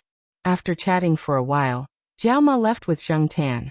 Zhao Le was here because a classmate was treating them to dinner. He had to go upstairs later. Chairman Zhao was talking to someone upstairs. After Jiao Ma and Zhao Le left, the door next to the room Zheng Tan had stayed in opened. Xiong's mother came out with a complicated expression. She knew the name Zhao Le. The person who called her just now was having dinner here tonight. He even mentioned Chairman Zhao of Changwei Group. She just had to make a call to confirm if she could match him. As for the third Uncle Feng that Zhao Le mentioned, was it him? Because they had to drive home that night, they didn't drink or eat for too long. After dinner, they chatted for a while and packed up to go home. Outside, Sahara was playing frisbee with the young waitress who was in charge of taking care of the pets. Sahara was very energetic and didn't look sad at all. Even when she was leaving, Ruaning dragged her away. Before she left, she called out to the waitress reluctantly. The few cars lined up and headed towards Chuhua University again. In the car, the two kids who were full and tired from playing were a little sleepy. Jiao Ma was a little absent-minded. After holding it in for a while, Jiao Ma finally said, "Why do I feel that Xiong's mother is a little strange tonight?" Yeah. Jiao Pa, who was driving, replied with one word, meaning that he knew. She seemed to be a little strange after she went out to make a phone call. Before she left, she even smiled at black charcoal. Yeah. Tell me, what do you think she meant? Why are you thinking so much? No matter what her attitude towards black charcoal is, she's still a good person. She even helped you transfer to the affiliated high school. I'm not saying that she's not a good person. I just feel that her change in attitude is a little strange. Forget it, I can't guess what people like them are thinking. Jiao Ma took out a thin jacket and covered the two kids in the car seat. She looked at Zheng Tan who was sleeping in the car seat. I still think our black charcoal is the best. Look at Ruan Ying's dog, it can even betray her. Jiao Pa smiled. Our black charcoal is a fortune cat. Is there a black fortune cat? Who said that there can't be a pure black fortune cat? When he got home that night, before he pulled out the key, he heard the phone in the bedroom ring. Jiao Pa quickly went in to pick up the phone. Hello, Dad. Why are you calling me at this time? No, my phone is still on. Father Jiao took out his phone and looked at it, then said with certainty.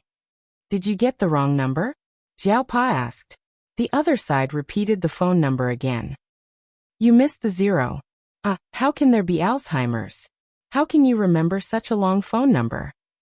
If Alzheimer's is really like this, who knows how many people would want to get it? Tell me, why are you calling? Jiao Ma ran the bathwater for the kids. When she came out, she saw Jiao Pa hanging up the phone.